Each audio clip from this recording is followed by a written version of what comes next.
today's matchup. ROX Tigers. Afreeca Freecs.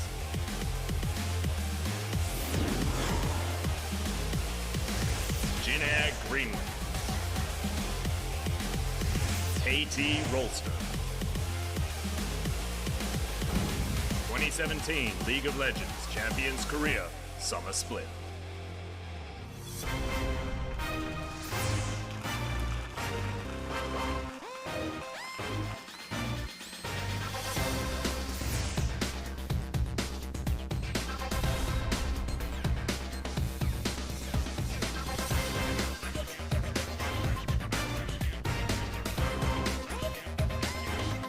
Welcome back, OGN Legion, to LCK Summer. I'm Atlas, and this is Papa Smithy. You may have forgotten because it's been a week. We've been at Rift Rivals, went back home for a little while, but thankfully we are now back here to cast some more sweet LCK for you. We are back home, but it feels like things are different, Atlas. We're no longer the #1 region in Asia. LPL has taken the crown. We're just runners-up. Yep. And also, we will actually be the only casters this week. Achilles is caught in a blizzard this week, so he won't be able to get here until next week. Really unfortunate stuff, Atlas. Yeah, definitely unfortunate stuff. Almost as unfortunate as that pun itself. But we got some really sweet video games. I think Achilles is most certainly missing out, especially when it comes to today. Starting things off with, of course, Afreeca Freecs taking on ROX Tigers. And ROX, they're on a bit of a tear at the moment. Sangyun's really popping off towards the bottom side of the map, and Afreeca Freecs is just always fun to watch. I mean, it's definitely a tear. They're 3 matches in a row for a team that only had 1 match win, jump up to 4 match wins, jump up to an outside chance of making it to the playoffs. But interestingly, that last victory, beating KT Rolster in the manner that they did with their new mid laner, there's a lot to talk about here. The new mid laner part, that part I'm still skeptical about, but the new strategy of playing around Sangyun, it got them a win over KT, so who's to argue? Yeah, it feels like just the way their composition now works is feeling a lot better. But let's have a look at the rankings, ladies and gentlemen. Understandably, SK Telecom T1, despite Rift Rivals not necessarily being the best experience for them, will still be taking that dominant top spot with Samsung hot on their heels. Hot is an interesting choice, given how much they struged yesterday to beat Everate. It was a 2-0 Papa Smithy. Even if it was a 13,000 gold lead for Everate winners, they were definitely not the winners in that game in the end. Sometimes the asterisk really should be there for victories. That was a asterisk game and then some, but we are focusing on teams around those playoff spots. SKT, Samsung likely to be in the top 5, but working out the next 3, and particularly where Afreeca Freecs, Jin Air, and the ROX Tigers land.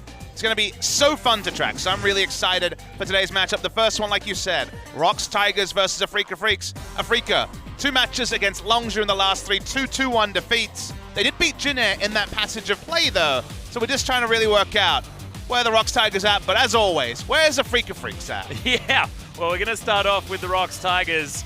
A little bit of a switch up when it comes to the starting roster today. Not going to be seeing the Mighty Bear, but Linderung certainly still up there on the top side of the map. Seongwon is going to be there in the jungle, and then Lava, Sangyun, and Key are going to round out that roster. And Lava will see whether he's going to be able to make an impact this time around, but it seems role-playing from the mid lane is what this team can make work, because Sangyun's been playing ridiculously good League of Legends, and maybe there were too many chefs in the kitchen prior to that. Yeah, the amusing part is that it felt like Mickey was on roleplay himself, largely playing Orianna this season. Lava has now played 3 games as a mid laner after being a substitute for SK Telecom T1 under the name Taehoon in the support role in 2016. 2 games of Orianna, largely KDA unremarkable, gameplay unremarkable. Like you say, they're building around Sangyun, the man whose Kalista will almost certainly be banned by the Afreeca Freecs. Probably first ban as well, Papa Smithy. As we move over to the red side of the Rift, it will be the Afreeca Freecs. No Mowgli's to be seen, so it will be your standard roster of Marin, Spirit, Kuro, Kramer, and Tucson to bring in these guys. And look, I find it interesting that Lava's going to be going up against Kuro, who was such a role player for the ROX Tigers back in the day. And now Lava's sort of doing his best Kuro impression on a very different roster, but it seems to be working once again for the organization with the same name. It's an odd situation, Smithy. The paradoxes continue, like you say, Atlas, with Kuro against his old org in this particular game. Kuro's been good recently, but Marin is the one that we always focus on, whether he'll have any new champions. We're jumping on to patch 7.13 this week, which is a small patch in the grand scheme, but a couple of key changes has meant the balance, specifically around Cinderhulk for the jungle, has seen some adjustments. And Nara's been buffed, and we're watching Marin play as well. So may not necessarily be the most massive buffs. However, Marin should theoretically be jumping on that because his Nara, as far as history states, is phenomenal to watch. Speaking of history, looking at those recent matches, the win over Jin Air was a crushing one for Afreeca, but Jin Air, who we see in our second series, kind of ran in and died against Afreeca, then surprised us all with the perfect game over Samsung. So working out where everyone above, let's say, 8th spot is in terms of power rankings. I don't know how ESPN manages to do it, because ranking someone like Afreeca Freecs or the ROX Tigers or Jin Air, it feels like on their day, any of these teams can beat each other. I feel like it's just put 5 random Korean teams and put them at the top of the list, Papa Smithy. Isn't that how it works? It feels good. Maybe next week we'll have 5 Chinese teams up there. I don't know how these things work. I was wondering whether Rift Rivals would do anything to inflate that one, but nope, apparently not. But let's have a look at the support position. And, well, not necessarily the support position. We'll have a look at Tucson to start off with, but this is what we saw from Afreeca Freecs versus ROX the last time around. Yeah, I made my own notes, and game 1 was a Kramer Caitlyn game. You kind of know how those Caitlyn games go, given how often banned Caitlyn is.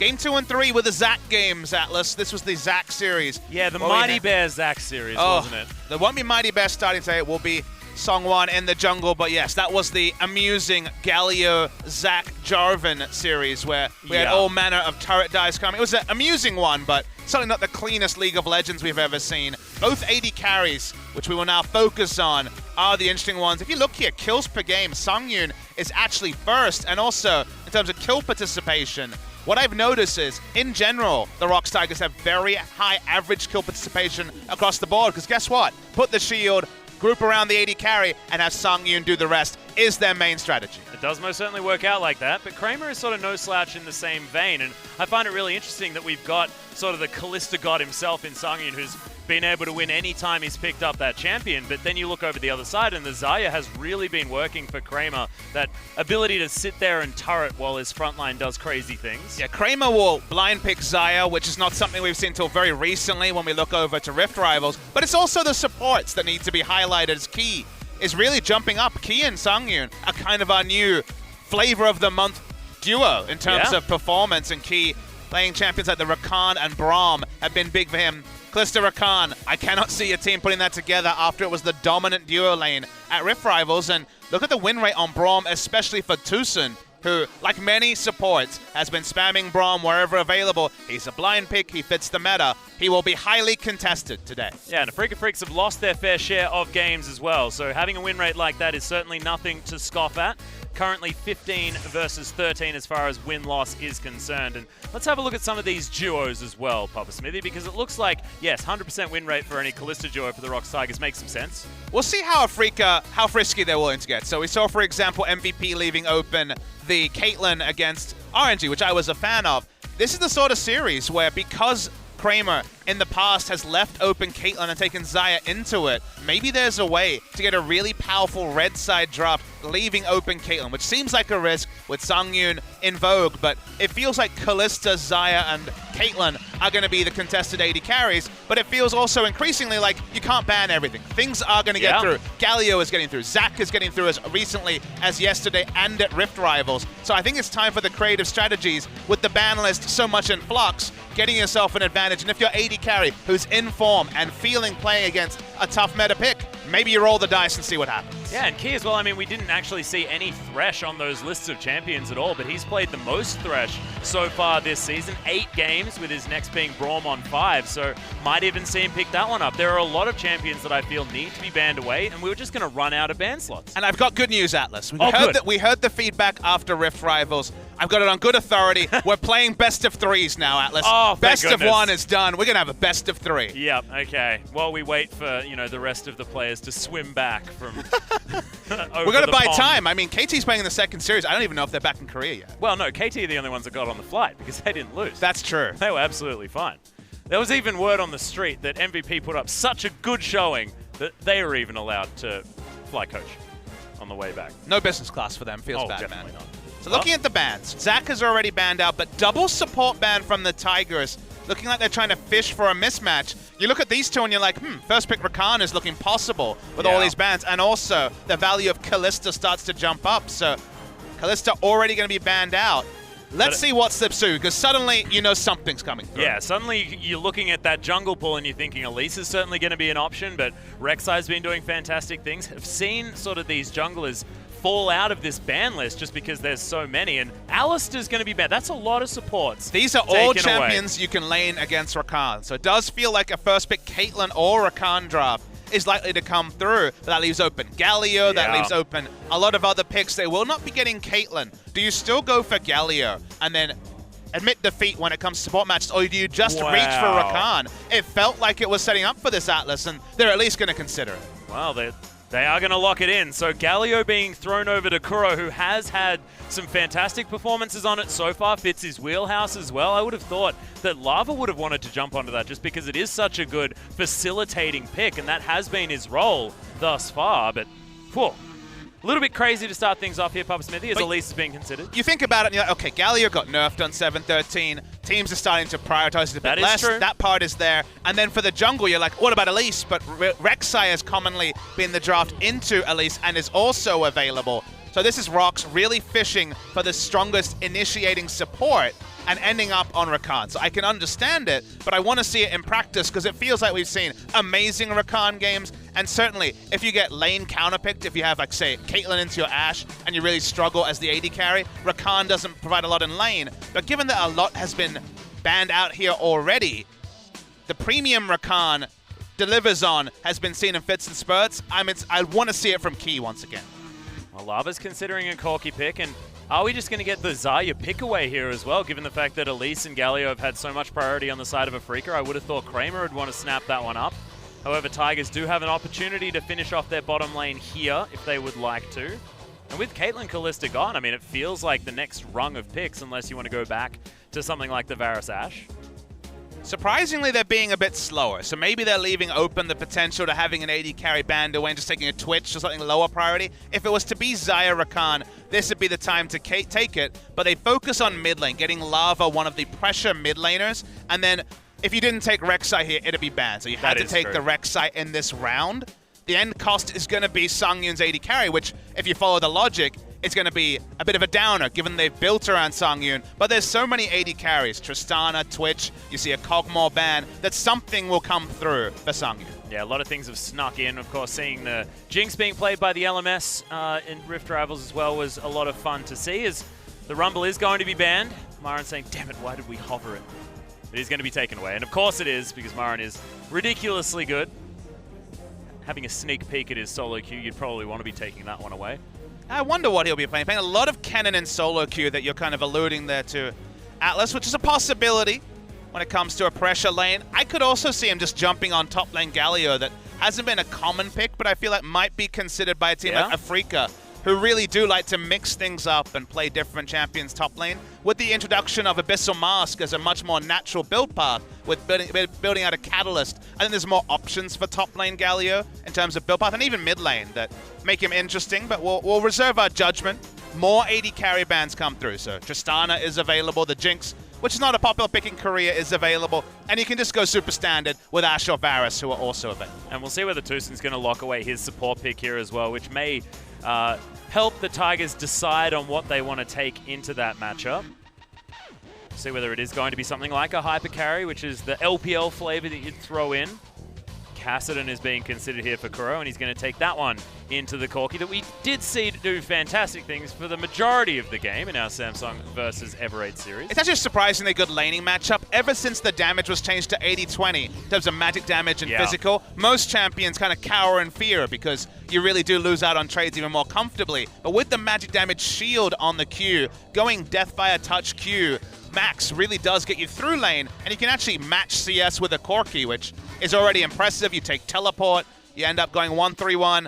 Ever8 were winning until they weren't really against Samsung, so that was a mismanagement on a macro sense rather than the matchup, which is good for Kassadin, and Kuro is our premier Kassadin player, at least in terms of game time this season.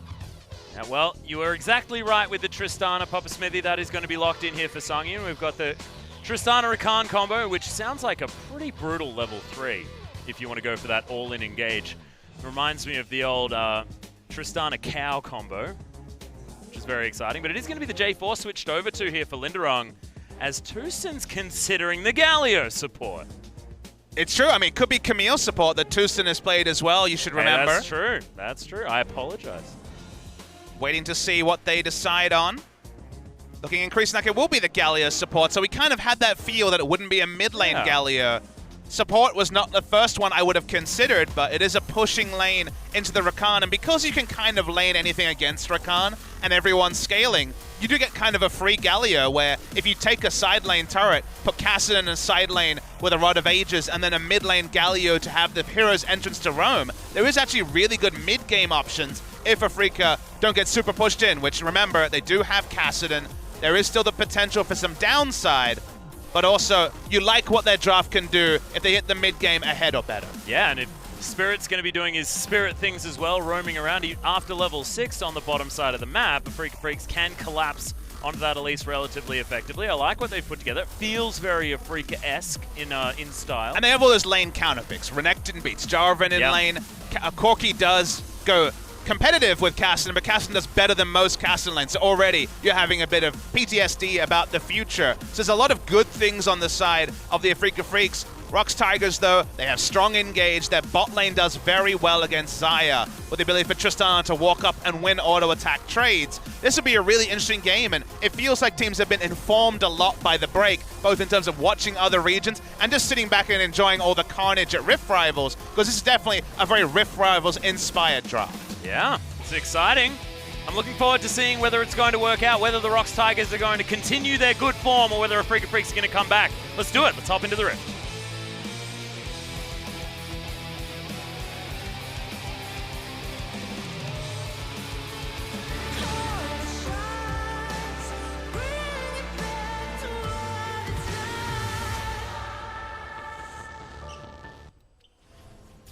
Here we are, ladies and gentlemen, onto the Rift for game number 1. Week 6. Can you believe it's gone by so quickly, Papa Smithy? I can. I can't believe you talked over the fans' cheers. Oh, no. Not used to it. Get out of the studio for 1 week, and you forget about the fans. I'm so sorry, guys. You remembered the OGN Legion, though, and the OGN Legion should take note that Songwon, kind of one of those junglers who, in the middle of the pack, you don't really hear anyone hyping Songwon. Felt like Mighty Bear was the better jungler for the ROX Tigers by the end of spring. You'll notice that he's actually on a 6-game win streak. Hasn't been starting all series, but has been winning recently. Went from 1-4 to 7-4. And it's with a majority of his champion pool being just all over the place. He's trying different things. He's putting together his old picks like the Elise and also being able to play the meta. So Songwon, one of these young players, started on the Afreeca Freecs as a duo with Linderong, playing with Linderong again on the ROX Tigers, and finally coming into form and finding himself as a pro gamer. Yeah, we're going to see whether it's going to be, once again, the Linderong-Songwon combination as well, given the fact that Jarvan and Rek'Sai work pretty well as the knock-up duo. I mean, Elise and Renekton also. Classic. It's definitely the you die instantly if you're the only jungler in the top side, because 2v1s on both sides are possible. This is a 3v2, though, on screen. Yeah, ROX are actually going to start off the Raptor camp here, as they just don't know which team to get angry at. Lava's going to steal one away. That's a bit rude. It is going to be the full camp steal, apart from that one popcorn chicken. Songwon is going to be able to pick up. Does deny fast level 2. It also means Rek'Sai's pathing is going to be heavily delayed. Both Elise and Rek'Sai have creative pathing opportunities, but even more so for the side of Rek'Sai. So this is pretty significant. Does relieve pressure from Marin in the top side, which honestly is quite often the level 1 plan for Afreeca Freecs. Generally how that one works, but ROX were able to get the inside track here as the bottom lane moved down the river, so Afreeca Freecs put back a little bit in that department as well, but probably worth to slow down that jungle like you were talking about. Gallia's support's going to help with the level 2 push, because we'll just use Q on the minion wave, and even after the nerfs, will be very useful in terms of supports able to push, and pushing is one thing that Rakan cannot do. 800 dash is an initiation, sure, but pushing, absolutely not. Yep, not exactly in his wheelhouse, which is probably good, considering his strength in the other regard. Wouldn't want to see what would happen if he had wave clear as well as ridiculous amounts of CC and dashy dash potential. I want to talk about Marin a little bit, because a couple of weeks ago we saw that his KDA was one of the lowest in the top lane. He's rescued it a little bit, but it's still not high, around 2.5, which is towards the bottom of the mid laners. What the stats are that really do show you that Marin is having a better season than people appreciate is that right now, he is #1 for CSD at 10. So he dies a lot. He was #1 for deaths earlier in the season. He's fallen away. He's about 10 by 73 deaths in 25 games. But he has a massive CSD, so he's very much crushing lane and then getting ganked, which is kind of the Rumble way, as we know for him, and the Marin way as well. He also is #2 in the league of any role at XP difference at 10, so he's trying to deny. He's growing leads, and he's drawing pressure, so he's basically being singed as a player because he's basically forcing every enemy jungler to come top, and sometimes his jungler comes too. Yeah, it's just going to be the easy wombo there as, Linderung is able to get out, repel a little bit late, and Spirit not going to be able to follow. Yeah, Spirit couldn't get quite onto Linderung at max range there. Not sure about the repel interaction. Usually we see those complete, but Linderung lives. Yeah, Spirit's actually moving down here, but thankfully vision available for the ROX Tigers, and Linderung just going to walk his way out. That was so close to being a success. And of course, Linderung is going to miss a couple of CSs. There's the taunt that comes out. Key going to get the knock up onto Kramer. Decent damage coming in as Tucson. Yeah, that one's going to explode. It's going to do a bit of damage. Half health, not too bad. Both AD carries were turned on by CC, so neither of them were actually putting out massive damage to each other. Linderung living in that spot does mean that he only ends up losing about a minion wave and does come back with a cloth armor. So, in general, best case scenario there for the side of Linderung. And Marin, predictably, we know how he goes. Got to get an early cull. Always looking for those 1v1 leads. So honestly, to me, one of the reasons he goes culls is to get in the head of the enemy top laner and say, well, you better all in me, otherwise I'm going to cash in on this investment banking purchase. Another mind game by the master of them in Marin. Yeah, he's got a solo kill sitting in his bag, just waiting to go off. See whether he does get it. There's the grand entrance. Actually, a lot of damage going down onto Kramer. As there's the rocket jump. They want this kill. Exhaust coming in. The heal baited out immediately.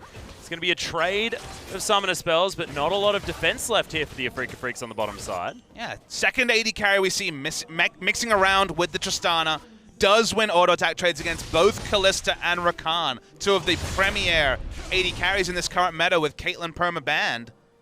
Able to get lane pressure and bot side as well, as Leash is looking for a wraparound. Yep, if at first you don't succeed, Papa Smithy, you camp top.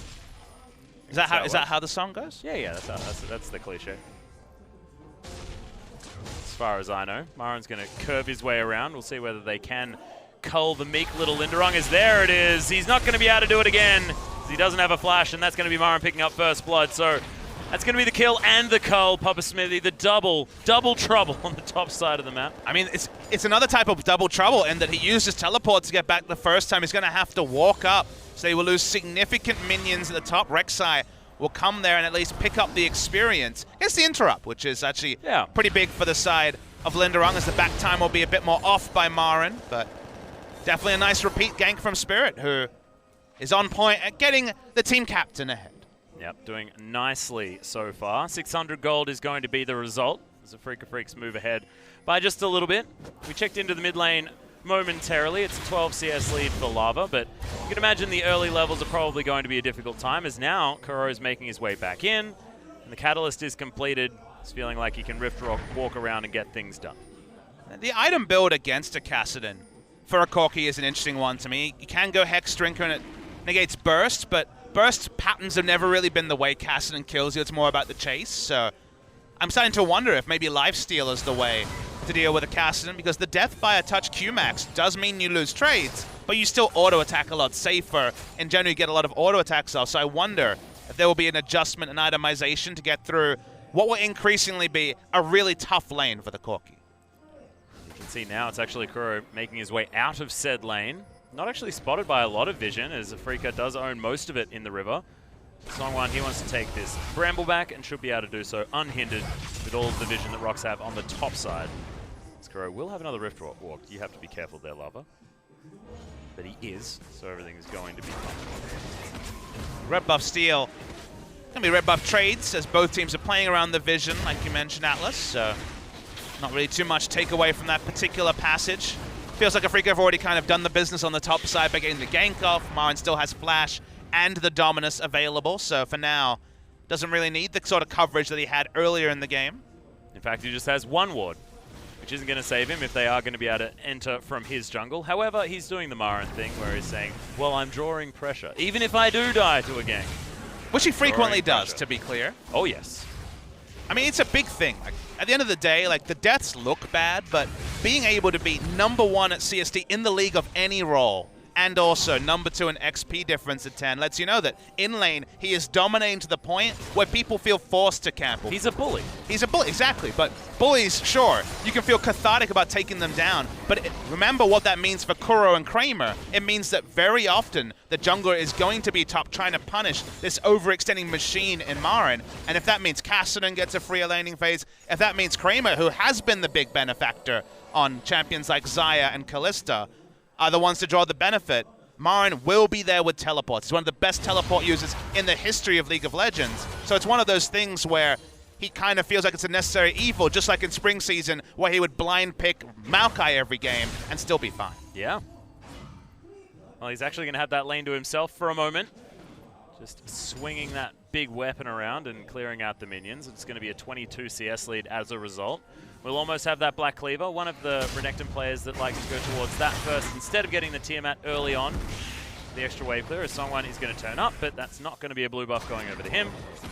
Will be the steal for the Afreeca Freecs as well. That extra vision that Marin was able to get by all of that pressure that he did have means that they're able to capitalize once again. So Afreeca just extending that lead to about 1,000 now at 9.5 minutes. Small summoner note, you'll notice that Lava, much like what we saw at Rift Rivals and also Pawn earlier in the season, as bot lane, Tucson will have his back interrupted, has gone for the teleport Corki. It means he doesn't have cleanse, which could be a big factor when you have both Elise and Galio on the Rift. Yeah. It's an odd one. Of course, Corki does play a lot more differently when he has exhaust as well. He can be much more aggressive, but Lava's opted out of that, wanting to try and match Kuro. It's basically one of those things where if the matchup wasn't as strong for Kassadin as it was, you'd go cleanse and just say, I'm just going to auto-attack you in your face the whole laning phase and keep you down, and I have cleanse to not get ganked. The teleport to me is almost saying, I'm going to try and match you in the side lane, but I kind of put up my hands and put up the white flag when it comes to actually being able to hold down the item scaling. So while it will give them strategic options in the late game to try and answer the 1-3-1, it does mean that Lava can't harass or overextend because he doesn't have the insurance against the Elise. Yeah. Right now just playing defensively. You can see top side of the map still belongs to Afreeca Freecs in that river. So we'll have to be quite careful. Lane swap being enacted by ROX, trying to kind of hold down the Renekton, who's been winning in top side. You see the fast push coming by Afreeca in the bot side. This is where the game gets interesting. The moment that side lane turrets go down, I believe Afreeca have a massive lead because they can just put Xayah, Galio in the mid lane and try to have a Kassadin with Rod of Ages, pick up stacks in the side lane, and guess what? He even has the hero's entrance to relieve pressure. Support Galio in the mid lane gives you so many options because he responds to side lanes faster than even a Moby Boots Thresh can. Yeah. And now you've got Kramer moving towards the top side of the map. Afreeca unable to grab the turret on this push, but it should go down pretty quickly. A lot faster than the ROX Tiger will. Yeah, and that's actually going to be a teleport coming straight back towards the top side of the map. They're contesting. Yeah, and we'll see whether that's Kuro turning up as well. No, it's not. He's just going to be frustrating Songwan, but Inko's key, and they're going to see whether they can actually bully this Kassadin away. 4 members of ROX actually moving down, but they're getting flanked as Rocket Jump does get Sungyun in. They might be able to grab this Rift Herald, but what are they going to lose for it now? As Songwan is going to be able to pick that one up and just try and tunnel his way out. Now Lava getting collapsed on, and everyone on Afreeca just wants to pick this one up. It's looking like kill number 2, and Kuro wants to grab it. It's going to be Spirit that gets it, but at least the Kassadin gets an assist. And Lava, being new to competitive play, is the one predictably who makes the positioning mistake. Cannot be that far pushed up when the rest of his team is in no position to relieve pressure from him. So it just ends up being a kill for Rift Herald, although now... Yep. That's going to be the heroic entrance, but my god, Marin does a lot of damage. That's going to be Kramer contributing his own as well, as now Afreeca putting the pressure on everywhere, and that was a mistake. ROX thought that they could take it, but that Crocodile was gigantic. That's what an 11-minute Black Cleaver looks like. Atlas instant burst onto the Tristana after the wombo of the hero's entrance. They'll keep pushing. Support Galio not really affected by the nurse that did shut down some of the laning Galio play, and Afreeca rotating super smartly in the early game. Yeah. Of course, it was more towards his wave clear and things like that the nurse were hit towards. So things like the Winds of War and stuff like that were touched. So not a worry at all. See how Tucson's going to continue playing this one out. Already has that Ruby Sightstone done. So looking for a face of the mountain by the looks of things. And this is where Afreeca's comp gets stronger. We'll talk about that more in a second, is just watch how fast Tristana dies. Now, Sungyun saw something. He jumped in, so his jump was on cooldown, but the amount of instant burst during the 3 seconds of knock-up and stun duration of the Ruthless Predator surprised Sungyun, who had flash up but had no time to use it.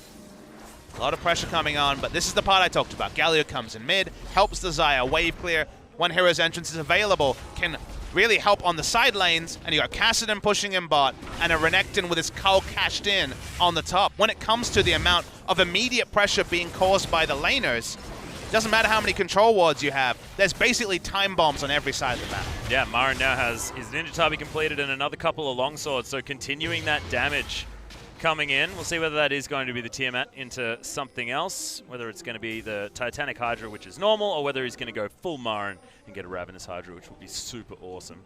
But we don't want to see the Afreeca Freecs go full Everett, who were kind of in a similar scenario against Samsung in the first game yesterday. Kuro face check somewhat. Yeah, Lava's going to do a lot of burst damage, but nice rift walk gets Kuro out of there. Red buff doesn't slow him for too long. His Spirit's going to turn up as well, so Kuro actually looking like he didn't really care about that at all. Refillable potion going to help get that health bar back up. The main problem for Everett with a similar comp to what Afreeca Freecs were running was inability to play the side lane. Something Afreeca's much better at, Marin, was, again, one of these players always great at teleport and managing minion waves. As long as Afreeca Freecs keep up what they're doing and also have the minion waves pushing for them, push up vision, take all the steps that we know teams should really follow when they're in a 1-3-1 comp, and they even have Galio if they end up making a face-checking mistake, then it should be a lot more solid game plan when it comes to actually closing out what is a good lead for them earlier. It's 5,000 gold at 15 minutes. Yeah, and it's feeling like an Afreeca game one, Pop Smithy. I feel like we've come back to the LCK and everything's at its normalcy. It's not like game one in the MVP series where they utilized LPL strategies and it worked somehow. That was very confusing, but then everything came back around again, and we're back in the LCK and things are fine. It's all okay. There's the Rift Herald. He's going to charge towards the top side as Linderong wants to try and capitalize on it, and they want to get their first tower of the game for the ROX Tigers and try and stymie what is a decent lead that Afreeca have set up for themselves. In hindsight, we could have really done with Afreeca Freecs at Ref Rivals. Oh, yeah. They're really good at game one. Yeah, the best of ones is exactly what we needed them for. And we needed Jin Air so that they could fly everyone there, and that would have been great. And we needed BDD. So Longzhu had to come through. As Spirit, he's just going to repel. Can he actually? No, he couldn't. Couldn't get to the blast cone. But everyone's going to back away because Kramer is making his way around. Kuro as well. That Rift Walk stacked. Trying to play a pick comp against the Galio is always a bit of a headache, though, so they showed instant respect when they realized the burst couldn't come through. Couple of tools used. Quickness is down, of course. Slightly unfortunate. He hasn't really been able to find his way in here in the mid-game. Okay, not going to get the knock up there on the grand entrance either, so Kramer continues his assault on this turret. He's doing decent damage to it as well. Essence Reaver complete, now just going towards that Zeal. See whether it's going to be the rapid fire cannon, which most of these Zayas go towards, but could be a cheeky static shift. Some extra wave, please. The rapid fire cannon, like you say, is the standard, but there is always the individual's tilt when it comes to what they prefer to buy as the Zeal item completion. I wouldn't mind the static shiv in this composition, just because, you know, Kassadin struggles to clear out a wave without putting his face in it. Things like that. Xayah doesn't really struggle to clear out a wave, kind Just of regardless of which way you go. The old Blade Callerina, pretty good at that. Marin back to being a jerk. Yep, he's a big bully. That is his playstyle. And he's such a smiley, lovely guy in real life, but on Summoner's Rift, guy's a jerk. Really is. Fantastic jerk to watch, though. He's going to continue to play aggressively towards the bottom side of the map while the Afreeca Freecs push this outer turret in the mid lane. Afreeca can do whatever they want. They have a winning bot lane, they have Kassadin scale in the side lane, and winning trades against Lava. They take the mid lane turret while they have globals. They just need to keep on pushing up vision. And really, the only gap in their playbook is getting 5 control wards on the map, and you have to feel like in a couple of recalls time they'll be able to do that. Because every time ROX Tigers walks up to an enemy control ward, they have to start to respect the what if of the wombo combo that can come through. Yeah, and look at all of the vision that has been just ripped away from the top side of the map. Still 2 minutes away from the Baron spawning, and already Afreeca making sure the Tigers have absolutely no idea even where that pit is. They haven't seen it for ages, Papa Smithy. Is there even a river left on the map? They don't know. Haven't had vision of that one for quite some time.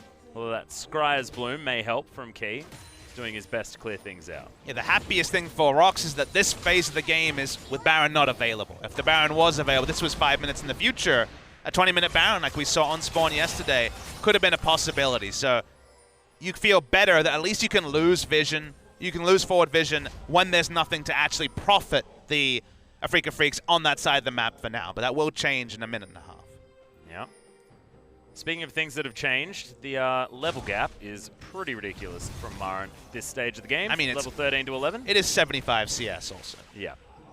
Yeah, I hadn't got to that bit yet. The bad news story was going to continue, unfortunately, for ROX Tigers fans, but we'll still have the flag and drag for Linderung. His teamfight presence will still be there, but that is me being very optimistic. ROX Tigers will need some time to try and scale into this one. Sangyu needs to draw those beads pretty effectively.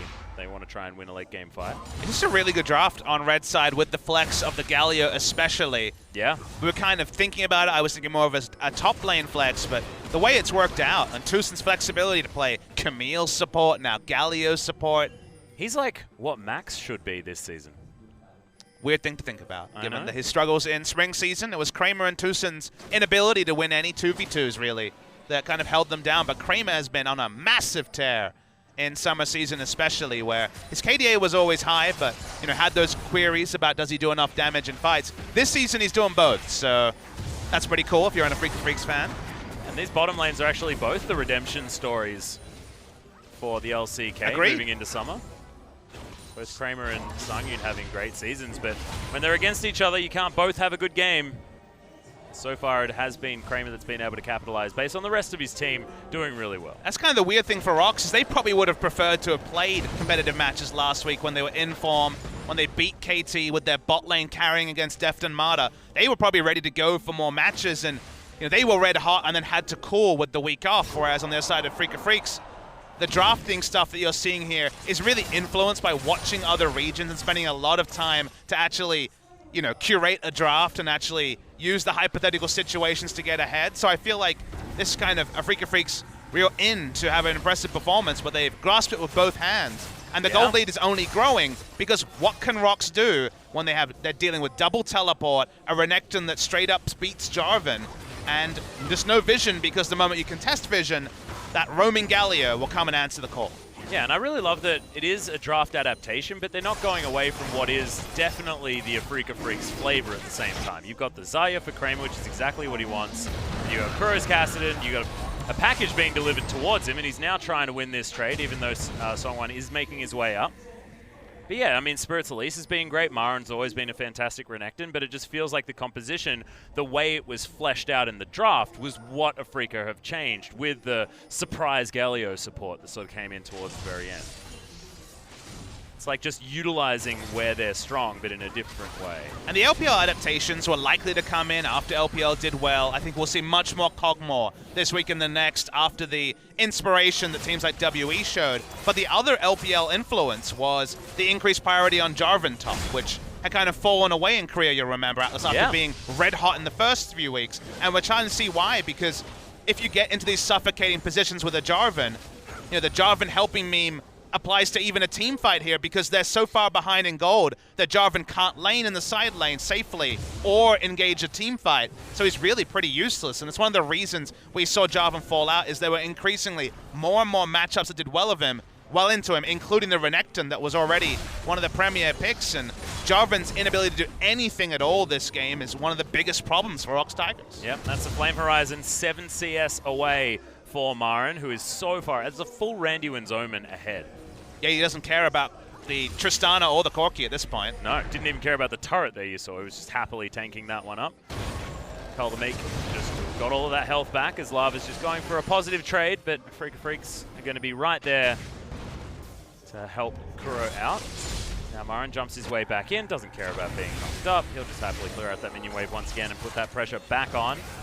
Afreeca Freecs controlling this river 23 minutes into the game, and the Baron is most certainly under their control at this point. 2-level advantage, 90 CS plus, and a Cull cash-in is the Renekton's advantage over the Jarvan. Just waiting on the Baron start that seems almost inevitable at this point. Spot vision only available from Tristana. One blue trinket available is really the only way the ROX Tigers have to check the Baron. Rek'Sai can walk up as well.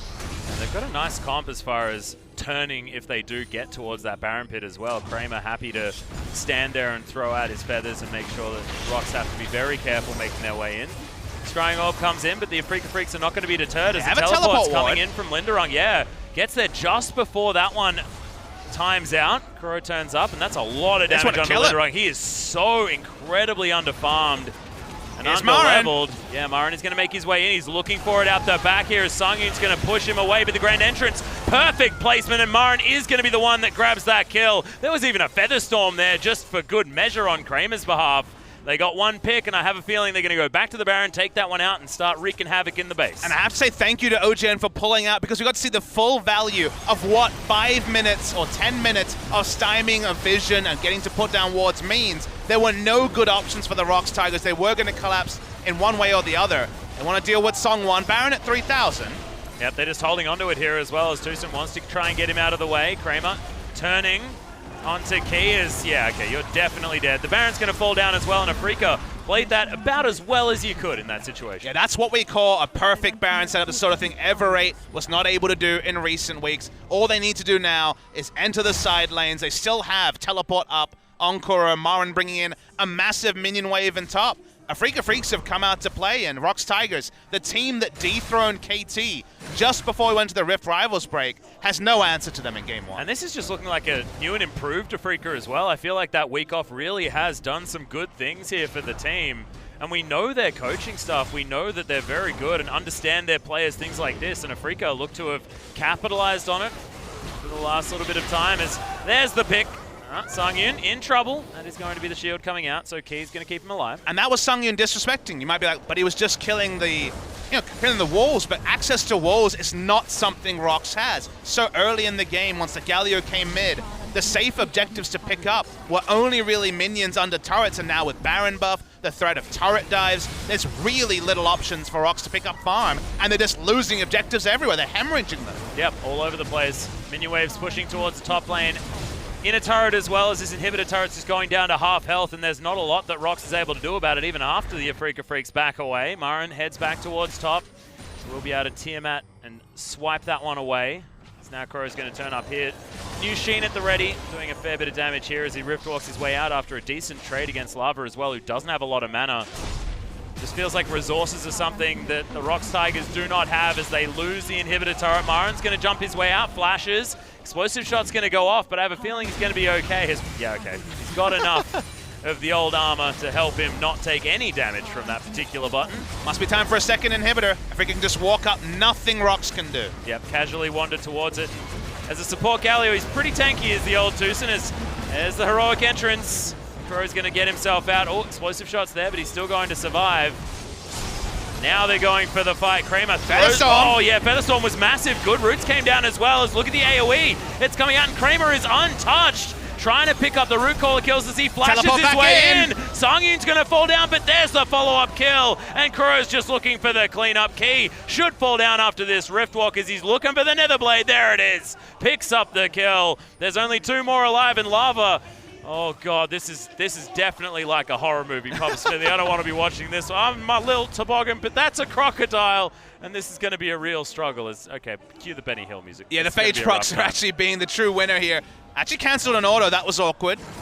Marin gets the Ruthless Predator, here we go. Yeah, see you later. Kolomeek's going to clear that one up, and meanwhile, we've got Kuro just in the base, taking down Nexus turrets. He's going to be able to get the first one, but I think that Song1 will be able to deter him from getting further in. As the Afreeca Freecs have the base in shambles, they're 14,000 gold up, and now the ROX Tigers need to go full Samsung in order to come back into this one. And it feels like ESPN kind of had the advanced footage of this particularly scripted game here, Atlas, because they called them the 5th best team in the world, and situationally, Afreeca Freecs have been the best team in the world. They've already got if you only watch Game 1, they definitely are. They're probably the best team in the world. They already have 2 perfect games in summer season, so you can understand where the optimism comes. The lineup is also strong, but how often do they gel in such a clean fashion? The draft working for them, the play around their advantages has been perfect as well. This is about the best you could ask from the Afreeca Freecs, and that includes a season where they have those multiple perfect games. Stunning to watch so far Of course, you don't really take any bets until game number 2, I personally feel, when it comes to the Afreeca Freecs, but this game has been phenomenal and a lot more controlled than a lot of their victories. Sometimes Afreeca Freecs like to win with just downright aggression from minute 1 and snowball it that way, but this has been pretty methodical taking down of the ROX Tigers so far.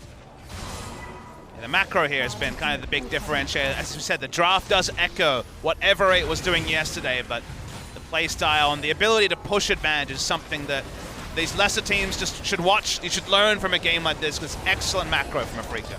Yeah, heroic entrance actually used, as well as the Featherstorm, so big cooldown's now gone. As that's the last Nexus turret going down, as Marin's going to come in. And yeah, there's a lot of people here around this Nexus, and it should actually fall down as Kramer. He's going to turn up. Kuro doesn't want to die. He's got a big shield, and that's going to be that. Afreeca. Marin grabs a double kill, and they finish off the Nexus for game 1. Statement game straight out of the gate after Rift Rival. And a statement against a ROX Tigers team that it was on a 3-match win streak. Afreeca Freecs comes out, blows them open in the draft with the creative flexing of the Galio, blows them open in the game with the perfect capitalization on the game plan, break a turret, get the Renekton ahead in a counter matchup, rotate around the Castle and the Galio mid lane. His ability to have a true global. They did everything perfectly, it followed the script, and ROX Tigers, they look frustrated, but they had almost no control over what happened after about minute 5. Yeah, and we had so many questions about the draft just before this game. We're like, there's so many picks that are going to be so key against especially the bottom lane. We saw 5 of the first 6 bans aimed at that bottom side of the map, and it just shows that if that happens, the things like the Elise for Spirit get through, the Galio gets through, which is so many mind games by the sounds of things for Afreeca Freecs, working out fantastically well. You get a free Renekton. It's just, the Afreeca Freecs looked like they had a draft that they would have put together with no bans at all, but it's a result of having this really focused draft because these bottom lanes have been stepping up. It's definitely a color caster's warm fuzzies, Atlas. I just want to sit back and clap. You know, I'm like, wow. You drafted smartly, you played smartly, you made no big errors, you profited the most, everyone knew the game plan. Afreeca Freecs, they can do this from time to time. It's why we would love to see them actually move forward in the gauntlet. We still haven't seen this team in a best of 5. I'm excited to see it if we can this season. Yeah, I'd absolutely love to as well, Papa Smithy. But it's not to say that the ROX Tigers didn't have a good draft as well. I mean, we understand the idea behind what they were putting together. Of course, the Corki priority is something that has been moving up further and further. But understanding that the Kassadin was a good option into it, things like that, getting these winning lanes via surprise, something that certainly worked out for the Afreeca Freecs. But now, the question is, can they back it up in game number 2? And we'll find out right after the break.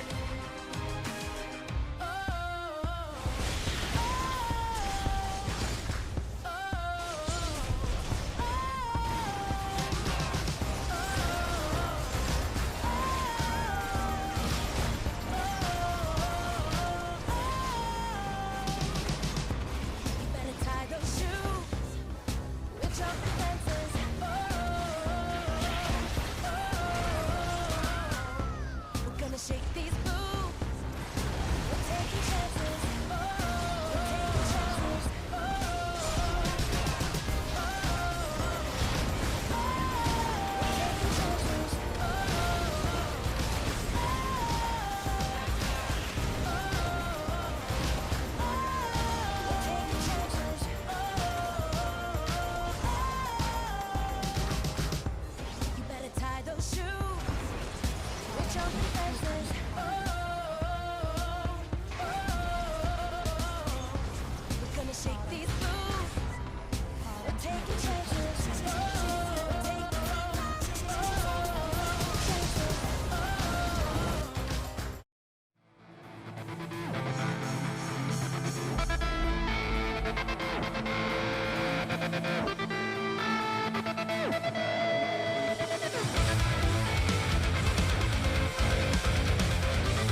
Welcome back, OGN Legion. Afreeca Freecs just tore open Summoner's Rift against the ROX Tigers. A lot of it had to do with Kuro in the mid lane as far as that damage is concerned, but my goodness, Lava did a bunch of work as far as hitting people, but unfortunately, just wasn't enough to win them the game as Afreeca played some real clean League of Legends. Yeah, everything was great. The draft was great, especially on the red side with the flexing of the Galio to support Tucson once again. We know he can play the Camille, now we know he can play the Galio in the support role. On the red side, that is definitely a boon, and the Kassadin into Corki did a lot of work, but the MVP is going to be Tucson, interestingly. Won't go to Marin, who certainly could have been considered for it, but Tucson, with his flexibility and being on point, you go mid lane as a Galio support, and you're basically the Galio mid without the responsibilities, Atlas. You don't need to be the one clearing out the wave. You have an AD carry to do that, which means that, hey, do you want to roam top? Do you want to roam bot? You have all the flexibility if you're that Galio support. Yeah, and it sort of enabled Marin to do the super Marin things as well, which makes a lot of sense, especially up here towards the top side. You can see Heroic Entrance. You can see Tristana, and now you can't. Yeah, no, yeah, just disappearing act. We were talking about Sangyun's increased performance, and certainly his ability to disappear certainly looking good. But yeah, Tucson really playing that tank role beautifully well. That's a bit of a Spirit highlight reel there. Boom. Yeah. I gotta say, the Hero's Entrance was on point, more so than I'd seen in many games previously, but because you have those lesser responsibilities, because you're only about the initiation, not thinking about the minion waves at all, Tucson controlled space super well, knew his role, and for a support that we've seen, what, once in the summer season, looked great, looked like a natural. Yeah, looked very, very good. That is going to carry them over the line to the victory here for Afreeca Freecs, but it's game one. This is the Afreeca Freecs game, and now they need to back it up for game number 2. But it used to be Afreeca Freecs with a blue side team. Then they were the game 1 team. Will they actually be a good team at some point, Atlas? Will we finally be able to take away Will they be a all the notes? consistent team? Well, they're not going to have question. a consistent lineup, Atlas, with that music.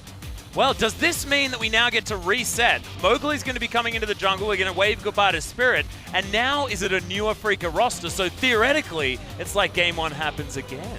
It is an interesting decision after such a clean performance to bring in Mowgli for the first time in the summer season. The man with the best ever name for a jungler. Oh, yeah. So if you don't know what the reference is, go watch the Jungle Book. It's great. Yeah, do yourself a favor. That is certainly one worth watching. The original Disney is definitely the one that you go to. Yes, I'm not talking about the 2017 movie. Yeah, that we just won't talk about. So if you look it up, just don't go for 2017. That's not a good idea. And we're having a double change. Oh my goodness. Okay, Linderong's going to be hopping out. We're going to have Shy back on the Rift.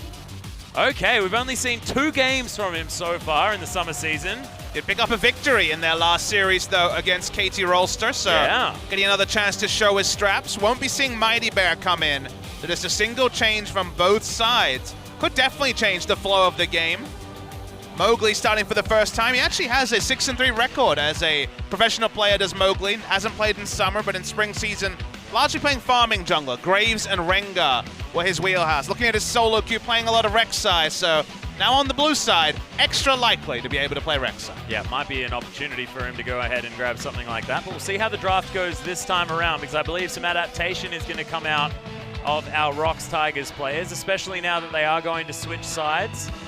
Red side might even seem a bit favored in this particular matchup with so many things needing to be banned and things wanting to be picked up. Yeah, we'll see if the AD carry bans will continue. It feels like Caitlyn and Kalista now are perma-ban.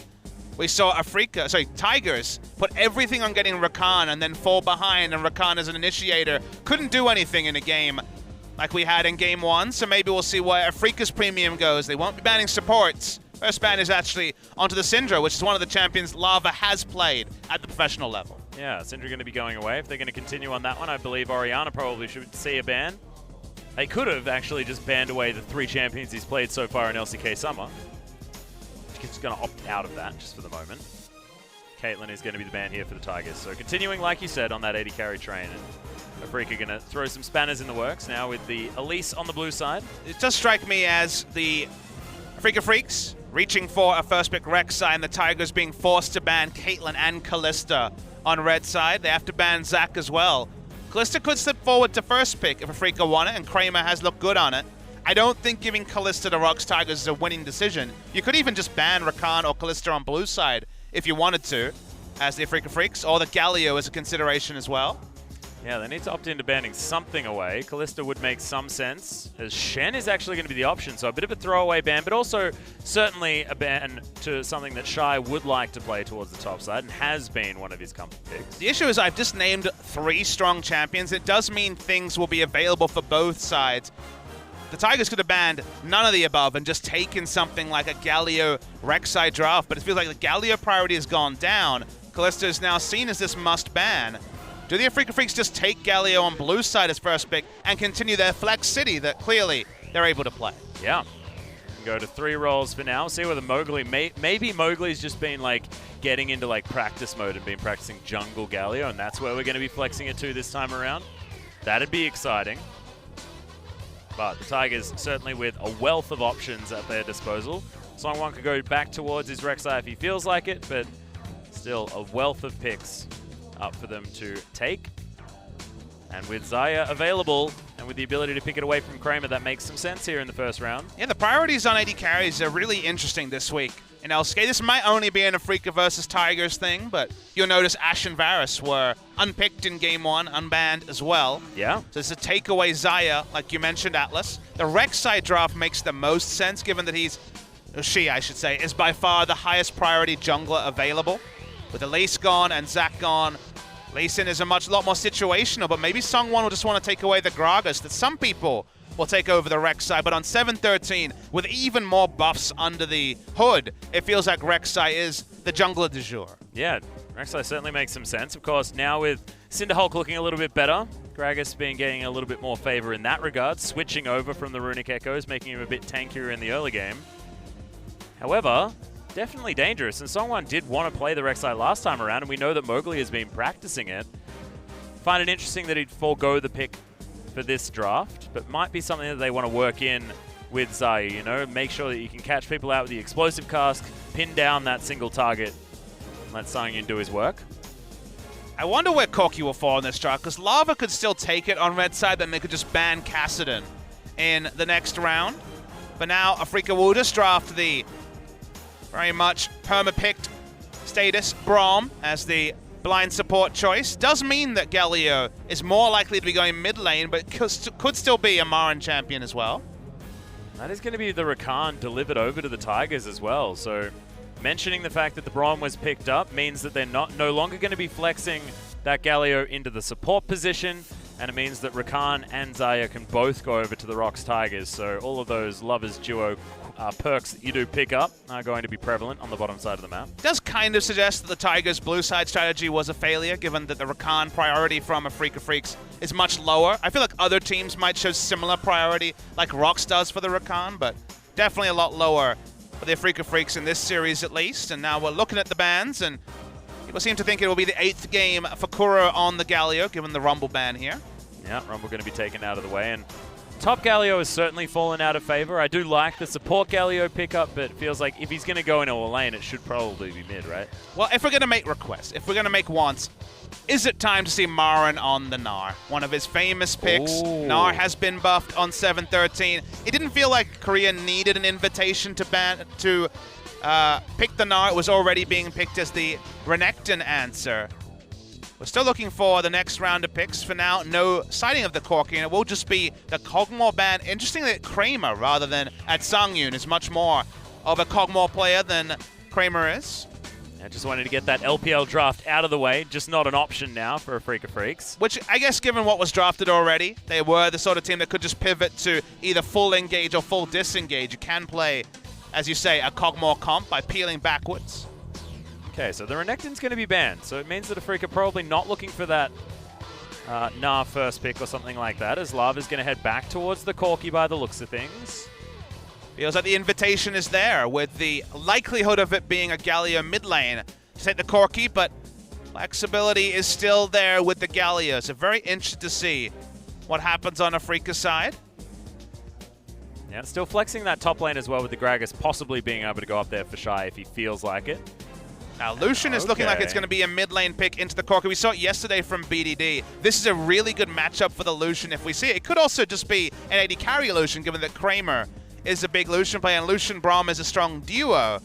We're going to have to really hold our thoughts till the final draft pick comes through from Afreeca. They have a lot going on in the draft. Yeah, they've certainly made sure that their drafts are elusive until the very end, Papa Smithy.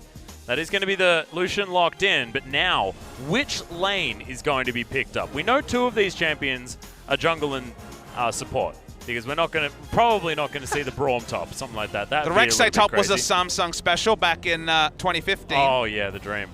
Okay, Marin's going to head towards one of his positive win rate champions in solo queue over the last few days. Yeah, by far his most played, so it is actually going to be AD carry Lucian. I guess it could be AD carry Kennen, but I'm getting a headache considering all the options now, but probably going to be AD carry Lucian and the top lane Kennen, given that Marin has almost exclusively in solo queue been playing the Kennen. It has just been on-hit Kennen, if you guys are wondering. The AP Kennen days seem to be behind Marin. Even though Kennen has had a recent buff to his AP ratios, and you're not going to have as much help with that Runan's Hurricane anymore, but Shy, he's going all in onto the Gnar towards the top side of the map, and it's going to be 2 little guys smacking each other until one of them's a really big guy. Smacks one of them a little bit harder, and we'll see how it is going to go for Marin versus this Gnar, and with a different opponent towards the top side of the map could be a very different game, especially considering the fact that Mowgli is going to be joining Songwon in the jungle as well. So top side of the map has changed. We'll see who that's going to benefit as we head towards the Rift. Yeah, all Yordles all the time in the top lane. Notable that Shy has never been a strong Gnar player. He's played 10 games of Gnar in his career, 2-8, so it hasn't been a winning champion for him, but I guess a lot of that was during the struggle streak that was 2016 and onwards for the side of Shy. Still Shy versus Marin, a legacy top lane matchup to get hyped about with the Kennen versus Gnar. Mowgli back into the team for the first time in the summer season. Has a winning record, is on the Rek'Sai. Practice picks across the board for the side of the Afreeca Freecs, but this time Malava is going to have a little bit less of a target on his back. This time he's against the Galio. Should be a comfortable farm lane as we see our debut, or re-debut I should say, of Lucian AD carry from Kramer. Yeah, we saw the Lucian AD carry at Rift Rivals as well, so maybe a little bit of that sneaking back in, but of course Kramer, certainly a Lucian player back in the day. Tusa going to be jumping back on the Braum. His second most played here in LCK Summer, and we'll see whether it's going to make things work on the bottom side, because Lucian Braum has been a scary one, but Kalista Rakan also scary. Let's find out how it goes as we hop onto the Rift.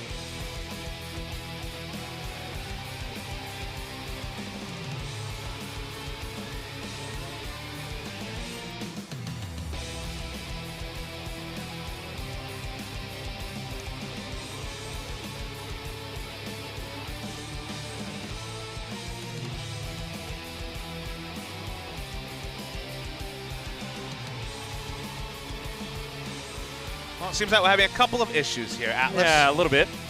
Sometimes there are these little problems. I know they were having a lot of problems at the Gangnam Stadium yesterday, so hopefully we'll be getting to game very shortly. Excited to see if Afreeca Freecs can keep it going. Such a great game 1 for them. Fox Tigers have a little bit to talk about in their draft to the Zyra Khan Lovers bot lane in full action. So can Lucian Braum actually function in a world now where you do have all the dash? It's a very different bot lane now with Zyra Khan available. Yeah, and how does this draft work from the Afreeca Freecs? They had a clear game plan last time around with how their draft was going to function. They had a lot of sort of gank pressure with the Elise being available, things like that. Spirit was getting in amongst it and getting their lanes ahead, and you were able to then rotate the Galio around to these separate lanes, go for dives, take turrets, snowball things that way. But how is this composition going to get it done? You could notice you can lock people up pretty fast with the Lucian Braum and then have Galio come in. So we were already complimenting Tusana MVP in game 1 for his Galio rotational play. Still possible here from the mid lanes. We have some global fans in the audience. Greetings from Germany. Thanks for coming over. Yeah, thank you very much. Oh, they can't hear us. Unfortunate. Sure. They can watch the pod back though. Yeah, hopefully they will. You can see that they're famous now. I think we're going to be heading towards Summoner's Rift now, ladies and gentlemen. All right, let's do it.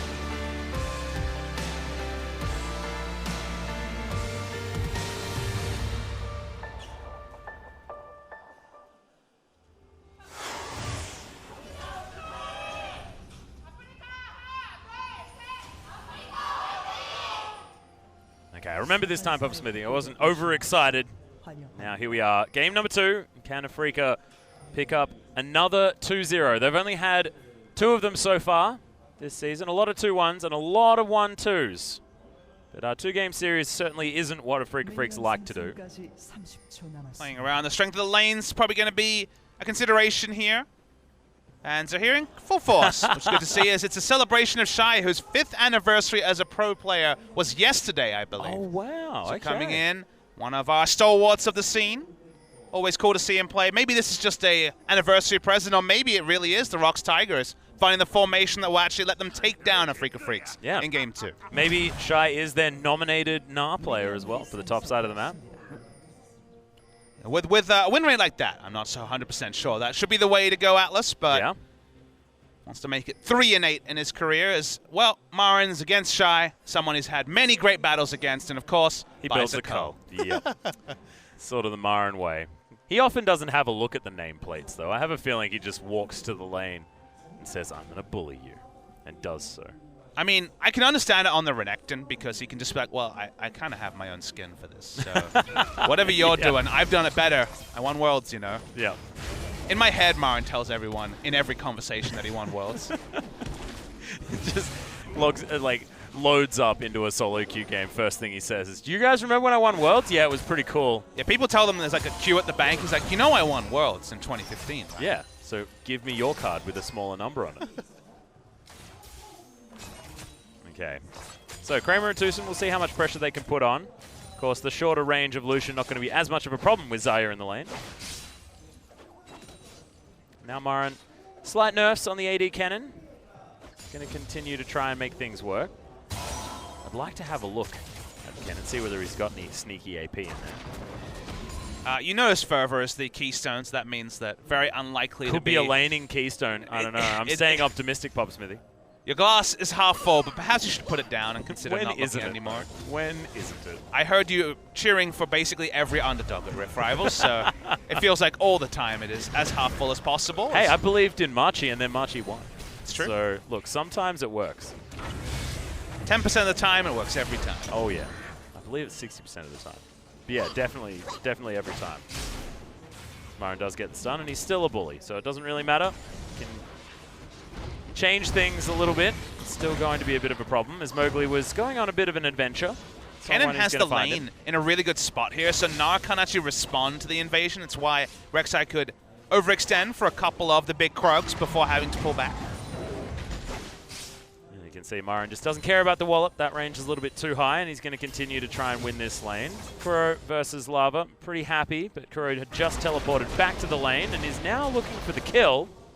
Passive goes off, just bonks him on the head as there's the jump over Shy. Decent positioning, but the Hyperprox flashed. Marin's going to create enough distance to get out of the way. Yeah, flashes the body slam flash as well from Songwan, so that was the only way he was going to get away in that scenario. That means he's laning without flashes of cannon, so we already saw the repeat ganks from Spirit in Game 1 help Marin out a lot. We'll see if Songwan this time sets a tent up around top side. It's another taunt for Kuro. War doing some work, and Lava actually down to 300 health, getting bullied now. The extra Doran's item comes in for Kuro. I believe it was Doran's shield first, and then gets himself a cheeky ring. A bit of ability power, given the ability power scaling on Windsor War is higher, as they're trying to collapse on Key. That was some sick side steps. Yeah, fancy footwork indeed. Someone makes his way around, and look at his swag walk at the same time. Rakan's just got such a swaggy walk. It's like, yeah, you guys just missed me, man. It's fine. He was one laugh away short of making that a Reddit-worthy play. Someone could just put the laugh on there. It'll be fine. Still believe in it. There, W procs. Key going to get boosted. It's bottom side. No more lovers' tussles now. I'm not going to see the Callista Rakans where Zaya was just getting cheated on over and over again at Rift Rivals. Yeah, I felt like Callista was the true partner of Rakan, given the strength of that duo on the ROX Tigers before Rift Rivals, and at Rift Rivals from basically every Korean team was falling over to draft it. Yeah, first two SKT games, both of them with the Callista Rakan duo. I believe it had a 100% win rate at Rift Rivals, so with multiple games from different teams, lets you know that it is very much the duo people are trying to put together, like Lucian Braum in previous metas was. Yeah, just shows that, you know, this might be the couple right here, but sometimes you can just have that chemistry with somebody else. Can make things confusing. I just love how the best possible duo lane has changed so many times, It feels like there's always at one point a duo lane where people are like, watch, don't let them get together, like the Kalista Rakan is. Lucian Braum was that at one point. Tristana Blitzcrank was that at one point. I mean, we saw Sona Cog yesterday, and that was a big one too. Sungwon is falling low. We'll be able to get escorted out by Lava. That was close. Now Mowgli's going to continue chasing him down. I believe the Songwon will probably just have to go back to base unless Lava wants to come and help out. It's cool to see Mowgli playing so aggressive. His debut was against Score, where Score's Ivern denied him every camp, and now seeing him on the front foot bullying around Songwon is a cool adaptation to see from a player who hasn't played professional in quite a while. Yeah, now able to path up towards the top side of the map, knows that the counter gank isn't going to be there, and thankfully for Shy, does back away in time and has that Meganar at the ready. Marin continues. Oh, actually, going to be cancelled. And Mowgli once again going to spot out Songwon. Kennen does really well into Nara, so it's surprising to see Nara drafted. It's good for team comp. I think that's why the Tigers have selected it, but... And just walk up an auto, and even with the buffed damage on the boomerang toss, which is not to be tried for, it's actually 40 base damage at level 9 when you have 5 points in Q. You don't stack a lot of health onto the side of the Kennen, so the hyper procs aren't as valuable as they are in other matchups.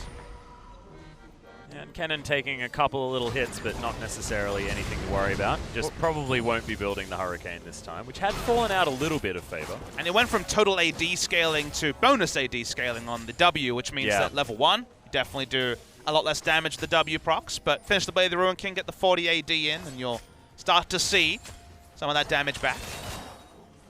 Maybe we'll see some flat damage actually being built by Marin here on this cannon. It's gone super laning priority with double Doran's Blade to complement the earlier Cull. Unfortunately misses a cannon creep there, so it's a bit of a worry. I know you always have a bit of pause when that happens. I have big problems with cannon creeps going missing. How do you feel about Galio's turret diving? Because Score's going around the top side. Ooh, he's got Bramble back on the mine, though. He's just looking to steal that one away. Mowgli's going to be here, and that's going to be a blue buff delivery while they lose this. Score could possibly just head towards his own blue buff there as well and just do some jungling here on this Galio, but he wants to heroically enter the top side of the map as Shy, thankfully, will turn large relatively soon. Fully brute force this. The minion wave's not in a great spot. Mowgli just pops out of the jungle. Wanted to use his health regen runes. Yeah, I liked it. Had no worries about that whole situation. Something bare necessities. Whoa! Nara into nothing there for Shy. Just wanted to press his R button while he had it up. Not going to be worried anymore. That was some excitement, just for no real gain, as Kuro's going to pick up his blue buff. Yeah, because Lava is against the Galio with the lesser pressure compared to the Cassidons or the LeBlancs of the world. Is able to just rush Trinity Force in this matchup, so we'll be hitting his one-item spike a lot cleaner. He was able to in game 1, where he was heavily delayed by the Cassidon.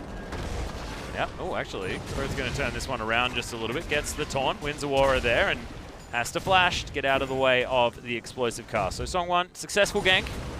Lava has lost a bit of his health bar. Release pressure from the Corki. Don't often want to be ganking the Galio, but in this case, getting a summoner is probably the maximum reward you're going to get against the super tank in the mid. Yep. Okay. Shield and that runic bulwark. Otherwise, not too much more. Shy once again going to go large. Throw some stuff around. What's that, just a lump of concrete? Look like it. I like the houses. They're my favorites. What are your favorites? What's your favorite thing for a Gnar to throw? Do you like the ice blocks with little penguins in them? Sure. We'll go with that. I don't really have a full-formed opinion on Gnar skins. Really? Yeah, I don't play a lot of Gnar.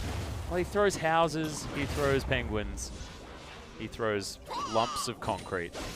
The Gentleman Gnar skin was probably my favorite. Ah, the clocks. Yes. You're a clock throwing guy. I guess like so. it. Well, we'll see whether you can throw a clock out of this one. I'm not sure whether he will, as that's going to have to be a flash knock-up, and it does come in. First blood all too easily. Goes over to Mowgli, and it's doesn't matter what the duo is. Seems like Afreeca Freecs work through the top side. I don't know about Shy's ordering as well. Flashed last as he was almost certainly going to die. Could have flashed and then hopped onto a minion and got away, but kind of mismanaged the situation. Ends up giving up the maximum of his flash and his life. Doesn't even have teleports to get back to lane. It's a big cost in the top side when he'd already drafted the Gnar into the cannon. Unfortunate stuff, and Marin's actually going to go all in on this attack speed. Has the Berserker's Greaves and the recurve bow when he heads back to base. It's going to be the standard Black Cleaver pickup here for Shy, but I wonder what Marin's got for us. As this is most certainly going to start with the Blade of the Ruin King, but then where is it going? Who knows? Phantom Dancer, I think, is probably going to be the more likely item. I'd like it. Given that the short attack range means that you don't get that much value out of Rapid Fire Cannon, which does scale with your own attack range. So Phantom Dancer just to be a single target jerk rather than the team fight builds you could build with Frozen Mallet and the Hurricane. Like you mentioned, the Hurricane interaction with building up the W procs is no longer there, so the attraction of building it is gone. Yep. Speaking of, it's going to be smacking down Shy up on the top side, but Songwon wants to find his way in, but looks like this wave is going to be under control by the Afreeca Freecs, and as long as Marin isn't overly aggressive, it should be okay, as there's the hop in. He will have the Mega Gnar relatively soon, but he has to hit those boomerangs.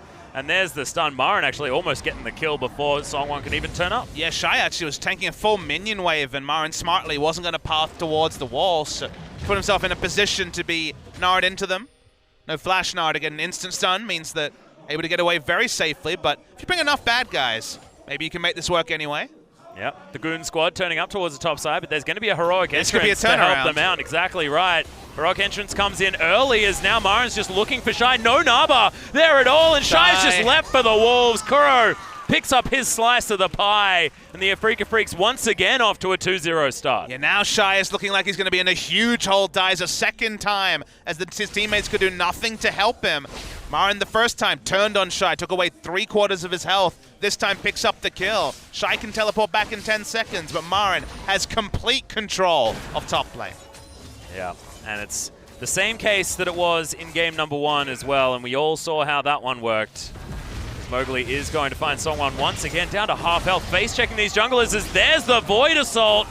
Okay, he's looking for more, but there's the explosive cast. That's going to help out. Oh, Prey Seeker does get through the shield, but thankfully Songwon had it, so it isn't going to cost him his life. Okay, Void Rush was very close to killing that Gragas. Thankfully, he had the cask. Gold lead in top side, 1200 bot lane. Yeah, that is the grand entrance. Quickness comes out as well. The charm working out as now Featherstorm comes in. Kramer uses the heal, gets out of the way of the feathers, and the ROX Tigers. Powerful stuff towards the bottom side as the teleport's coming in back to the mid lane for Lava. That was a bit frightening.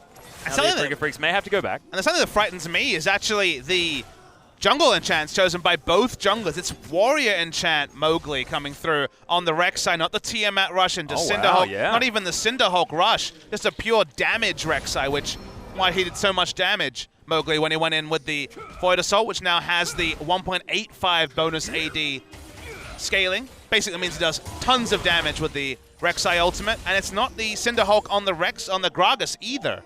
It's actually the Runic Echo that for sure was the common choice on 7-12, but with the buffs to Barmy Cinder and Cinderhulk, a lot of Gragas players, that specifically the NA versus EU Rift rivals, were largely starting to go towards the Cinderhulk Gragas, so surprising to see no Cinderhulks in a game. I'm going to hazard a guess that we will not see this with any commonality in future weeks. Yeah, seems very, very strange when, Cinderhulk gets buffed and we go on a full rant about it, and then you even get a Warrior Rek'Sai in the game. That just feels bad. Sangi is going to turn up towards the top side of the map. We are going to have that switcheroo. Skuro is going to teleport towards the bottom side, pick up this wave as it crashes forward. And Afreeca have done very good housework on their minion waves. Skuro is not going to be able to get that cancel. He does have his adaptive helm though, which has a bit of extra health on it now. So the reason why you see the teleport is they wanted to be able to get more minion waves across the map and not give up the maxims. They used the teleport bot as they were counter-rotating the duo lane to the top. Now the duo lane, and as you can see, it's all about the rock, paper, scissors in terms of lane assignments. Someone has tried to steal the red buff in the time. Yeah, and the heroic entrance is going to be there. The Void Assault comes out. That's going to be Mowgli picking up the kill all too easily this time. The ult was already on cooldown, and Songwon just donates that red buff all the way back to Mowgli, and he'll transition immediately to this Infernal Drake. And for his first game of the season, Mowgli's looking good, but Songwon, I mean, what was he doing there, really? I mean, Songwon's just trying to answer the early aggression with Mowgli with invades of his own, but in every scenario, he's been well answered. That's because he's trying to do it against Kuro on the Galio, against Kennen, who has been winning lanes straight up against the Gnar, and now has 2 kill involvements to his name, and it's a Warrior Rek'Sai, so you make one mistake, and we already saw that Q 3 procs of Q into the ultimate is doing massive damage. So just given how the game has gone, he doesn't have lane control or global investments to back him up, and it's the wrong time to try to go toe-to-toe with Mowgli. Yeah, and you can say what you want about the Warrior Enchant first Rek'Sai, but if you manage to actually get the proactive kills, it's such a dangerous build, especially now, given the fact that the ultimate does so much more damage now as well. It is frightening. It was already buffed enough, I felt, but now it's impossible to dodge and it does more damage. Not fair. Just doesn't seem fair. As the mid lane has moved towards the bottom side, we've got duo lanes in the mid lane. Kramer and Toosin are going to be holding up shop there. Marin doesn't want to move. Wants to try and take down this turret if he can. Songwon's just going to leave Shy on his own. Looking around the Rift Herald, just been leashed by the barrel coming over. Lucian Braum can just walk up, and it is Blade the Ruin King coming through from the Lucian as a first item, so it's very possible they try and take down this objective. Will despawn in just over 3 minutes' time. Hope everyone saw the fact that Kuro bought 2 shoes. I like it. Had 2 shoes in the bank just for a moment there and then sold them for a Glacial Shroud, but understands how many legs Galio has, and that's important. A control ward in this area. ROX do as well, so they don't seem to want to be able to give up the Rift Herald without a fight. There is entrance available. They have to watch that here, ROX Tigers. Oh, Grand Entrance still being held onto here by Key as well as he battle dances his way over to Songyun. Marin turns himself up, does have the ultimate available, and there's the the heroic entrance, but it's a little bit too early as there's the double stun. Now the Glacial Fissure comes out, and the culling is just thrown straight into Songwon. Kramer is going to be able to pick up that kill as the ROX Tigers. Health bars are low, but they're able to turn this one around as the Feather Storm comes in. Kuro now right in amongst it, but he's going to be taken down 2 for 1. Now in favor of ROX, who just team fought that one nicely, but Marin, rush of blood to the head, as he is wont to do sometimes. Yeah, Galio was not able to get a taunt on the second rotation. The kiting damage from the Featherstorm and Songyun, as they kited back, did so much more damage with the extra range than Afreeca Freecs could do. Lucian's culling down early meant they didn't have enough damage, and in the end, it does end up being a trade-up for the Tigers. Perhaps the first time this series they've found their nose ahead. We're going to see the replay. Marin comes in, he has the hero's entrance, but he's super, super squishy. He even went Berserker's Greaves for the build, so it doesn't end up being the knockup party, even with the Glacial Fissure afterwards, that the Afreeca Freecs thought would propel them to a teamfight victory. Teamfighting with an AD cannon has let down many teams in the past, and the setup here wasn't clean enough, even after the early advantages the cannon had gotten, to actually win a teamfight. Yeah, it was just really smooth positioning from ROX as well, as Key was able to CC the key targets and everybody else was able to just create the space. The front line for Afreeca Freecs could not make enough room for the damage dealers. Or really, the damage dealer, as Marin died basically at the beginning of the fight. I mean, everything from Afreeca Freecs is based on the early game. Warrior Enchant Rek'Sai. Very strong one-item damage power spike on a melee champion. We'll build tank after that. On-hit cannon is all about taking early turrets and finding lane advantages. He's done that. Galio, even further nerfs to damage. Means that the pushing isn't as good in general. Is a early to mid-game champion, and it's Lucian AD carry. They don't even have a late game, so they need to keep up the plays like you see on the map. Yeah. Shy actually has to blow his flash towards the top side as Mowgli turns up once again. Outer turret falling is going to keep Afreeca Freecs in the lead as far as gold is concerned, but if fights keep going the way they do for the Tigers, it's looking fantastic for them.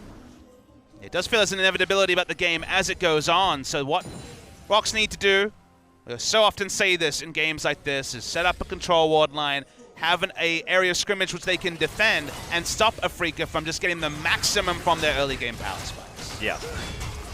Well, Kramer going to be joined by Toosin there, who's taking a bit of damage. Songyun is starting to ramp up. Static Shiv is actually opted in for here for the ROX Tigers AD carry. Now heading towards his Infinity Edge for that 3-item spike that everyone wants on the Xayah.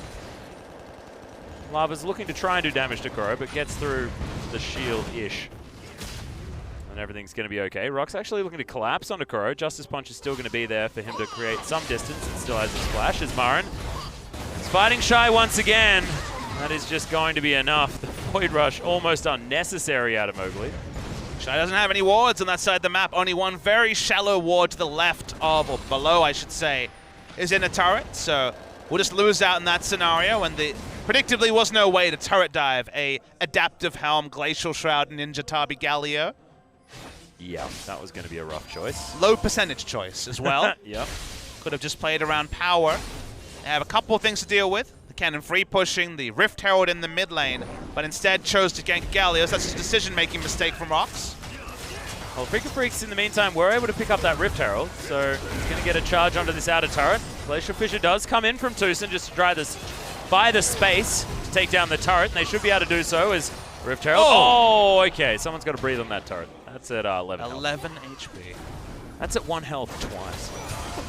That's not how math works at all, Atlas. Oh, well, Kuro says that he can do at least 11 damage in one auto attack. Does so. Justice punches his way out as Sungyun looking to slow down Tucson. Teleport's coming in now for the ROX Tigers as Lava makes his way over. Package is going to be delivered and Mowgli is going to be the recipient. See you later.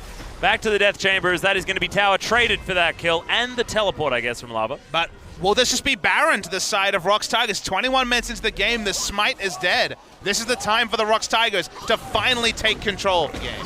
Well, they got a fair bit of Wombo ability still, even with only 4 members available. The teleport is going to be coming in from Kuro, who now has full health once again, and this Baron is doing damage. Remember, it's a Runic Echoes. Oh, baby! They start this fight off, and Shy looks for the Nart. Doesn't quite get the stuns that they want. Heroic entrance is going to be good. Marin actually, enough space on the back end as Kramer with the fadeaway Culling's going to be able to do the work.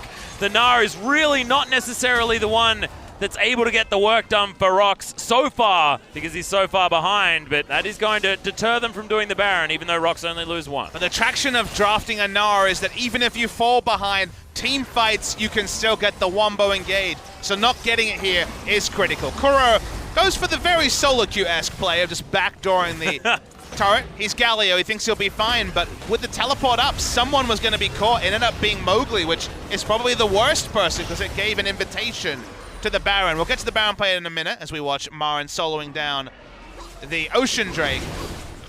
Apparently won't get to see the replay. I would love to see the team fight, but the Gnar being such a big misfire is another query to why they drafted Gnar in this spot when it already didn't do well in lane. You have to make it work in team fights, and that was not what they were looking for. Yeah, they had plenty of other options as well. Not a lot of top laners were banned away. I mean, it was the Shen and Rumble and Renekton and Jace. So 4. So quite a few. Never mind, take it all back. But there was still more, you know? Jarvan could have been opted in for as well. Other things. They could have flexed the Gragas up there. It's quite a few options. Try and get a decent matchup into the cannon. Probably wouldn't have been Gragas. Gragas himself has gone for the Knight's Vow, which is pretty common, but doesn't have the Cinder Hulk to get the maximum value out of the Cinder Hulk and Knight's Vow scaling. Yeah. Interestingly, Marin's actually gone for the Rapid Fire Cannon. Yeah, well, like I wasn't talking about. I wasn't expecting. I thought it would just be the Phantom Dancer, but maybe because he's winning trades so simply, feels like the extra auto attack onto a turret might be the big attraction there. Usually, I would expect the Phantom Dancer, but Marin is the Cull Rush in almost every matchup guy. So yeah, give him a free pass to build offensively. Question is where he goes from here. It would be interesting to see what it is going to be. Could be double Zeal, honestly. I don't think they want a team fight here, Afreeca, as they will continue to fall off in that particular regard. Okay, so Songwon is going to be able to take away the blue buff, but it means that it's not going to go over to Lava. Anything like that. Freecs continuing to take control of this river. You can see top side of the map owned by Freecs. Once that Baron was taken away from the ROX Tigers, that decent team fight for the Freecs, they have been able to retain a decent amount of control, even though there is still 1 ward sitting on it. And when it comes to ownership, which I think is a really good way to call, you know, control ward area. Yeah. There is no control wards on the map at all from the ROX Tigers, so it's something for them. They just put down there first around the red brush, but getting some vision control of their own is something to set up for in the next few minutes. Difficult when Gnar is already so far behind and not grouped. Songwon's the only person who can really start putting down vision at present without being caught. In fact, that ward line is very aggressive from Afreeca, even on the bottom side of the map.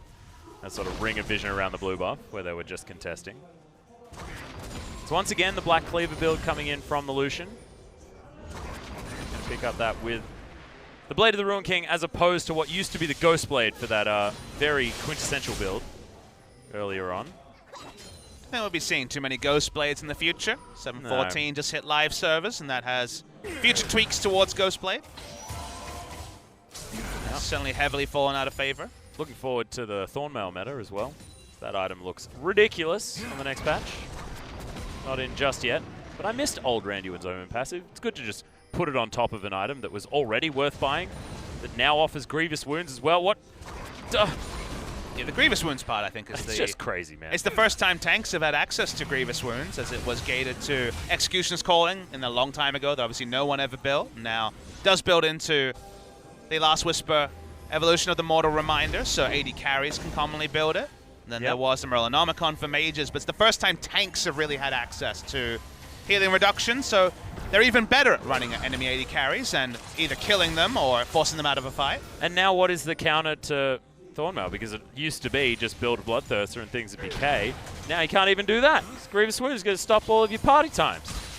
Build a Zonius, get a bit of stasis. Oh, that's a good idea. We saw Lee Sin with Zonias at Rift Rivals. Anything's possible, Atlas. Yeah, it's true. If your Guardian Angel's on cooldown, build a Zonius. That's how it works. Keeps you alive for a little bit longer. Do some more funny business. You know, I look at tanks being empowered and I think, what about Cogmore? Maybe Cogmore's gotten better again. Hey, yeah, true. Dr. Mundo looks at that item and smiles, that's for sure. Oh, God. Well, you mentioned Double Zeal item, Pop Smithy. That's a Static Shiv, not a Phantom Dancer. Still waiting for the Phantom Dance. Maybe that's going to come in 4th attack speed. Well, he's not going to build Infinity Edge, so why not? Yeah. Just build that before he builds his inevitable Wit's End for his 2.5 attack speed cannon. Maybe Guardian Angel next from Marin, but with that nerfs to the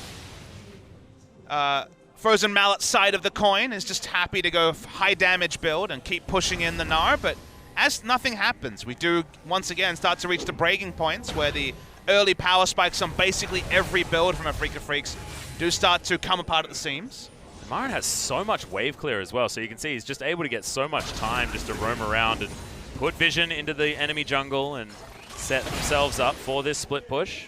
Songyun as well has hit his 3-item spike with the Infinity Edge now complete. Very even on farm as Rapid Fire Cannons just come in for Kramer, but that damage potential from the Xayah is huge right now. So yes, advantage for Marin is huge as well. Close to a Flame Horizon, a second game in a row. The back-to-back Flame Horizons, what does it mean? Against different opponents, remember? Yeah, true. I'd actually like to see the lane assignment of Galio bot lane, because he has good interrupts to the Gnar. Keep Gnar out of the fight, and then just have the cannon push up top lane and turn onto the Baron. That, to me, is the right lane assignment for the side of Afreeca, and they seem to agree as Cannon is entering the top side. Actually went back and bought his QSS as well, so it's going to be Mercurial Scimitar as item number 4. The Cannon, unless you include boots, in which case we'll go with number 5. Don't get pedantic on me. You got pedantic with yourself. Yeah. A theoretical someone getting pedantic is what I was hoping to try and dissuade, as there's the package that's being used to get back to lane. Love it. Of course, running out on that cooldown. ROX have set themselves up with some decent vision on the top side, giving them an avenue towards this Drake. This group up is 4. As you can see, Marin's actually taking got a the teleport red ward. He's going for the more shallow one. Yeah, and it looks like Afreeca Freecs want to grab their 3rd dragon of the game, wanting to hold on to this one. Bit of a speed up there for the ROX Tigers, who are looking for their way in, and Shy still not here at this fight just yet. Kuro's going to back his way out. Unbreakable's there as now Mowgli. He needs to tunnel his way out the back, and this dragon still getting angry with members of Afreeca Freecs or the ROX Tigers, depending on which one is going to start hitting it. The feathers are starting to stack up, and now ROX, they're looking for their opportunity. A blue buff comes down for Lava just in the midst of it, as now Kuro looking for the stuns, and now the whole fight's been broken up. It's going to be the dragon going to Mowgli, but who's going to be able to win the fight? Massive AoE in the backline as the heroic exit comes out from Kuro and needs to try and get that Justice Punch to make his way out. Good knock up, and that's going to spell the end of the Galio. And now the Afreeca Freecs well and truly on the run. The flash forward, Tucson going to flash in response. Then stands behind his teammate. Things will be very close to not fine, but are fine in the end. It could have been more for the side of ROX. Gnar did not find an opportunity to use the Gnar ultimate, even though the transformation was at the perfect time. Some recalls are forced to come through. Mowgli walks up alone. He gets the information that Baron has been stunned. Yeah. Does know that he can make his way in there as well, as Marin's going to turn up. Still has the ultimate. And he does a lot of damage as Lava takes a lot as well. Mowgli gets himself into the pit, but it's not going to be the Baron steal. Gnar into the wall means that the Rek'Sai's dead, but Kramer, can he do the damage? They're low health bars, but Marin's going to be taken down. It's a double kill, as well as the Baron being taken down for Songyun. playing beautifully, and Kramer gets flanked, and Lava tears him apart. Tucson is going to follow. That's going to be the ace, and Afreeca, it's Game 2 syndrome all over again. It certainly is, Atlas. The Game 2 script was written before it even started. Afreeca went super early game with their draft, but that means you can't afford to make small mistakes like they have again and again when everyone puts their value in the early game. No smite was actually used by either jungler, and it was just claimed by Xayah, of all people. And the moment that you're team fighting with full damage AD on hit cannon, you know the mistake has been made earlier. And especially when you're jumping into a Thunderdome with a Xayah there as well, who is just able to do so much damage from the safety of the middle of the team. Now with that Baron up, yeah, no smites being used, and that Baron went down to 230 health, Papa Smithy. A bit of a fat finger maybe from Mowgli or from Songwon as well, because that Baron probably should have been smoked at some point. But Shy's going to get his split push on towards the bottom side of the map. The Tigers are going to be able to take down the inner turret in the mid lane. This lead of 2,000 gold is only going to extend as there is so much standing gold on this map. Even the top lane, you can see outer turret's still available. It's so heavy in the outscale that honestly I don't know what Afreeca Freecs can do to get back into this game. Would require a wombo engage onto Corki and Xayah, both of them dying, but instead, both of them have 4 kills. All the kills go to the double Infinity Edge carries, and Afreeca Freecs don't have a comp that has access to the backline. If Kennen tries to get there, he will die instantly. Sure, they can try the Rek'Sai and Galio wombo combo, but the bouncy party is just going to be interrupted by damage. They really have no option to try to stop the ROX Tigers from just walking around, taking free turrets, and even Gnar, who has done basically nothing this game, is able to just be a ranged auto attacker in the side lane and take down turrets. Yeah. And I actually really like the Gragas pick up here as well. We were asking questions of it in the draft because the Rek'Sai was open when they picked it up, but does work for disrupting the fight and getting the cannon out of the way. I mean, of course, it wasn't even picked yet, but it seems like the Tigers knew something that we may have not. These turrets continue to evaporate on this map. Shy deals with the top outer in this inhibitor. Not long for the world, it feels like. The ROX pushing forward 4 versus 5 confidently here in the mid lane. Looking to push up, take their first inhibitor. So much damage on Corki and Xayah. It's trivial as with the Baron buff.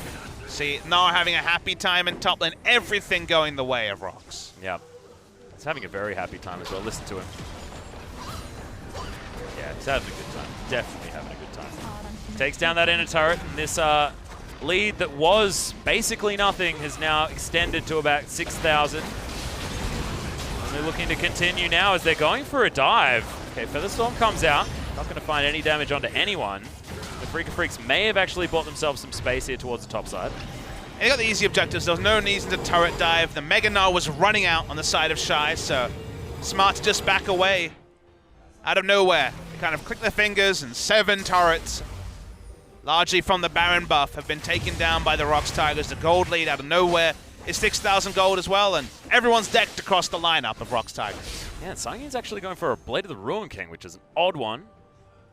I would have expected Bloodthirster or something like that. Like it a little bit more. Not a whole lot of tanks on the side of the Afreeca Freecs. There's Marin.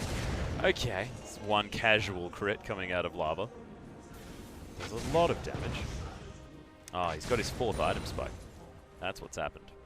First really big game-breaking performance from Lava. Has played now, will be his 4th game. Yeah? 5th game, I should say. It definitely didn't look anything special in his first series. On more of a lane-dominant champion, the Corki didn't have to deal with the Kassadin this time, as Afreeca did put Kuro mid lane. They haven't made much from the Galio. Heroes' interests haven't been massive. They may just watch another turret go down. Well, the package does have to get expended, so maybe an opportunity for the Afreeca Freecs, but they have to deal with the super creeps in the mid lane.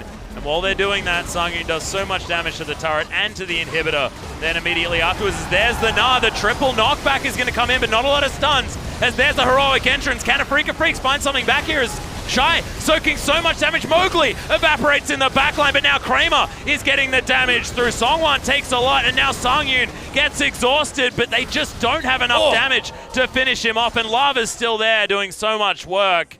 It's a 1-for-1 trade, key for Mowgli. The Afreeca Freecs at least hold on for the moment. Yeah, the front line not quite sturdy enough to allow Lava and Sangyun to free hit. In the end, they both have to back away. Flash and heal used on Sangyun, but they get the objective and largely get out. It's still a success for the ROX Tigers. Picking up the Elder Dragons, it's going to be a denial buff from the side of the Tigers, and Afreeca might actually hard commit. They're the only one that has any Drake buffs. Yeah, they're actually going to head over here as well, so they can see that they're going for it. Kuro and Marin just want to get them out of the way. That was double teleport invested into that play. No way for Rek'Sai to get there quickly. Will be home guarding out of base. They don't have a lot of time either. Remember, they do have 2 downed inhibitors. Yep, teleport's going to come in here from Lava, utilizing the Corky teleport. I like it. Now they're going for this fight. Finally, Key does turn up, and Mowgli's going to get here as well. So it is a 5v5. Job for ROX is to buy as much time as possible. Get the Mega Gnar back up as Shy's just about to run out, and let the minions do the work. Oh, and Key's actually looking for this flanking grand entrance, which could be very important. Just uses it to get out of the way, and Afreeca realize that their time has run out. This Elder Drake should go over to the Tigers pretty easily. Yeah, good waiting game from the ROX Tigers. They could just wait on the next Mega Gnar, just suck in the Afreeca Freecs and stop them from protecting their base. Afreeca made the smart move. There was a window to rush it down or contest. 15 seconds later, that window was closed. Smart of them to back away. To give away an Elder Dragon, but it's the lowest value Elder Dragon possible. No buffs to buff it up, so only the base burn damage coming through for the Elder. Still items being picked up here for the Afreeca Freecs as well. Mercurial Scimitar now done. The right hand facing multicolored swords looks fantastic as well. So, I mean, Afreeca Freecs may not be winning, but as far as decorating is concerned, just brilliant. Once again, I mean, we're fishing for positives on the side of Afreeca at this stage of the game after losing that Baron and then the Elder. Baron is going to come back up once again. You can see the ROX Tigers already well and truly poised to try and pick that one up, utilize that not necessarily massive Elder Dragon buff. It's so surreal that the same coaching staff drafted the Game 1 and Game 2 comps for the Afreeca Freecs. Yeah. The Lucian 80 carry was unnecessary. It wasn't a big flex. It was taken in the same round of the draft as the Cannon. Really kind of strange to see how Afreeca Freecs ended up with these champions that so hard outscaled if they made any mistakes. They did make them as well. They're just trying to hold on to their last remaining inhibitor. Baron still being completely warded up by Afreeca Freecs, actually, as they were able to sneak themselves up there, and Mowgli looking for a way to get in the backside. Able to get one inhibitor back up. Bottom turret, bottom inhibitor probably will go down if they contest the Baron. No teleports up for Marin or Kuro. And that is a fast Baron. That is an extraordinarily fast Baron, and they do have those feathers on the ground as well, as Kuro's going to move his way in. Songwan is going to be able to lock this one down just fine. ROX Tigers now back themselves away, and oh, Justice Punch is interrupted. Shy jumps in, he's got the Mega Gnar available, but decent spacing comes out of the Afreeca Freecs. Shy soaking a lot, but isn't actually getting too much space bought for his backline, who only take half the health of Mowgli and Tucson. In the picture-in-picture, you can see that even just occupying the time of the Afreeca Freecs is all they need to do. One Nexus turret already goes down. Yep, Shy utilizes his health bar before and now just teleports back after he gets that one out. And Mowgli, no man's land, tunnels his way out, but he's still getting chased down. The Hyper comes in. Heal comes out as well. Mowgli is left alive as there's the explosive cast for the finish. And Kuro now finds himself overextended. He's not going to be able to get his CC in there. And look at that burst damage. In goes Shy. Another wallop is going to stun up Tucson. He's going to fall. And now Marin just runs forward in desperation. The Afreeca Freecs are going to get tied up once again. It's a 2-1 dream for this team. 2-2-0 so far this season, but it's been all about winning and losing and winning and losing, and we don't necessarily know what we're going to get, and it makes it so exciting. But the ROX Tigers play this one out so much better. Yeah, the Afreeca Freecs are still must-see TV. You never know what you'll get out of this squad. Game 1, close to perfection. Game 2, such a narrow win condition that inevitably they made one mistake, and their draft really kind of let them down in terms of getting back into the game. So we will be going to a climactic third game. Red side so far has been the winning side in both games, and really no idea what we will see from Afreeca because ROX just played pretty standard League of Legends. Shy had one of the worst Gnar performances we've seen in a long time, and yet wasn't even needed to be on point with his Mega Gnar ultimates, and it was a pretty comfortable victory, all things considered, for ROX Tigers. And it shows once again that the bottom lanes is where it's all about with both of these teams a large portion of the time, because that Xayah was so good out of Sangyu, and I'd like to have a look at the damage graph because I have a feeling he probably did a whole bunch of work throwing those feathers around the map. But it was a good game from Mowgli coming in, even if it was a defeat. Interested to see if Spirit will come back on for the experience edge in Game 3. The ROX Tigers, they still want to cement their win streak. They can move to 4 wins in a row. Whatever you can say about the draft, they still were the ones to win Game 2. And now it's all left to a best of 1. Kind of on the nose after Rift Rivals, but a best of 1 to decide whether it will be ROX Tigers extending their lead or Afreeca Freecs finding their way back to the top 5. Yeah, and the Tigers can go back to the drawing board and make sure that they don't fall into the same trap that they did last time around, because Afreeca, a lot of it was to do with the surprise draft with the Galio being in the support position as opposed to that mid lane or the top lane or something like that. So still a lot of question marks for both of these teams, and we'll see how it's going to go as we hop to a quick break before Game 3.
as a wild bird sings. A sonic echo that leaves no room for doubt. All the shots bring it back to what it's not. As the world comes tears in our hands, are we all part of a bigger plan? Call the shots, bring it back to what it's not.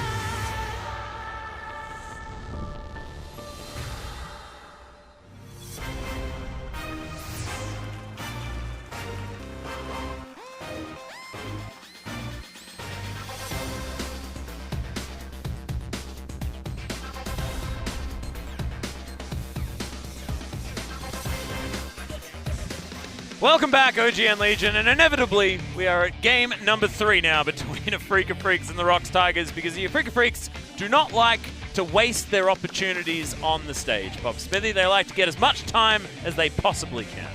And after drafts like Game 1 and Game 2, you start to wonder if they really do take the strategy of throwing all the darts at the dartboard and seeing where they lie, Atlas, because sometimes it comes across as genius, and other times it comes across at the Game 2 draft. Songyun, the man who has been the MVP for the ROX Tigers in summer season, the man they build around, picks up the MVP for this game. Very solid stuff on the side. Yeah, 6-0 and 7.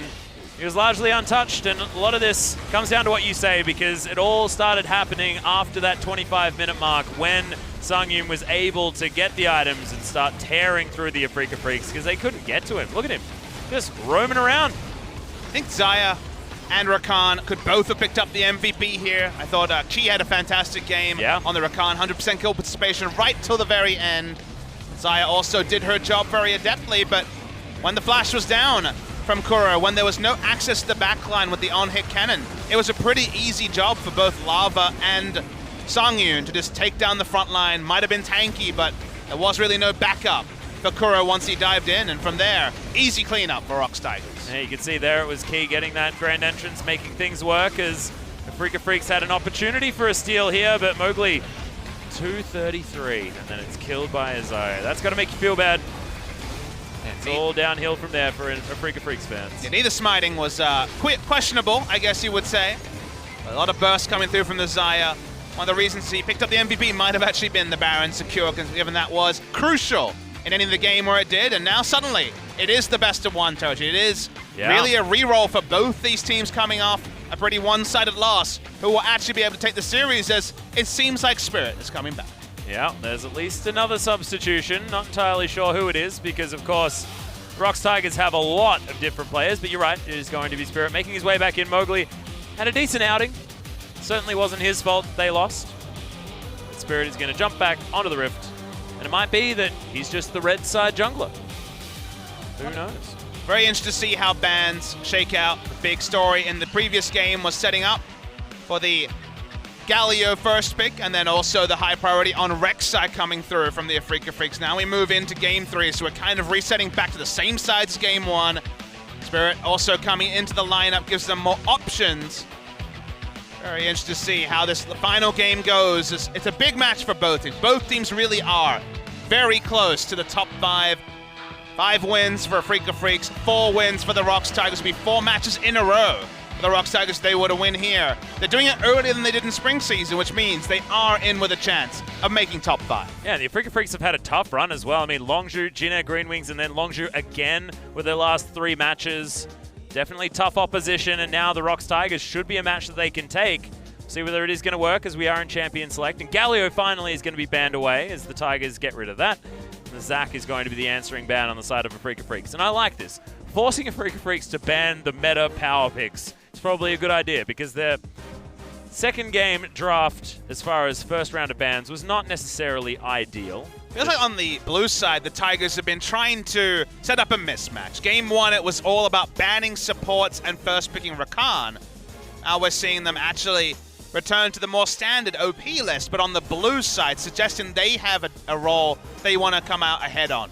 Right now, it looks like the Rek'Sai with the premium jungler, but the Gragas was the selection in the previous game. Yeah, you'd have to feel that Afreeca Freecs are probably going to ban away the Kalista as the final ban, so the ROX Tigers could probably look to try and shore themselves up with a first pick option. Rakan was, of course, their first pick in game number 1.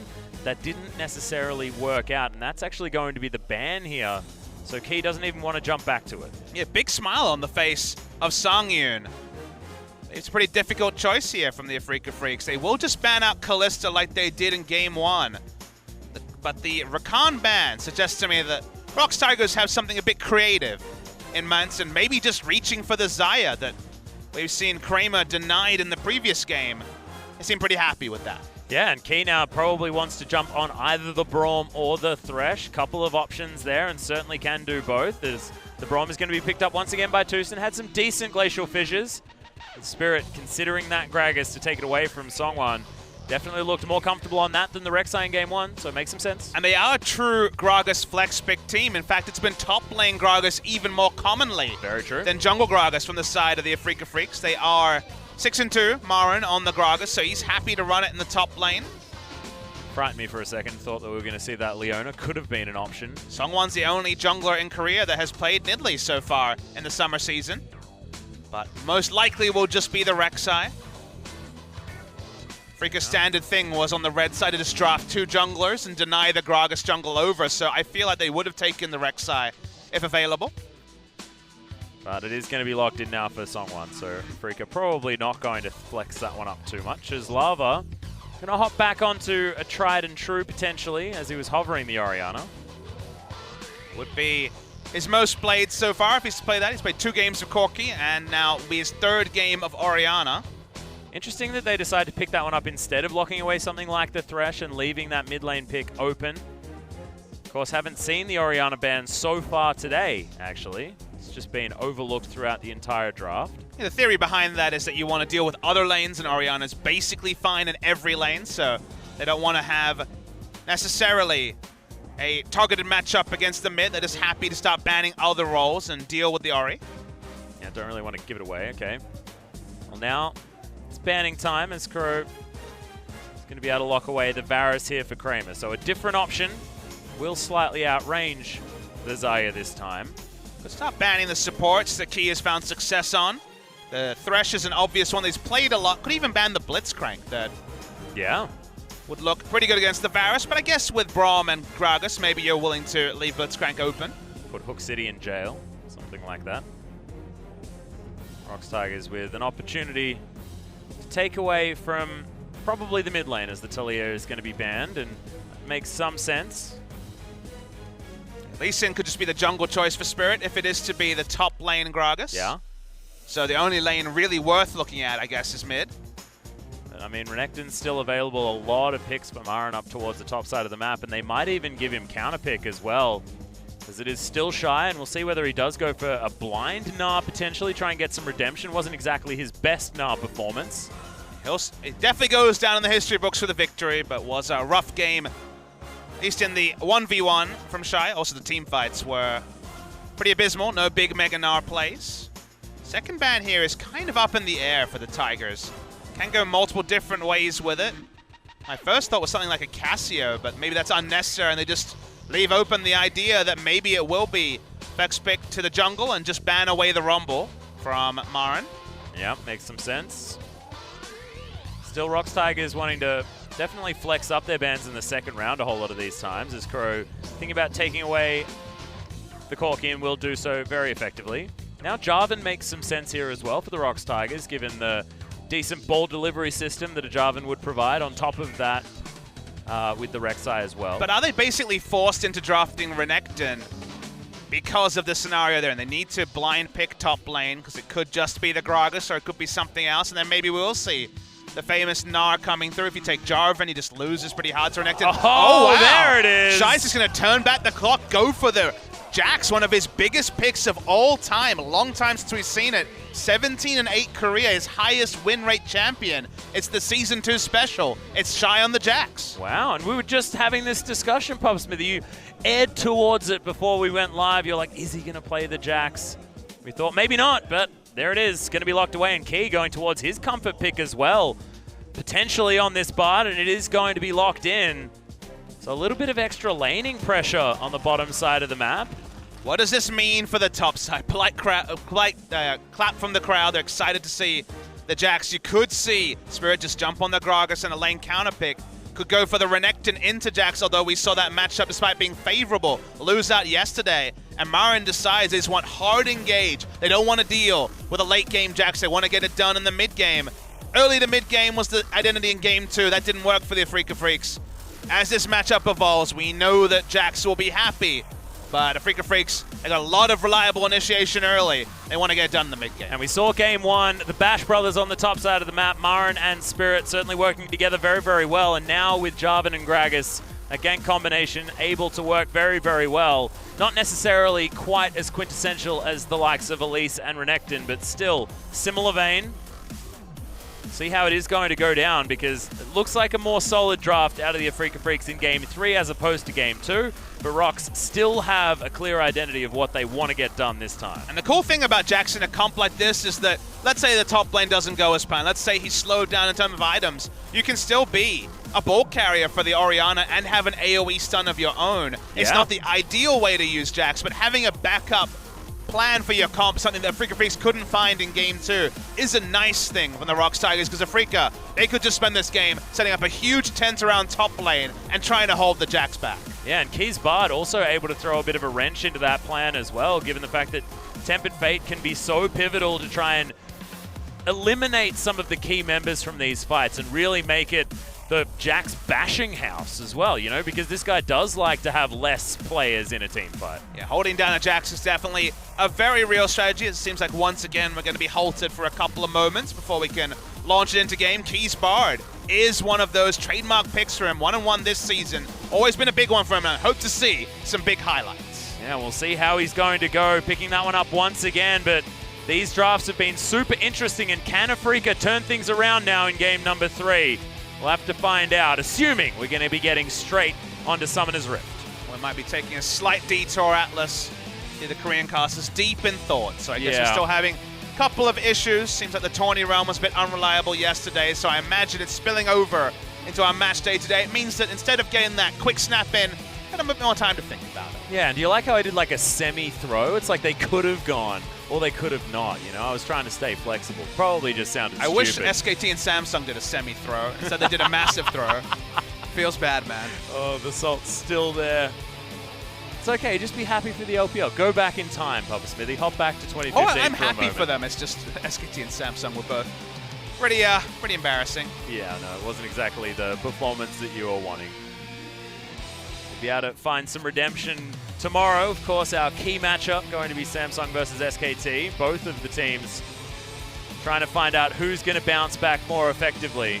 Only one team can have a redemption story, I guess, in that series. You know, one team, both teams coming off that humbling loss, and only one of them can actually win a best of 3 that SKT will be desperate to win. They do not want to lose twice to Samsung in one season. And does SKT bring Huni and Peanut to that series as well? Or is it just their winning combination? That is the question. But we've got a game about to come up. A game number 3 in this best of 3 series, and let's get into it now. Leave no room for doubt. All the shots, bring it back to what it's like.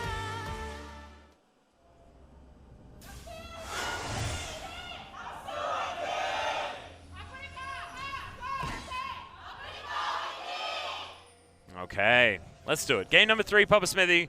Afreeca Freecs with a little bit more of a standard composition this time around. The scaling towards that late game certainly more prevalent. And Spirit on the Hillbilly Gragas, waiting to get things done. And we'll see how Shy goes on the Jax. This could be the be-all and end-all moment for the ROX Tigers to try and make it a 4-match win streak. You just can't help but smile, though. Jax, Oh, yeah. one of those signatures for Shy, right up there with the top lane Rise, right up there with the Singed.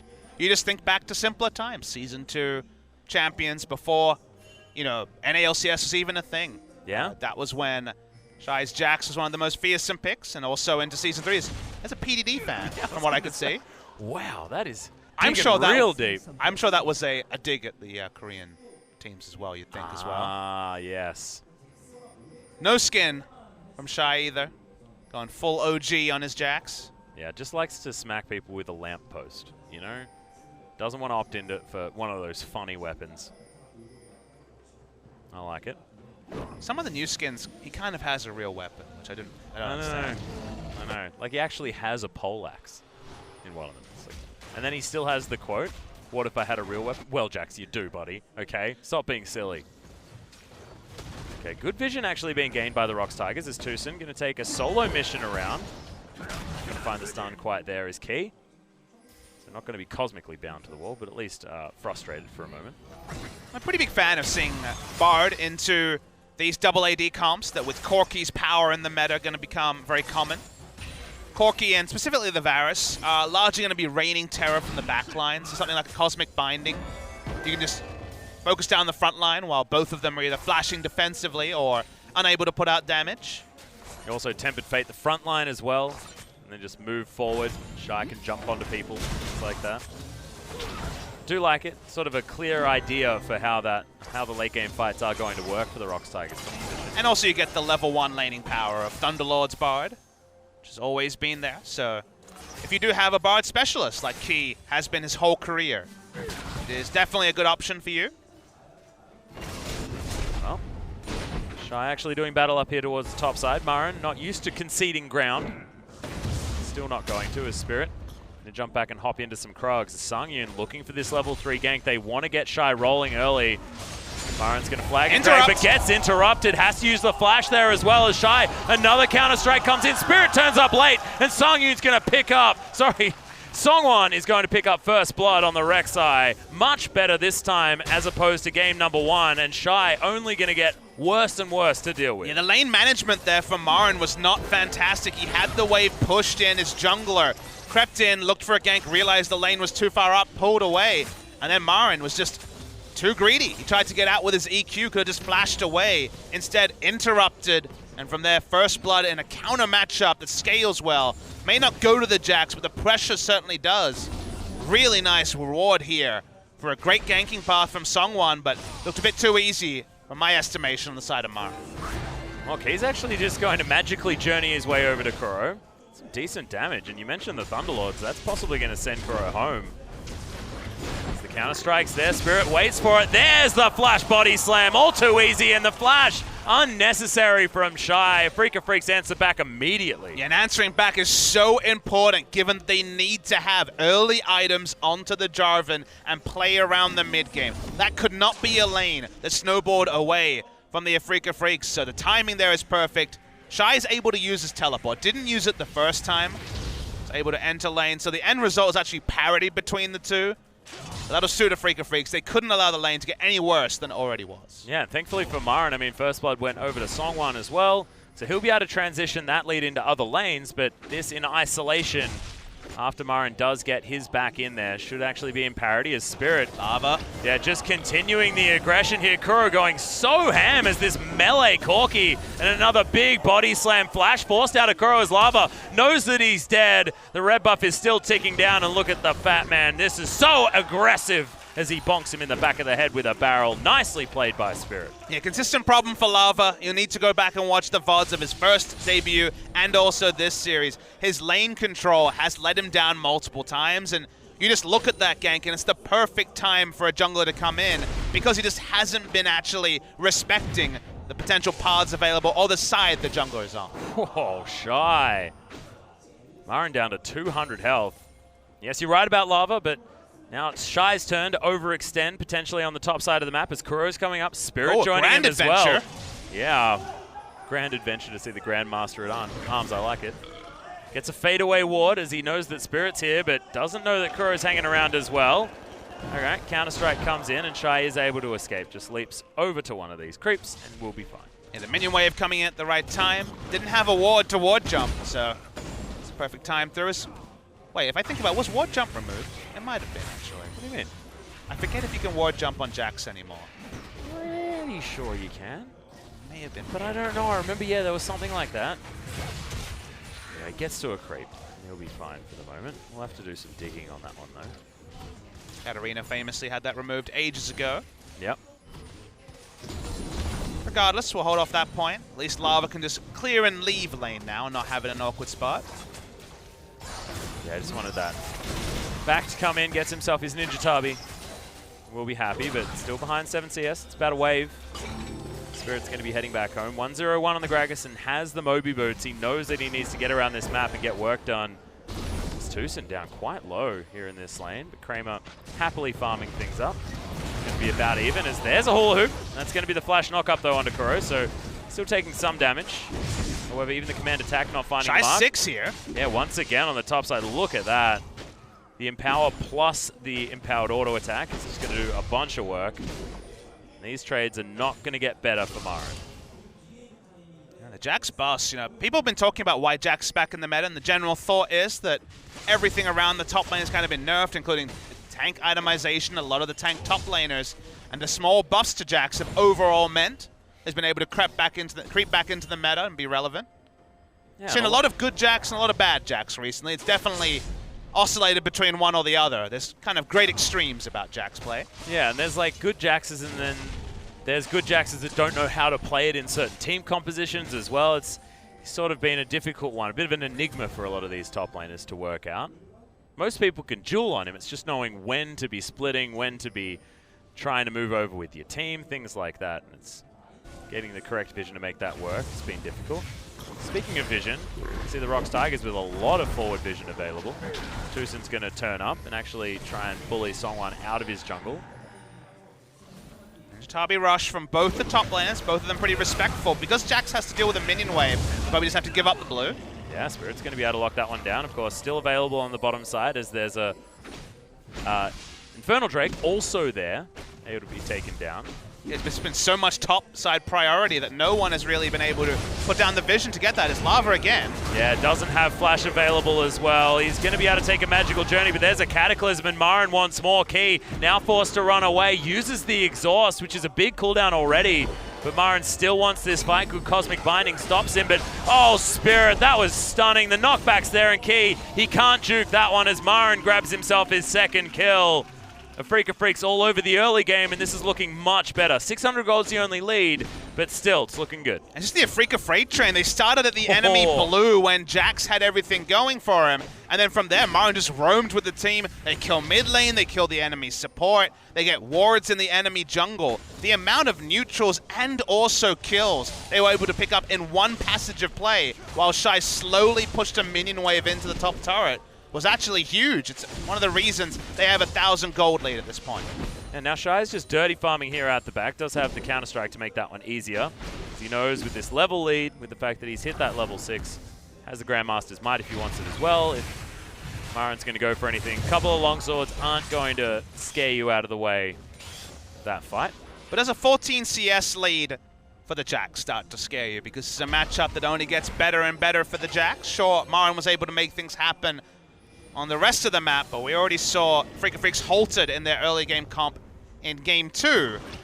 Need to keep making plays around the map. The next teleport for Marin's not going to be another 4 minutes or so, and we'll be disconnected from Shy.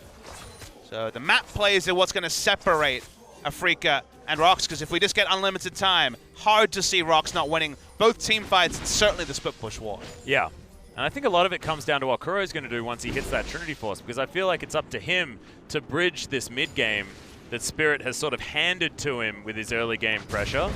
He's invested into it as well. I mean, the Moby boots, he's got a Dark Seal now, wanting to try and get this snowball happening. So that pressure, like you were mentioning, does need to continue. Yeah, Moby boots Gragas is a new one. Yeah. Very frequently see Merc treads or more The fact that he standard just doesn't boots. often put on the runners, you know? It's just not his thing. Has so much mobility with the body slam over walls that extra movement speed's comes across almost unnecessary, but he seems to follow what we've been talking about. Speaking of following what we've been talking about, both of the junglers now going to be picking up Cinderhulk. So first Cinderhulk Gragas seen so far in this patch. Rek'Sai as well. It's just so cheap to pick up Barmy Cinder and does more damage for clear that even the Tiamat Rek'Sai is probably going to be halted. Could still be an option, second or third item, but early rush on Cinderhulk and the item being 200 gold cheaper in accordance with the Barmy Cinder is just even more powerful than it was before. Well, both AD carries with their BF swords picked up. Cheeky longsword for Sungyun. It's now Spirit hanging around this dragon. He's inside the pit. We'll see whether he's actually going to try and pick this one up, because he does have his Cinderhulk already done. Songwan does as well, as he's been farming things out nicely. But Lava's back in base, so they did have an opportunity. He's not going to quite jump in on it yet. General war priority is there for the ROX Tigers on the Infernal Drake because they have the control ward on the enemy blue, so more advanced warning of some of the routes that Afreeca can take to contest it. No teleport on Marin as well. Feels like starting the Drake is the right move, although here's Spirit. Yep, Cataclysm comes in, Spirit's looking for it. There's the flash body slam. That was interestingly placed as the flash is a good timing. They're looking for the follow-up now as Grandmaster's Might's there for Shy. Does wear off, and now the teleport comes in. Kuro's looking to try and add on to this fight, but can they keep someone actually slowed down? I don't think so, and Lava's going to make his way up towards the top side. Kuro immediately actually turns on the aggression with the Gatling gun, but Freecs won't be deterred from this. To me, this is a poor read, though. ROX could have taken a free Drake, and Shy got out, which is his fastest interrupt. Yeah, and Marin actually now looking to try and make his way out, but that's going to be the kill. They can't even get the follow-up, as Songwan's going to eat up that Fury. Pick up that kill is now Kramer towards the bottom side. They're looking for Toos, and Featherstorm's great, but it slows him down. And now Kramer has the ultimate, just got enough mana for that one. Not going to find as much towards the bottom side, but nice work from the Tigers to try and get something back on the back end. He's alone. Yeah, he's also going to get stunned and most likely murdered. There's, okay, over-aggression on the bottom side. That was bizarre. Not really sure what he saw there. I don't know if that was Songyun just not coming with him, but it's kind of journey to death. Yeah. Brain fade could be a word used. ROX, you're right. ROX could have taken the Drake earlier. They'll just go on to it now. No teleport from Marin still. Shy can be there, but doesn't want to teleport over. Happy to just re-enter lane. He's hanging back just in case, but it should be Infernal Drake over to ROX. Was kind of unsure why Marin died in the top side. Spirit and Kuro both were on pretty healthy values, but we're respecting the 3 there from the ROX Tigers. They just gave up on the scenario. Yeah. So this is going to be the replay of what happened on the bottom side. Tempered Fate means that Tucson goes down low, that Flashes gets himself out, and then Key's like, I can do this. I mean, the only reason for Key to go on a solo mission like this, even with both summoners up, is if that exhaust is Ignite, but he doesn't have Ignite. He has exhaust, so he just walks up, and what exactly was supposed to happen here? I guess Unbreakable was supposed to be down. I don't know. The one thing you could say is maybe the control ward stopped the teleport play coming through, but I really think that was just a great disconnect between the players. Okay, Kramer's gone for the Essence Reaver build on the Varus. So we're just going to try and scale up with the Xayah, but on a Varus instead. Papa Smithy, how do you feel about it?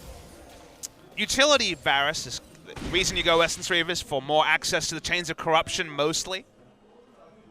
I think he's already kind of admitted that he's not going to be able to go an auto-attack build because you see Jax and you realize that can just ruin your day. So it's more about being guaranteed that he can do things in fights and not min-maxing and then just getting burst down by the Jax. So my impression there is just utility, looking for picks, Orianna.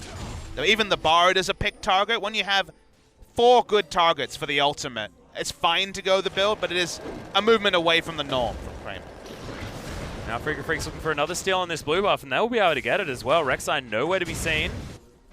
Blue's warded by the ROX Tigers on the other side of the map, so they might be able to actually just trade these. Shy will need to be careful. Many people towards that top side. Pressure's not really on ROX Tigers. They're ahead in terms of Drakes. They're behind 600 gold, but given their scaling, that's fine, certainly, given where they can get later in the game. And Jax is winning in CS against a Jarvan, so they're happy to just keep playing a standard game. We could get access to Trinity Force soon, they get access to options soon, but for now, I mean, everything's looking just fine from the side of the ROX Tigers. Yeah, Shy's going to have his Trinity Force, but Marin should have that Tiamat and the Black Cleaver done relatively soon, but Shy ahead. A fair bit of CS, affecting those stats that Marin has held on to for a lot of this season. Been on quite a few shopping trips recently, doesn't have vision around the top side, so just trying to be respectful in general. They don't have any of the enemy camps warded. The only really advanced ward they have is of the entrance next to the mid on the blue side for the Afreeca Freecs, so in general, don't have a lot of information, so Jack's just using it to buy a dagger, get full health, come back to base, come back to the top lane. Through with the package, just looks for the auto attack, but doesn't find someone. Songyun throws out the Featherstorm, but now he should get stunned. The exhaust comes in, late exhaust, and the auto attack cancel actually. Out of Kramer, unfortunately, doesn't get the stun onto Sungyun. That's going to take 3 Summoner spells to get out of that. The ult being down allows both Kramer and Tucson to walk up a lot more frequently. Speaking of walking up. Oh yeah, he's just going to try and stop Key from getting into the magical journey as they follow it through. They're looking for it. 1 auto is all they need, but Key doesn't fall down. Winter's Bite gets it, and he flashes to safety. So much respect for Sungyun, but they get the pick.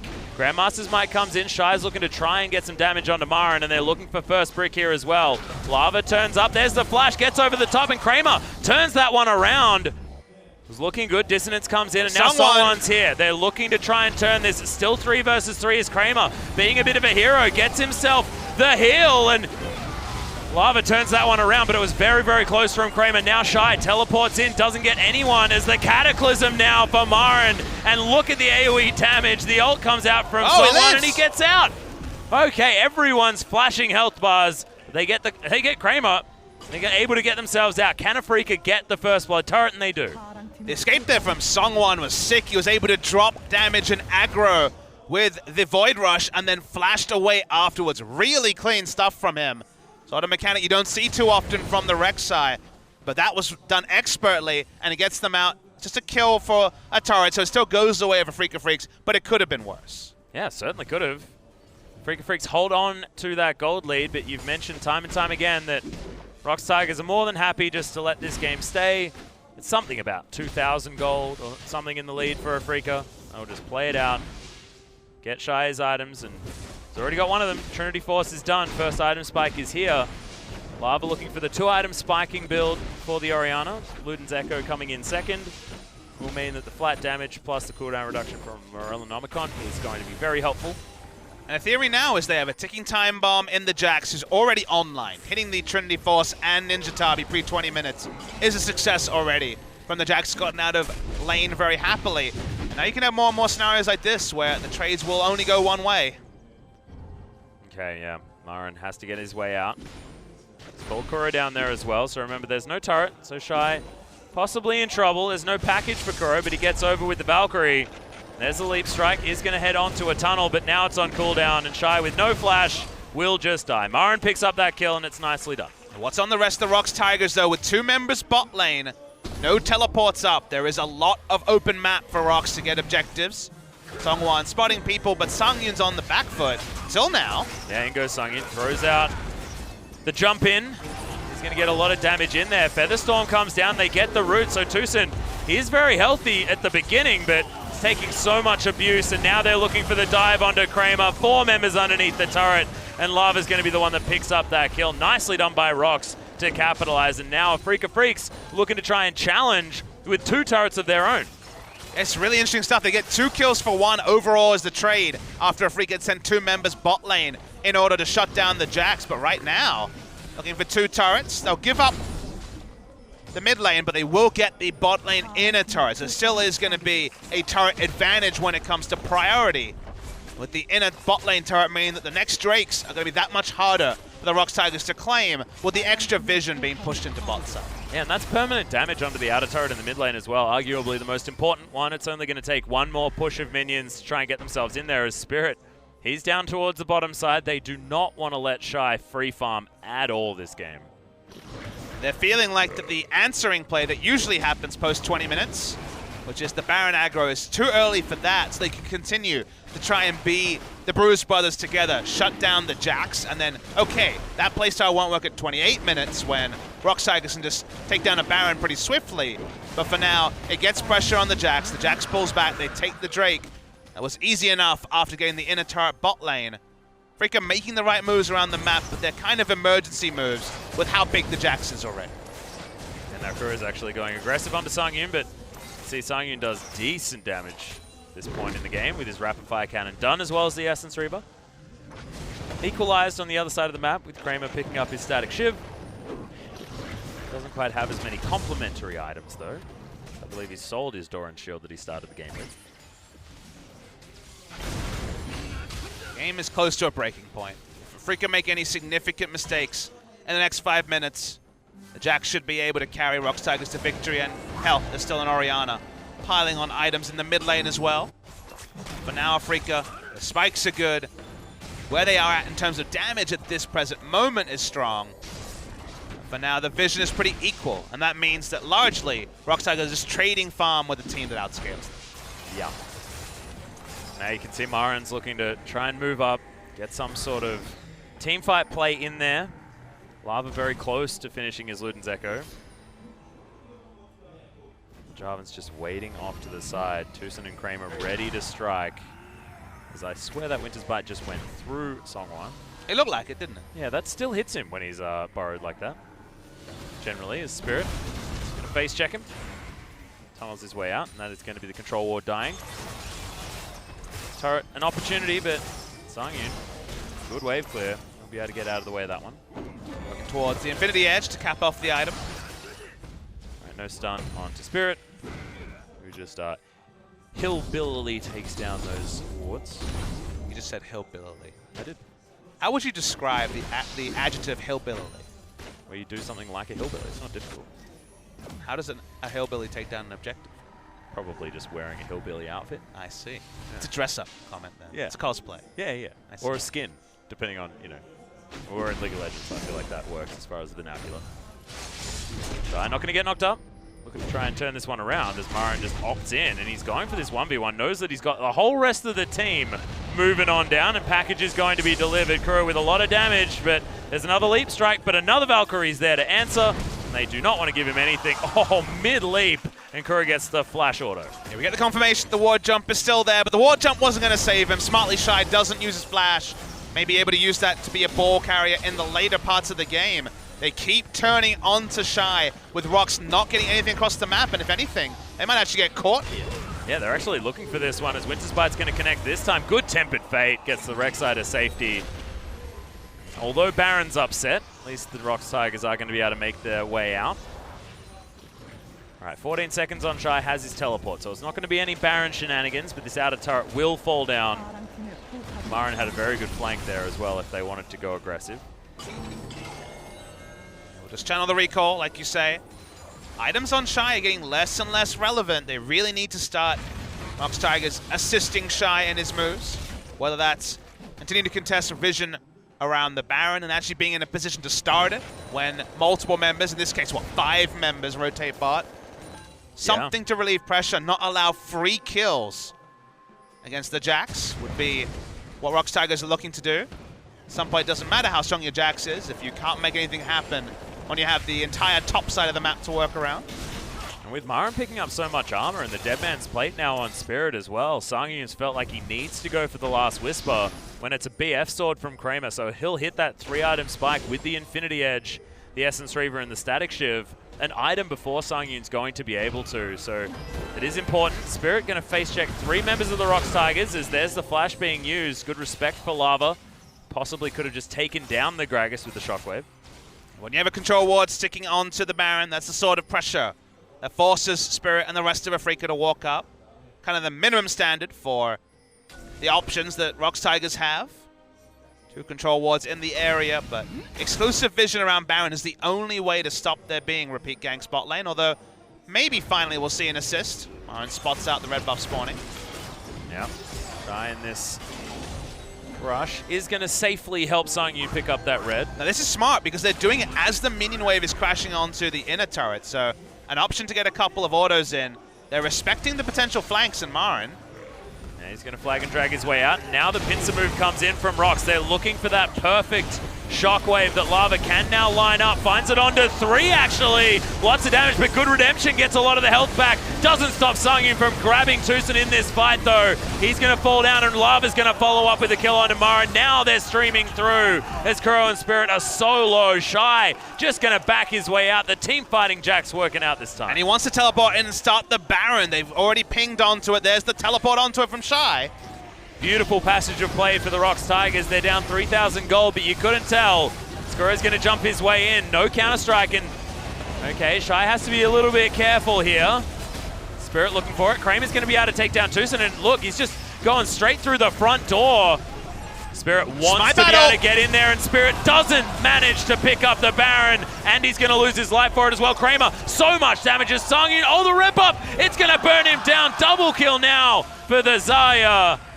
And this is looking like MVP performance number 2, potentially, Papa Smithy. All lined up for Lava in that particular fight. The teleport into the middle of the battle by Kuro just went to the shockwave, easily chunked out 3 members of the Afreeca Freecs. Really nice stuff from Lava on his 3rd performance on the Orianna. Then the assertive call by Shy, you'd have to imagine, teleporting onto the Baron. They forced it, could have gone either way. The Secure was there eventually. Shy, definitely bold, trying to buy time, but they just realized that we have to burn it down. Baron damage, the large reason that the Bard goes down. You see the Baron fall low. There certainly could have been a steal. He had vision here, Spirit. But the only smite came through from Songwan. The only claim comes through from the Rek'Sai. And they managed to clean up Kramer as well. Oh yeah, just the red buff. Calculated there by Songyun. The Prey Seeker would have secured his life there as well. No flash on the Varus. Just in a barrel, ready to be taken down. That is going to be Molder Reminder completed by Songyun, now building towards his Infinity Edge. The Xayah has... It already feels like he's out of control. It's getting worse and worse. Kramer has a cheeky Zeal in his back pocket as well as Chains of Corruption go wide. Not even necessary for the redemption, but just done as a precaution. With Baron buff, they should easily break this outer ring of turrets. They're grouping with the Jax. You don't often see that, but it does mean they delete turrets in just a half second. And now Kuro going for the flank around the side. The fortification a little bit too much. They have to wait for the minion wave, but they will have that. Marin's shoved this wave forward on the top side of the map. Should reset. Kuro's just looking to try and grab the second Ocean Drake. It's a consolation prize, because I don't think they're going to be able to defend this outer turret in the mid lane. And now teleport's actually coming in. So the Afreeca Freecs looking for a battle. Half health onto Key and Shy. The battle is so specific for Afreeca. If they bite off more than they can chew, they might just lose the game. That's why you saw the very quick cancel when it came to actually making something happen. They are still dealing with a Baroned up ROX Tigers. Ocean Drake. ROX are in no position to fight over, so not going to be too worried about that. They'll just push through mid. Going to be traded for this tower, though. Good knock up onto Tucson, who takes a lot of damage. Glacial Fissure comes in. Afreeca Freecs, yeah, they're looking for the flanking play. Marin is going to be in there as Shy sets up the counter-strike, but good split from Spirit as he leap strikes his way in. Going to get knocked up as Shy may have gone too far forward. Good Winter's Bite. And that's going to be Tucson lining up the Jax and taking him down. Key is so incredibly low as there's the Cataclysm straight into the knockup of Songyun. Very healthy. Explosive cast comes in. Void Rush just means that Songwan is going to be able to buy some time. Kuro grabs that kill, but this is a big waste of the time with the Baron, and Afreeca Freecs now get the push. Yeah, they really played around Jax super well, disengaging, meaning there was no way for the counter-strike to be relevant. Then Shy, for some reason, just leap stroke in and was taken down pretty easily. ROX will be able to clear. They still actually have Baron buff comically for a couple of half seconds. Means they do some wave clear in the mid lane, but it wastes one of their Baron buff power plays. And Afreeca do now actually have the ability, with 2 members down of ROX, to walk in areas where they don't have complete vision and try to take down objectives. Yeah, the Baron just wears out, but taking it off Shy, and he didn't utilize it as a split pusher to try and push down one of these other lanes. You mentioned that there was just the run it up mid strategy. We saw was the bane of Everate yesterday. Necessarily a great thing, and I know it's a very different circumstance, Papa Smithy, but it worries me when you see it. I mean, Jax, the one thing you can say is he has obviously not the best scoreline, 0-4-3, but the fact that he's hit his items and his CS is equal with a Jarvan means he's still able to play the game of split push. He's still able to play a pressure game, kind of like MMD on Fiora for the Flash Wolves in the course of Rift Rivals. There's still an attraction to pick a Jax, have him be able to push and also draw multiple members, and then you have a Rek'Sai, a Xayah scaling, an Orianna scaling. Everyone's scaling on the side of ROX, but the Jax being ahead meant that the other 2 could scale in peace. Yeah. And that has really allowed ROX to have both a strong split pusher and a strong 4v4. Potentially 5v5 as well if Jax ever groups. And that means they just have so many different options, and the Rek'Sai in a comp like this is really about an early gank and then just relieving pressure with the Tremor Sense. Yeah, and the 4 deaths on Shy as well are examples of Afreeca Freecs needing to take him down. They expended a lot of resources killing the Jax multiple times. Kuro, the flash on the bottom side, but that was with 3 members down there, which bought space, bought Songyun some extra items. Now has, thankfully, his Berserker's Greaves completed. He was sitting on brown bags for a very long time. Still behind by quite a few CS, but Doesn't seem to matter too much as Kramer decided to go for the double Zeal items before completing his Infinity Edge. Yeah, no Infinity Edges on the Rift at 32 minutes with Corki, Varus, and Azaya. Always surprising. Yeah, quite interesting. Will be coming in soon, and then the front lines will start to shudder. Okay, rockets flying through from Kuro, but you mentioned doesn't quite have that Infinity Edge yet. So when he hits that third item spike, it's going to be the dream. All members of Afreeca in the face of the ROX Tigers, with Marin's teleport on cooldown, means that Jax can just push up even without vision. Now Afreeca, they're going to have to make some decisive moves as Shai is making his way towards that inner turret. Sangyun, he just feels like a turret in a tower defense game you've spent way too much money on, you know? You know how you have just that one? It's like they need to just move around him. Shai just split pushes down the inner turret. Marin's not going to engage on him as well. And they invested a few too many resources to try and take him down, get the inside track towards his mid lane as Kuro not too frightened by the Cosmic Binding. But it's just enough movement speed, and Key throwing down that hot cocoa and help Sangyun move faster. Lava, Marin. Yeah, jumps in right on top of him. Lots of damage. Not going to get stunned just yet as Marin just ignores Sangyun's damage. Good exhaust onto Marin to stop him from killing the AD carry, but now Afreeca Freecs, they're looking for Shai. The top lane is buying as much space as they can. It's a 1-for-0, and Afreeca well and truly on top of it right in time for the Baron as well as Kramer moves on over. He has decent damage. Good knock-up interrupts Marin from getting in there.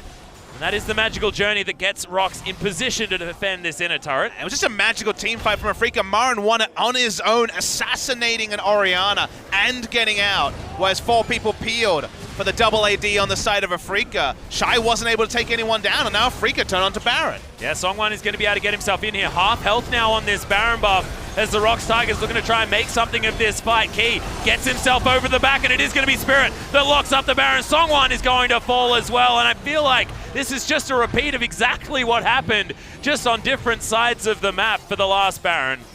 Insane that Afreeca Freecs, in a game where they had to deal with Jack's split push and also the item spikes being hit by ROX Tigers, have Marin assassinate an Orianna while 4 members peel the backline. No one was able to take Marin off of the Orianna. She dies, and now Baron is over to the Afreeca Freecs, and they still have a chance in this game. Yeah, Marin just has so much armor here. Another Chain Vest built on top of his Gargoyle Stone Plate and his Randuin's Omen.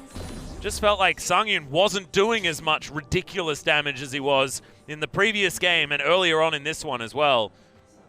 And Active must have been doing some work. And let's have a look at this fight once again. Lava probably felt a little bit safe, and then...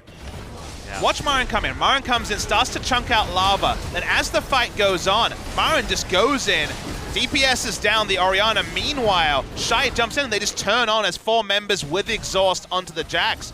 So when it comes to backline occupation, no one can match what Marin was able to do in that fight, and the peel just wasn't there from the ROX Tigers. Yep, now the Afreeca Freecs, it's their turn to try and shove things up. Sangyun, a lot of wave clear, but in goes Kuro, massive! Sort of opposite side L shape coming out from that one. Not going to be able to get any kills, but they secure the inner turret. ROX now moving over. Cosmic Binding snares up Marin, and Dissonance does a little bit of damage to the man with not a whole lot of magic resist. It makes sense. Get Lava out of the fight, and then you're not going to be able to kill the job, and he's got too much armor. Going to be a lot harder to do an open lane. That was largely due to the poor vision from ROX. Afreeca want to break the base. Well, Chains of Corruption are going to stop them from moving around too much. Good redemption, but they lose the turret. There's the Cataclysm right on top of Lava once again, and it's not going to find anyone. The Shockwave, and Kuro is the only one touched. They get rid of the Orianna again. Shai's going to go down. No more solo laners, and Sangyun just can't get in there to get the damage done. Afreeca Freecs, it's like they've just taken the game into their hands, and they're looking to try and complete it. As it's Kuro teleporting back in. They're going to keep that minion alive. Sangyun getting dove on, but should be okay. Marin pretty healthy, and Kuro just does so much damage. Flash is going to be used, but now they're relegated to the fountain, and Sangyun can't even go toe-to-toe with Kuro. Nexus exposed. Afreeca Freecs turn around that pretty decent Baron play from the ROX Tigers, and they're going to claim game 3. It feels like the Afreeca Freecs stole the lunch money of ROX Tigers. They had so many different ways to win the game, but it echoed that game 1 from Everate, where they didn't set up side push or wards for the Jax to split push, so that didn't happen. They grouped as 5, and Marin found his way onto Lava. In one team fight, they got Baron, a second team fight, and they won the game. The super tank play from Marin outdid all of the smart rotational play on the side of the ROX Tigers, and Afreeca Freecs come out with all the points. Certainly do, and it was intelligent play from Marin, I felt, as well, making sure that he got in each team fight, getting himself in the right positions, eliminating Lava, and then there was just nothing that Sangyu could do. It just felt like this time around, he wasn't able to have all of the support that he had in game number 2. But if you think back on the game, Jax had a Trinity Force super early. That should have been something that got ROX Tigers advantages, but so many times we saw 2, 3, 4, 5 members go bot lane to pick up the Jax. ROX Tigers got nothing, and then they started to group, and they started to push forward, and then in 2 plays, they lost the game because they were kind of winning the minimum with what should have been an unassailable victory. When you have a Jax that strong, it should warp the game in a way where you're only ever trading up in either the lane Jax is in, getting solo kills, or elsewhere on the map. Instead, ROX didn't know how to play with a split pusher. Shy, in the end, wasn't able to get anywhere near the same value out of his kit that Marin was, and Marin stacked tank items, went into the backline, killed Lava twice, and his job was done. Yeah. You can see a good chance of corruption as well. Sangyu just didn't have his QSS, and Marin saw the AD carry. Could have gone towards it, but nope. It was Lava that they wanted to get rid of. A Spirit with an explosive cast that does it, and it was only Kuro hit with the shockwave. He's more than happy to go back to base with the empowered recall and teleport back in. Win the game. With the Bard, they could have done so many different things, but then getting gap closed on team fights, they had headaches they couldn't deal. The Tempered Fate led to very little. The Orianna Shockwave wasn't used in the previous fight, and then was just on the Gragas in the highlight that we watched. They had a lot of resources, the ROX Tigers, but unfortunately mismanaged them, and Afreeca Freecs come out with the points. Yeah, and thankfully, I mean, this draft from the Afreeca Freecs, not as early game focused. Kuro looked good, especially that last package play under the inner turret in the mid lane. That was a whole lot of fun, making sure that they could just cascade down there, pick up the easy objective, funnel all of the creeps in, and this is the beauty of the aggression that Afreeca Freecs demonstrate, is that as soon as they have a lead, the game's almost over immediately, because they just crash through, destroy all the structures, and Kuro, yeah, we mentioned he did a bit of damage, and it's demonstrated here on this graph. Predictably with Corki Varus, you're going to be pumping out plenty of damage. Sungyun had a great game on the Xayah, but it wasn't about the Xayah in the last couple of fights. It was the difference between teamfight Jarvan and teamfight Jackson. Unfortunately, Lava caught out of position twice. The first one was a bit of a bigger factor because it led into the second one where really nothing he could do, getting dived that deep by both a Gragas and a Jarvan. Your MVP will be Kuro, jumping on the Trinity Force Corki. By the time he got to free hit turrets, the game was there to be won for Afreeca. Yeah, all too easy, and setting themselves up for some decent battles there as well. And it is going to be Kuro moving to 900 points now, #1 in the MVP rankings. And if you said that about Kuro a couple of years ago, you'd be scratching your head. This guy's been playing some fantastic League of Legends this time around. This one has to go to Spirit, though. His early game power was something to be noted. Let's look at him fill up this barrel and just bop Lava. That's a terrifying thought. Oh dear. Hillbilly, as you would say. Yeah, hillbilly bopped in the brain. And Lava caught a second time. This is unfortunately one of those consistent trends with Lava in the 2 series we've seen now. He is in a role swap scenario coming into mid lane as a former support main, still learning the ropes, and very clear factor for him to repeat and learn, as this is still a Corki MVP package, right? I think so. I think so, yeah. But really good plays from Marin. Positioning from Kuro was largely good in this game. Wasn't in position to be turned upon, and just free hitting in the back line. Shy using his Counter-Strike early was the big problem in this one. Yep. Using his face to try and distract Afreeca Freecs also didn't necessarily work out. As once again, I feel like it is a Marin highlight reel. I voted for Marin as the MVP. Yeah, so did I. Little awkward. This one was cool. This was sick. You called it the L, and it certainly was a learner's permit into... Seen in a mirror. Learner's permit, seen in a mirror. Maybe it's a learner's permit on how to close the game. Atlas, this time, Afreeca Freecs seem to know what to do. Yeah. Get onto Lava, take down the Orianna, 2 shockwaves count for nothing, and didn't seem to matter how many items were loaded on Shy. Wasn't enough to win the game for ROX. And have the Corki, have the Varus, both of them scaling a little bit better into that late game this time around. As as we are going to have that MVP interview. So Joel, if you could take it away with some translation. Thank you very much, guys. This is Joel with your interview translations, and we are here with Afreeca Freecs, who will pick up a 2-1 victory against ROX Tigers. And we're here with today's MVPs, Kuro and Tusin, for the interview.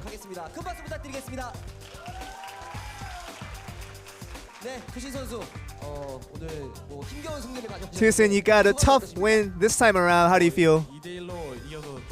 A 2-1 victory was a tough one for us, but I think we got a feel for what we need to do in the later games. And Kuro, you're really on top of the board solely with the 900 points MVP points right now. I always thankful. Thank you for all those MVPs.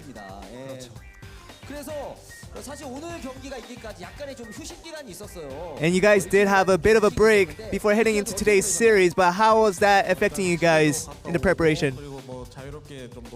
Yeah, we try to be chill with, practicing when we needed to and also taking some breaks when we also needed to. But I feel like that good mindset that we had coming into this series really helped us to win. Your opponents were not easy opponents by any means because they had a 3-series winning streak before they came into this series. Yeah, we weren't really worried about that because we really just wanted to do what we wanted to do and what we really needed to do, and that's what we were worried about.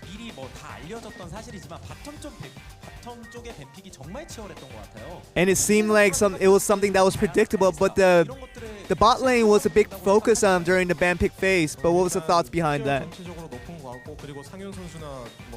Yeah, I think Zai as something like that is very high tier right now, and it's something like it's very specific to the players that can play it, and Sangyun is one of them. And one of the surprises that we saw was that you put the Galio to the support role. And it seemed like it was more of a flex pick rather than a prepared strategy that he came up with the support Galio pick. Yeah, I was kind of surprised at first at why they were banning me out so much, that I was just kind of looking at my options that I had, and I felt like, Galio, if we can flex it, and even if we did have to play in the support role, I thought it was going to be alright. So with the situation that we had, it was a decision we went with. Yeah, originally it was for me to play, but Tusin spoke on the headset that he wanted to play it, so I just gave it up to him.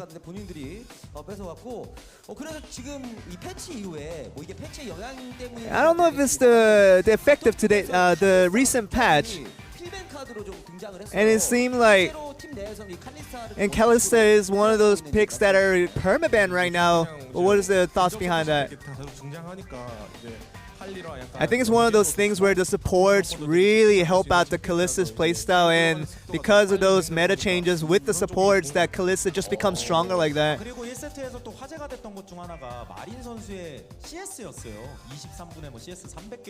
And one of the surprises in Game 1 was Marin's CS points, where he had around 300 CS at around 23 minutes.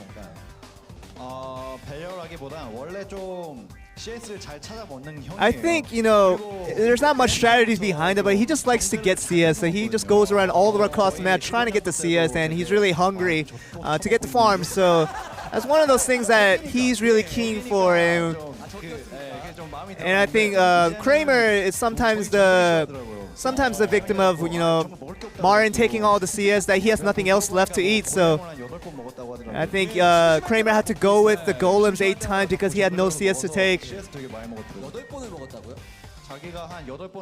So Kramer did tell me that he had the golems 8 times in that game. And we do have a video highlight of Galio support in Game 1, who pulled out a spectacular series of moves. Did you feel that it was a good decision to go with? Yeah, there was a situation where Rakan is one of those champions that has to pull the initiate by getting in the melee range, and having something like Galio really negates most of the opportunities. And I think just in that specific situation that it was a good pick to go with.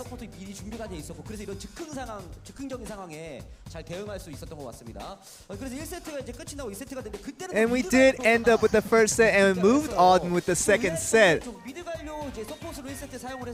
And we thought that, you know, you guys picked out the support Galio and decided to pick out the mid Galio in game 2. We thought that you guys would easily win out the second game. But they took out the Braum instead. But what was the strategy behind that?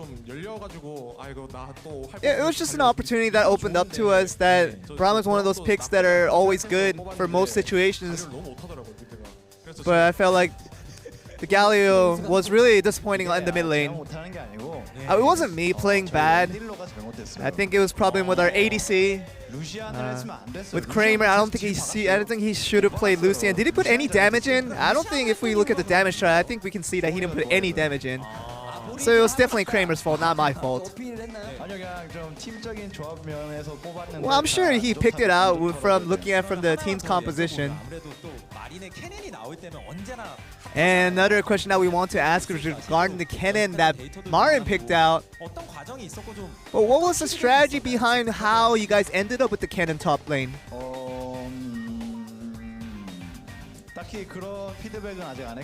I don't think we got a specific feedback regarding that specific question, but Kennen is one of those champions that Marin is always comfortable with, so he really likes to pick it out in any kind of situations.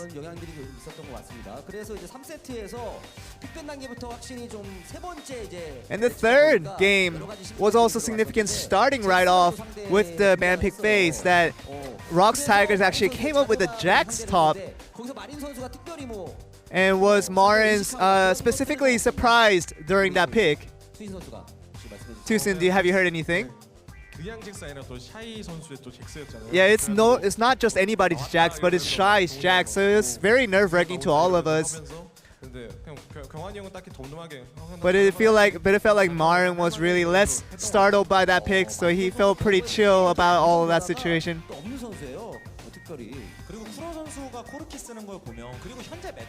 And Kuro, you with the Corki, especially with Corki in the current meta, what is the current tier of Corki in the meta right now? Is it a first tier pick? I'm not sure about if it's first tier, but it's one of those mobile champions that always has very little risk to go with, and CS advantages are always good towards that. But those things are something that you always need in going with the mid lane, and regarding those things, Corki isn't a bad pick to go with.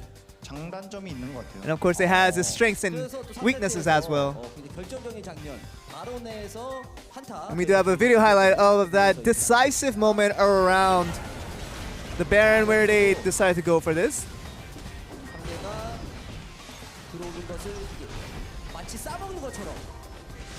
Seems like you guys were really sandwiching the opposition, getting Jax here.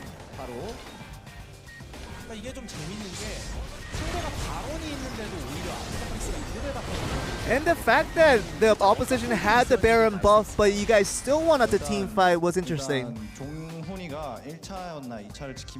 Yeah, ADC was Kramer was really trying to protect the bot tower, and we had the situation where our fight was going to break off, so we did a good job of covering up and coming over the backups. And Marin did a spectacular job with the Jarvan, picking out the Orianna in crucial situations. Does he tell you guys that he's going to make plays like these?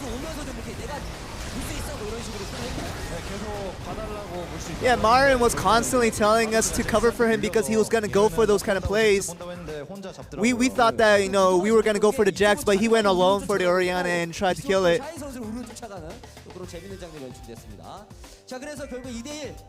And you guys do get a 2-1 victory this time around. And I'm sure it's an accomplishment that you guys would like to take home and also lead into the future matches. But what do you think? Yeah, we wanted to get a 2-0 victory, and 2-1 victory is a little bit of disappointment for us, but we will continue to do our best and to get good results for the rest of the season. And that seems to be the end of the interview. Back over to you guys. Thank you very much, Joel. I especially loved the little blame game that we were playing towards the middle of the interview. Just good to know that the guys are happy to have some banter on the side of the Afreeca Freecs and learning a little bit about that draft strategy as well, Papa Smithy. What did you think? They all seemed a bit flummoxed is how they ended up with the Lucian AD carry, but we, as predictably, were flummoxed after a game one where Afreeca Freecs looked once again unparalleled in their Game 1 ability. Yeah. Game 2, the draft fell apart, and it was a pretty comfortable victory for the ROX Tigers. But Game 3 was a bit of a war. It seemed like ROX had the better arsenal. They had the split pusher. They had a lot of options in team fights. Their scaling was great, but a couple of lost team fights later, and Afreeca Freecs pick up the victory, and it's so big because it actually cements them into 5th spot, and now Jin Air will have to win in our second series of the night to keep pace with the Afreeca Freecs. Yeah, that's only going to make things even as well, especially if Jin Air can grab themselves a 2-0, something like that.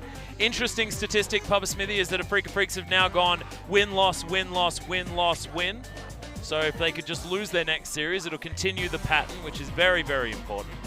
Well, everyone knows not to put bets on the Afreeca Freecs. They will always disappoint and enthrall you.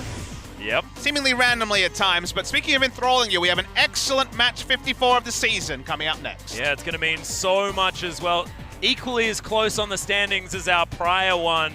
And I'm excited to see how KT have gone after Rift Rivals, you know, got a little bit of extra practice against these teams in other regions. And it's not necessarily about skill gap. It's about, you know, what it means as far as bringing the meta home from these really strange sort of internal 4-day tournaments that can just stretch out into all sorts of different picks that we did actually see from the tournament as well. And just a note for you guys, it'll be about 15-minute break once we get to it. Of course, we're starting after 8 p.m., so just a standard 15-minute break so the players can set up, but it's kind of those two schools of thought. KT, they brought home a victory from Rift Rivals. Jin Air had more time on 7-13, so it's going to be hard to work out. Yeah, see whether the Jin Air practice is going to work out or whether it's going to be KT taking it over. We'll see you after the break.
Coming up next,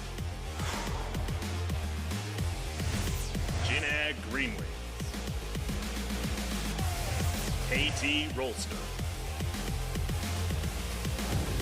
2017 League of Legends Champions Korea Summer Split.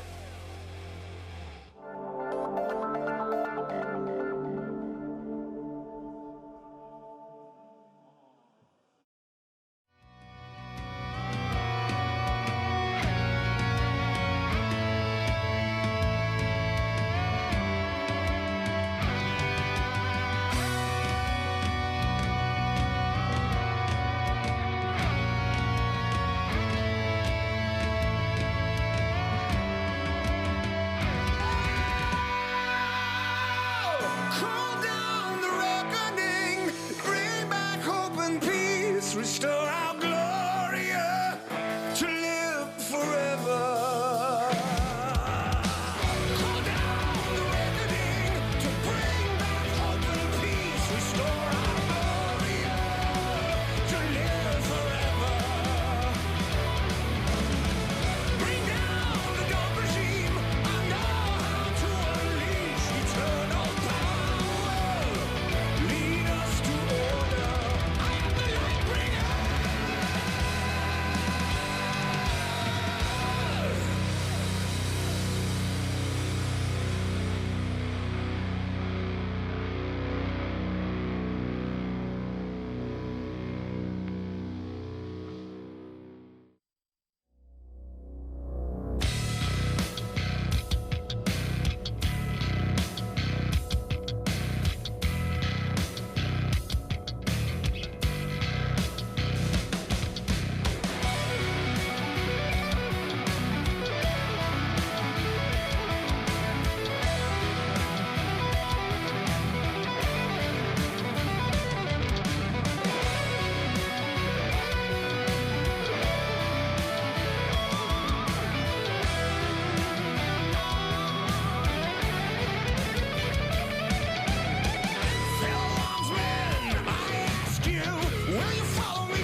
Now let the hunt begin. Yeah. 7,000 souls scared and daunted, such a tale of woe. Not too long ago, this village was a golden scene of hope. Call down the reckoning to bring back hope and peace, restore our glory to live forever. Yeah, bring down the dark regime. I know how to unleash eternal power. Lead us to order. I am the light bringer. Yeah. I am the light bringer. Now listen, fellow warriors, I ask you, should my campaign come to an end? There's way more to avenge. Whoa! 15 million souls live in this realm without much hope. Not too long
Today's matchup.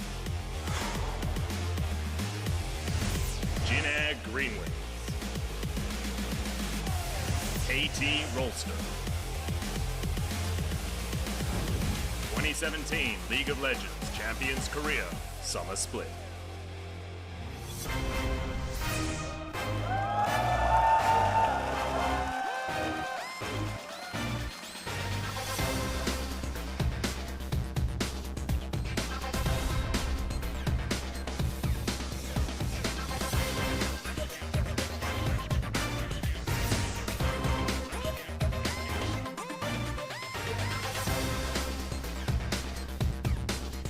Welcome back, OGN Legion. It's time for our second series of the night. And as you just heard Robot Atlas say, it's going to be KT Rolster versus Jin Air GreenWings. And Papa, this is going to be an exciting one. We're going to be learning a lot here in this series. Yeah, Jin Air have continued their development. Perfect game over Samsung Galaxy. Last time out on the Rift. Now, it has been a while. We saw KT go over to Rift Rivals. Instantly lost to AHQ, and we're like, oh, KT. Oopsie. But then they were the only team to actually pick up a victory in the final. Looked good doing it. Will they bring back strats from Rift Rivals, or will it be extra time on patch 7.13 for Jin Air? If Jin Air do win here, it will be a famous victory for them, and it will propel them to equal with the Afreeca Freecs, trying to make their way into the top 5. Yeah, and on the side of KT, they're looking to try and even things up with Longzhu Gaming as well, get themselves back into that top 3 position that they were able to lock down the first half of the round robin. So we'll see whether KT is going to be the ones getting themselves in form for the second half of the split, because second half of the split isn't necessarily where we saw them improving last time around, but the same can be said for Jin Air GreenWings as well, who did plummet themselves towards the bottom half of the standings. Yeah, making heads or tails of KT Rolster in particular can be difficult. Yeah. Really started the season strong, but once again looked wayward in their last 2 series, specifically against the ROX Tigers. Jin Air GreenWings are going to be hoping they can profit from that wayward side, and big cheers coming through from the crowd who want to see Jin Air continue their ascent and make a run for at least the World's Gauntlet. Yeah, and Jin Air would definitely have got themselves some fans over the last few weeks of their play, which has been fantastic. It is going to be Ixu towards the top side. Umpty's still in the jungle as Kuzan, Teddy, and Snowflower are going to round out that roster. Umpty has been a massive success story for this team, but Ixu as well. I mean, popping off on the Akali, picking up some strange picks, but also just playing clean League of Legends up towards the top side.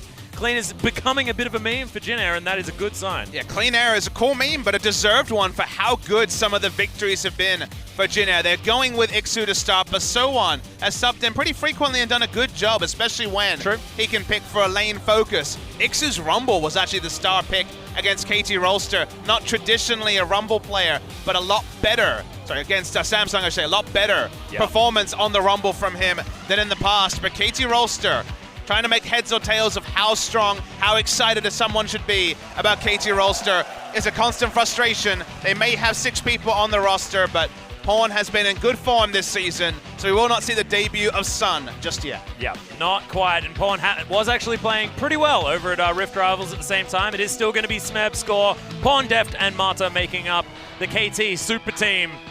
And KT Super Team is an interesting way to describe them because it looks on paper like exactly that, but still haven't found the consistency for what could be an incredibly formidable lineup of players. Man on your screen right there, you don't necessarily know what to expect from Deft if things go wrong early on, but it was a happy KT that was able to win their match in the final against LPL, and when it's a 3-1 and LCK loses, you got to be feeling a little bit happy about that as a KT fan. Yeah, if Deft stays away from the Jin, I think most KT fans will be happy. That's kind of been the pick that's really held him down. Smeb's form has been the most impressive this season, but like you say, Pawn has been having a great season himself, and Score is always a reliable hand in the jungle. KT were on a tear, lost to SKT, and now we get some more insight. Was it tilted by SKT? Goodbye hopes of having a strong second round robin, or can they correct the ship and beat Jin Air, who have been good recently, but only the Samsung victory to show for it. Another game of Samsung. That was a close series against them 2 series ago, but losses to Afreeca, SKT, KT. Jin Air have kind of taken the mantle of MVP, where they can beat teams below them, but have struggled to beat teams better than them. That's why the Samsung victory was a bit of a watershed. Yeah, and you can see now that it was a little bit earlier on that KT were able to take down Jin Air 2-0, and Score playing the Graves is a bit of a giveaway there. Pawn picking up an MVP on his Syndra performance as well. But I mean, the first one, pretty quick. KT Rolster really starting off the season fantastically well. That win streak was getting to some pretty high numbers. And this was demolition. You know, you can tell by 9.3, Team KDA to 1.1 was one-track minded on that day. And you can see also, KDA-wise, KT Rolster beat out MVP in every role. Yeah. But how much of that matters in a best of 3 that I hope goes 3 games. I hope we see the best of Jin Air. And if they can put in a good fight against KT Rolster after beating Samsung, sort of team where if you're a top team, you'd rather they didn't make it into the gauntlet because teams running the gauntlet is always possible. As we compare our AD carries, Deft recently has been on the wane, and Teddy before the Samsung series had a couple of weak matches in a row as well. Both these guys on their day can be hyper carries. Both these teams can build around their AD carry. Where it actually goes in this particular game remains to be seen. Yeah, it's very interesting, and there's some sort of low rankings here for both of these players. In our last series, I mean, looking at those two, thinking these are the AD carries that are in form, and looks like Teddy, who we've raved about in seasons past, and Deft as well, who's, you know, an incredible player in his own right, just hasn't necessarily been them flourishing on these teams. But the nice thing for Jin Air is that while Teddy doesn't have the same stats that he did in spring, the team has other carries that are building around him, and Kuzan, Ixu, are popping off in different games. We're going to compare our two AD carries on Caitlyn, and Caitlyn has been a massive pick for the side of KT Rolster. In 5 games, Deft has died once. Just insane. And it's because KT knows exactly how to play around Deft with Caitlyn comps. Their ability to move to new outer turrets for him to just destroy just seems pretty clockwork. I mean, they can play the early game League of Legends better than maybe any team in the world. When they get going in the early game, you know what to expect, but sticking the landing in the mid game has once again been called into question. It wasn't at the start of the season, but it certainly was against the ROX Tigers, where in game 2, they got a massive lead. They had a 5-0 Rek'Sai, and yet still made that poor turret dive in bot lane, and there she wrote. Deft struggles in the 2v2 have been there, and Teddy could potentially run away with this game, but probably not on Caitlyn. I have to imagine Caitlyn and Kalista will both once again be on the ban list. Yeah, and sort of the new members of the permaban status joining the likes of Zach, and we'll see whether it's going to be Galio left open a little bit more, as we saw Galio find a little bit less success in our prior series. Was banned in the last game, but Kuro was able to pick that one up in game number 2 and didn't quite find the success on it either. So might have been something to do with team composition, but we might see that Gargoyle being left available. And Pawn was pretty deft hand at the old Galio. Does like to play some tanks that he can get right in amongst it with. And Smeb, we know, will look for the lane counter pick. So Ixu being able to stand tall against Smeb is another thing that Jin Air will have to have happen for them to pick up a match victory. Most impressive champion recently for Pawn has been the Corki, and it's also one of the few proactive picks compared to the Orianna and also the Victor that he's been playing pretty commonly. So it might be a smart ban, and on Blue's side, you do have that extra flexibility. Yeah, Jin Air going to jump straight towards that one. Going to be Gragas away from score as well. So we're targeted. We're getting personal now with these bans. Super personal, Pop Smithy. Is Caitlyn very generic, and KT probably going to look at something like a Zac for ban number 2, and that one's going to be locked away. And then now, what do you have latitude to ban away with the third ban? Because it seems like Jin Air are efficient for those OPs, whether it's the Kalista or the Elise, Rek'Sai. Rek'Sai's a big pick for them usually. They'll actually ban the Rek'Sai. Ooh, could it be looking for something like an Elise first pick here for Jin Air, unless KT ban that one away? Will then leave the Lee Sin available for Umpty. Won't have as many options for score. And KT is saying, okay, with Rakan banned away, Kalista is of lower value than before, is what the gambit that they're putting. You have Elise and Lee Sin available, and Jin Air are definitely on the Lee Sin side of the coin, with Umpty being great on that pick. So they could have just gone for the Kalista, but compared to our first series, Elise could also be considered as a first pick and will surprisingly be taken here. Yeah, Umpty's going to lock that one away. Of course, don't want Score to have access to the Elise at the same time. I mean, his Elise has always been feared. And now with 2 big picks available, you've got the Galio there and Score. I mean, Kalista makes a lot of sense here. They can final round. Oh no, it's going to be the Thresh. So another pick that has seen a lot of priority means that the enigmatic Galio from our prior series is not going to be as enigmatic, as Pon's probably going to be picking that one up. But and these have been high win rate champions for KT. Mada has come back into form as one of the world's best Thresh players. Oh, yes. 7-2 on the season, Pawn 5-0 on Galio, but we just saw a series where Galio was flexed. Still heavily expected to be mid lane in this game, given that support is no longer available, but outside chance we'll see some shenanigans. well, Umpty's going to lock away the Lucian, so they're expecting the mid lane Galio most definitely there, Papa Smithy. I have a feeling Kuzan will most likely be taking that gentleman up against the Gargoyle himself. One of the reasons why Galio is so strong for KT is that they really do try to push things very hard in the mid game, and Galio's that extra insurance on the turret dive alongside Thresh. So if they can unlock Mada from the bot lane, also have Galio rotating first, it allows them to get the turrets, allows them to get the bigger objectives and blow open the game earlier, because they have been prone to those predictable mistakes in the mid game. Now what I really want is Jinx or Kog'Maw to be locked in. So there it is, the Kog'Maw is going to be picked up. So Deft has been learning from his Korean ex-compatriots. It's a pretty LPL draft. Kog'Maw may not be first pick, but it is a draft Sorry, Chinese. I believe I just said Korean. That's, yep. It's just very confusing. Sorry about that, Pop Smithy. Continue. It's now the sort of draft that can kite backwards. It could be engage heavy or disengage heavy, depending on where the last round of picks goes. But it is a Kog'Maw-centric draft, and Kog'Maw does well into the Kalista, and the 2v2 can just hang back and usually will trade up in autos, especially if his support is there to disengage. So comfortable enough to draft the Kog'Maw. Kind of predicted there'd be more and more Kog'Maw priority this week after seeing the results at Rift Rivals. And now Jarvan becomes pretty hot topic here for KT Rolster. Would like to be able to the Cataclysmic entrance, but they're just going to ban that one away themselves. So, I mean, this is why you're the analyst, not me. Kind of high value on both sides. You could understand it as a meat wall for the Kog'Maw to free hit behind, but also as a champion to get into the back line and contest the Kog'Maw. Yeah. When you have Smeb, usually you don't necessarily have to respect something like a Jarvan because he can just pick Renekton into it and boss them around. The Jarvan remains banned. A lot of scores comfort from the jungle has been banned away as well, so he probably has to go pretty low tier in terms of jungle picks. Something like the Nidalee is a possibility. I like the Primal Surge plus Kog'Maw. That's exciting, and that's going to be locked in. So Score certainly jumping right into the bottom of the center sack. And it's the second Nidalee we've had by any player in the summer season of the LCK. First was Songwon, it was a defeat. So much of it on the ladder, but much less of it in practice. So we do see the Nidalee here.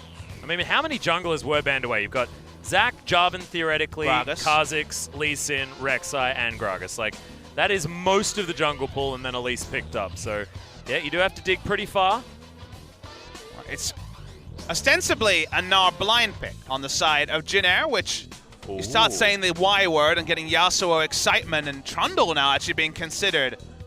But they will just go with the Alistar for engage, trying to have someone get access to the Kog'Maw.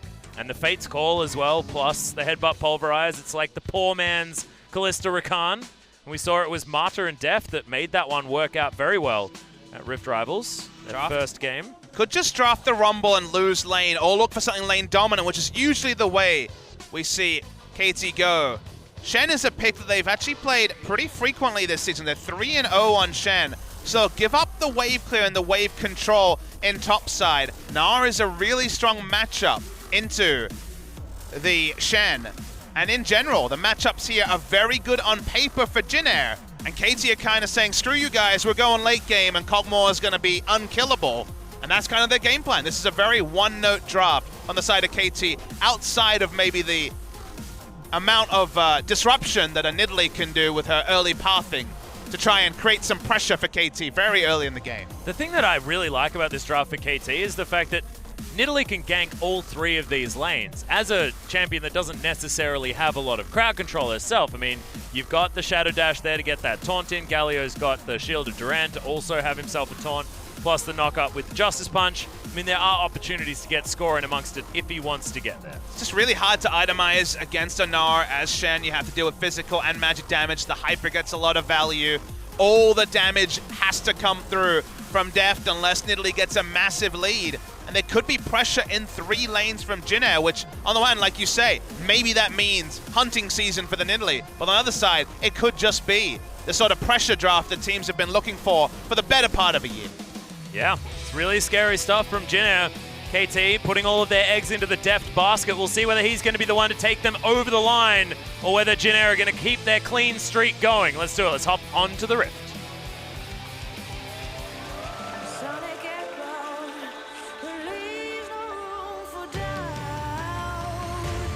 All the shots bring it back to what it's now.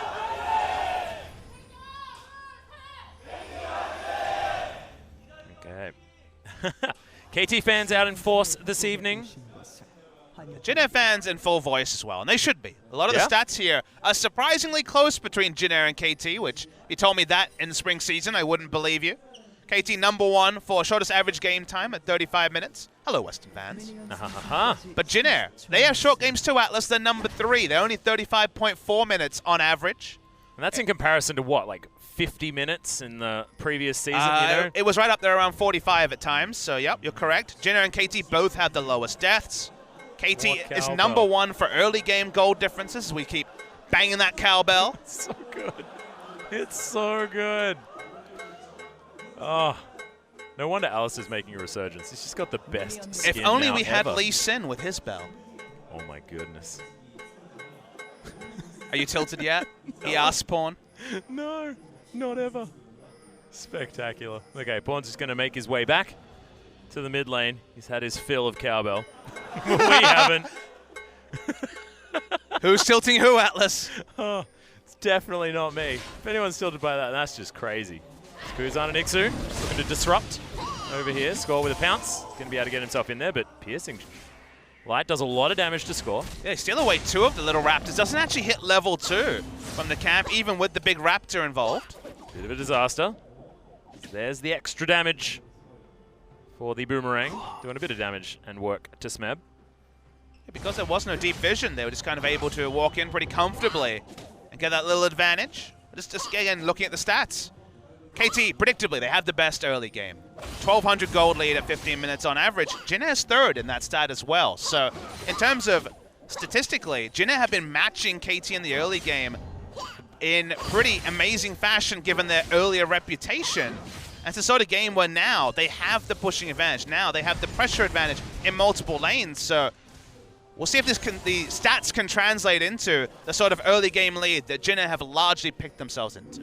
Especially now, you can see in the mid lane, Pawn getting shoved in by Kuzan, meaning that Umti can move himself to the other side of the map if he wants to, and Pawn, whoa, Justice punching his way in. That's dangerous. If there's another round of spells, he's dead, has to use the flash. I feel like if Kuzan had have actually used the Relentless Pursuit forward, he probably could have killed going to be Pawn too right late. there. Oh, very close. So Umti gives up his position.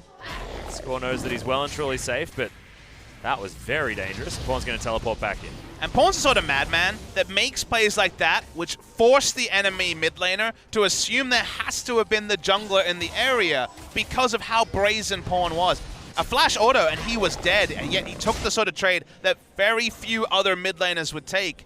It's not complete madness, it's just the way Pawn plays, but it gets him. He's able to bail out, teleport back in with a refillable pot, and try to retain some normalcy. Now you've got KT just slaughtering this bottom side of the map. Of course, Alistair not necessarily with any laning prowess. Not early, especially, as this time Nidalee's got the inside track to mid lane.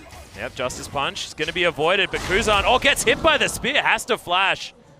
Score is going to get himself a free back and a free flash out of Kuzan. Okay, now KT continue to put on the pressure, trying to clear out wards and get some more damage onto Snowflower. I feel like he should just sit back and bang that cowbell. What is he doing? Walking around in circles? That's not helping anyone. Trying to have a lane presence, and I agree with you. I think the cowbell would have more lane presence. Yeah, so much more lane presence. It's the psychological game. That's what you need to get in amongst. Okay, so we're going to teleport back towards the top side of the map. Not wanting to do it too aggressively. Score is up towards the top side of the map, so understandable. He's slaughtering the jungle right now as well, Score, so we'll take down Krug camp now move to the second round of Raptors. The nature of Nidalee has a lot of always has a good time with the small camps. The Krugs in particular are a great spot for him to power farm through the jungle. Also scored known as a pathing jungler as well, so Nidalee lends herself to creative jungle paths to make sure that you can optimize based on what's available. So good to see. Gets himself an extra book as well as his tracker's knife. He really wants to clear out as many camps in the top side early. It's going to be the more difficult side for him to return to. Ostensibly, because Gnar can continue to push in the Shen, it should be pretty easy for Elise to path around top side, contest enemy red, get vision around the Rift Herald when it spawns, but in the early game that's a lot more difficult before items are complete. Well, speaking of difficult, Umpty not going to be able to find a gank here. Clears out a control ward though, and Score is going to move on over. Vision available, so they know exactly where the French maid is. They're going to find another ward as well. So pings down on the junglers. No one's surprised about where they are at all. There's Ixu and Smeb on well and truly an island up here towards the top side, and Smeb's wishing for some minions to pay some attention. Wishing Riot would revert the latest buff to Gnar as well. Yeah, This makes his life more painful. Boomerang actually with 3 points in it did a bunch of work. Gonna pick up the Ninja Tabi, I imagine, with his first purchase. Balmy Cinder, still not gonna have enough combat stats on it to be willing to purchase it early, but probably still gonna be a Sunfire in this game. Yeah, I'll see where Smeb decides to go. Of course, could be in the Tiamat mindset. Just say, well, I'll just clear out this wave as quickly as I can. It's usually the Shen way, but push for the Smeb Shen way, but risky. Now, that's a huge mini wave the Snowflower has to deal with. Look at Deft. Pops that W by Arcane Barrage doing some work. Okay, Snowflower does need to be careful, and keeping an Alistair low is a very good idea. Not quite approaching that level 6 mark just yet. Crucially, it's as the Nidalee is pathing around bot side as well. Yeah. Don't have any vision in the area. Now put down a very shallow ward. He's actually just going to face check this one. As that was cute. Fadeaway jump shot there as Ixu doesn't have anywhere near his Narbar complete, and Umpty's going to make his way in. Back pings coming out of KT, and so far it's been some very controlled League of Legends. Oh yeah, that's going to go very wide. Shadow Dash still available for Smeb. Still has his flash as well, so he's A-okay and not a lot of mana on Umpty, so he's going to head back home, tail between his metaphorical legs. Yeah, Umpty just got surprised when he saw Smeb and lost his core, missed the cocoon, and that meant no chance to pick up the kill. I, of course, meant metaphorical tail. I spent a lot of time on a plane and didn't get a lot of sleep, ladies and gentlemen. I apologize for not being able to words very well. You're doing the OGN special, casting off a plane. I'm looking I'm forward to actually on the plane, guys. I was green screened in. You're going to have your own glad plane, sad plane interaction. I, for one, hope it goes 3 games to see your own personal hell. Oh, no, I love it. Don't you worry about that. You guys are the ones that have to deal with me not being able to speak words. This is exactly where I want to be. I've been such a Jin Air fan recently. It's fantastic watching them up against KT that on a good day has been easily one of the best teams here in the LCK. It's a huge test, especially after the 2-0 that KT were able to perform earlier on against Jin Air.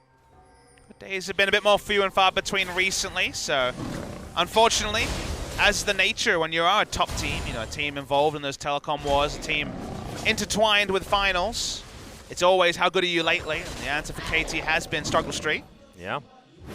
The Nidalee pick is new from Score. Played it in the last meta. Never really a Nidalee expert like he has been on other champions like the Gragas, for example. But his famous interview he gave once was that Nidalee was so overpowered he had to play it. It's not really the case now. It's just an option with so many junglers banned away. Well, now Fate's Call available. They're just waiting for the Unbreakable Will on Snowflower, and Score already set himself up. Try and get this gank. Trying to bait in Mata. Okay, sneaks his way forward, but there's pings now. Yeah, I believe he was spotted. So Score just allows Deft to freely farm this one out and gives Mata the opportunity to clear out vision. So still success on the bottom side, even if it is just mild. Allow the Pokemon to get a pretty free lane, and we know exactly what KT want to be doing in the late game. Very interesting time to choose to vary up their style. A team that has for the longest time played with no tank, played with a very early game focus, trying to grow a big gold lead and then just win with low initiation in team fights. Now they go for strong CC, They go for a soul carry. Single damage dealer next to the jungle Nidalee. It's a very different style of comp on the side of KT Rolster, but it's also the sort of range you need if you want to be challenging for the LCK title. Yeah. I also like the adaptation. And speaking of which, Marta's going to make his way in. Good flay back as Kuzan has to use the flash. And nice juke, gets himself out of the way.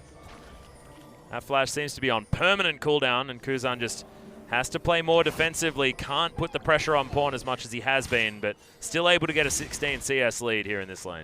Really no loss in the bot lane. Kog'Maw can just come back into lane happily, even without his support. Lane was pushed up by the Kalista. It's not going to be a massive buy either. Just the Berserker Greaves on recall. So apart from really holding the Shen in check, it's been pretty standard stuff from the side of Jin Air, and it's not like Ixu's been able to grow a gold lead. Pushing in the Shen is only really important if the jungler is able to get value out of it on that side of the map, and for now, there's not been a lot of pathing around top side, although they did get some nice wards the last time around. You can see Ixu now wave shoving towards him. So, he used the bounce. Yeah, he's going to go aggressive. Oh, there's the spear. That's going to land immediate flash, but good wallop. Stops Score from being able to get anything else. They get the flash, so still successful gank. And now Umti wants to make his way in for a potential counter. No vision available, wants to find a cocoon, but actually just going to help shove this wave back. Timing there was so split perfect. Saw the jump be used by the Gnar just for an extra bit of damage, and thus the attempt came in from KT. We'll just get a recall, and one recall's interrupted by Score. Max range spear. Yeah, actually looking for more as well as Umti possibly to get interrupted by another spear. But no, Score's just going to go back home. And a teleport is going to get Ixu back towards the top side of the map. So Pawn making his way down bot. We'll see whether this tower falls as Teddy's chucking a lot of spears at it. The goal here from KT Rolster is to very early rotate Deft into mid lane to allow Marta to roam. And given his prowess on the Thresh, that shouldn't be a big surprise. What this does is it basically guarantees that Deft will get free farm in the mid lane. And a matchup that people might remember from many moons ago was that Kog'Maw into Lucian actually had a really good laning phase because of his extra range. Was happy to dart back when Biocane Barrage was on cooldown. Just laning mid lane against Lucian, going to be pretty happy. And again, unlocking both a Galio and a Thresh on the map is the reward for KT with this early rotation. Yeah, it's going to be Kuzan. Ardent Blaze picks up the Rift Scuttler as well. That's pretty good. Managing to kill that guy with a spell that does about 30 damage is pretty impressive. Now, here's the rotation once again. So Jin Air doing the very best they can to try and get the Lucian versus Galio matchup. Pawn still has a teleport, so it should be easy for KT to try and get an optimal lane sorted out for themselves. And worst case scenario, you get a 2v2 in the mid lane. It's a shorter lane, so even more safety for Deft to farm. And Galio's always going to be a happier side lane than a no teleport Lucian. So in terms of lane assignments, KT really happy with where this works out. It's on Jin Air to make plays, bot lane. Yeah, okay, so Runic Bulwark is just going to make sure that he doesn't die. Winds of War clears out the wave, and Pawn pretty happy down here towards the bottom side. Kog'Maw is about the safest a Kog'Maw could ever be. Consider that he's mid lane with a Thresh, so a short lane. He has Shen ultimate and Hero's Entrance to bail him out if anything goes wrong. And he has a Nidalee just poking around trying to be a battle ward. So it's basically that's guaranteed Kog'Maw hits his items on time move here from KT. Yep, it's the guaranteed Deft tilt protection. Making sure that they're all in on that one as Score. Aggressive. He's going to be able to easily land the spear after the taunt. They're looking for first blood. Good cute bounce. But that's going to be the autos coming out, and the red buff's going to be able to do it. Score picks up first blood all too easily for KT. A sort of play that's most easy when you are able to push up your ward line early because your support is already in the mid lane. Double control ward around the area meant there was no early information for Ixu. He goes down. So people are reacting here. Already the turret low. Yep, Score just using that Primal Rage, getting himself a bit more attack speed. Primal Surge, sorry. Primal Rage is a very different move. And then Galio can just play the push in bot lane. Yeah. Still up against the Lucian, so not exactly best times, but very close to his frozen heart.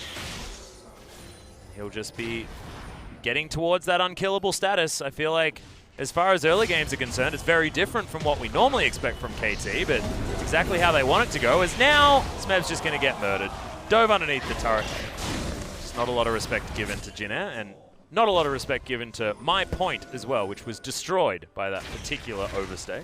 Well, it was a Tiamat Ninja Tabi Shen, so he did actually choose the path of clearing the minions under the turret fast, not the path of tanking up a Elise who had a Rune Glaive already, or Runic Echo already. So just disrespectful from Smeb, dies for free. Yep, a little bit silly, but is going to respawn, and could theoretically go for a gank. Looking for the all-in here with the Shen ultimate. Yeah, threads the needle, and there it is. Papa Smithy, you're exactly right.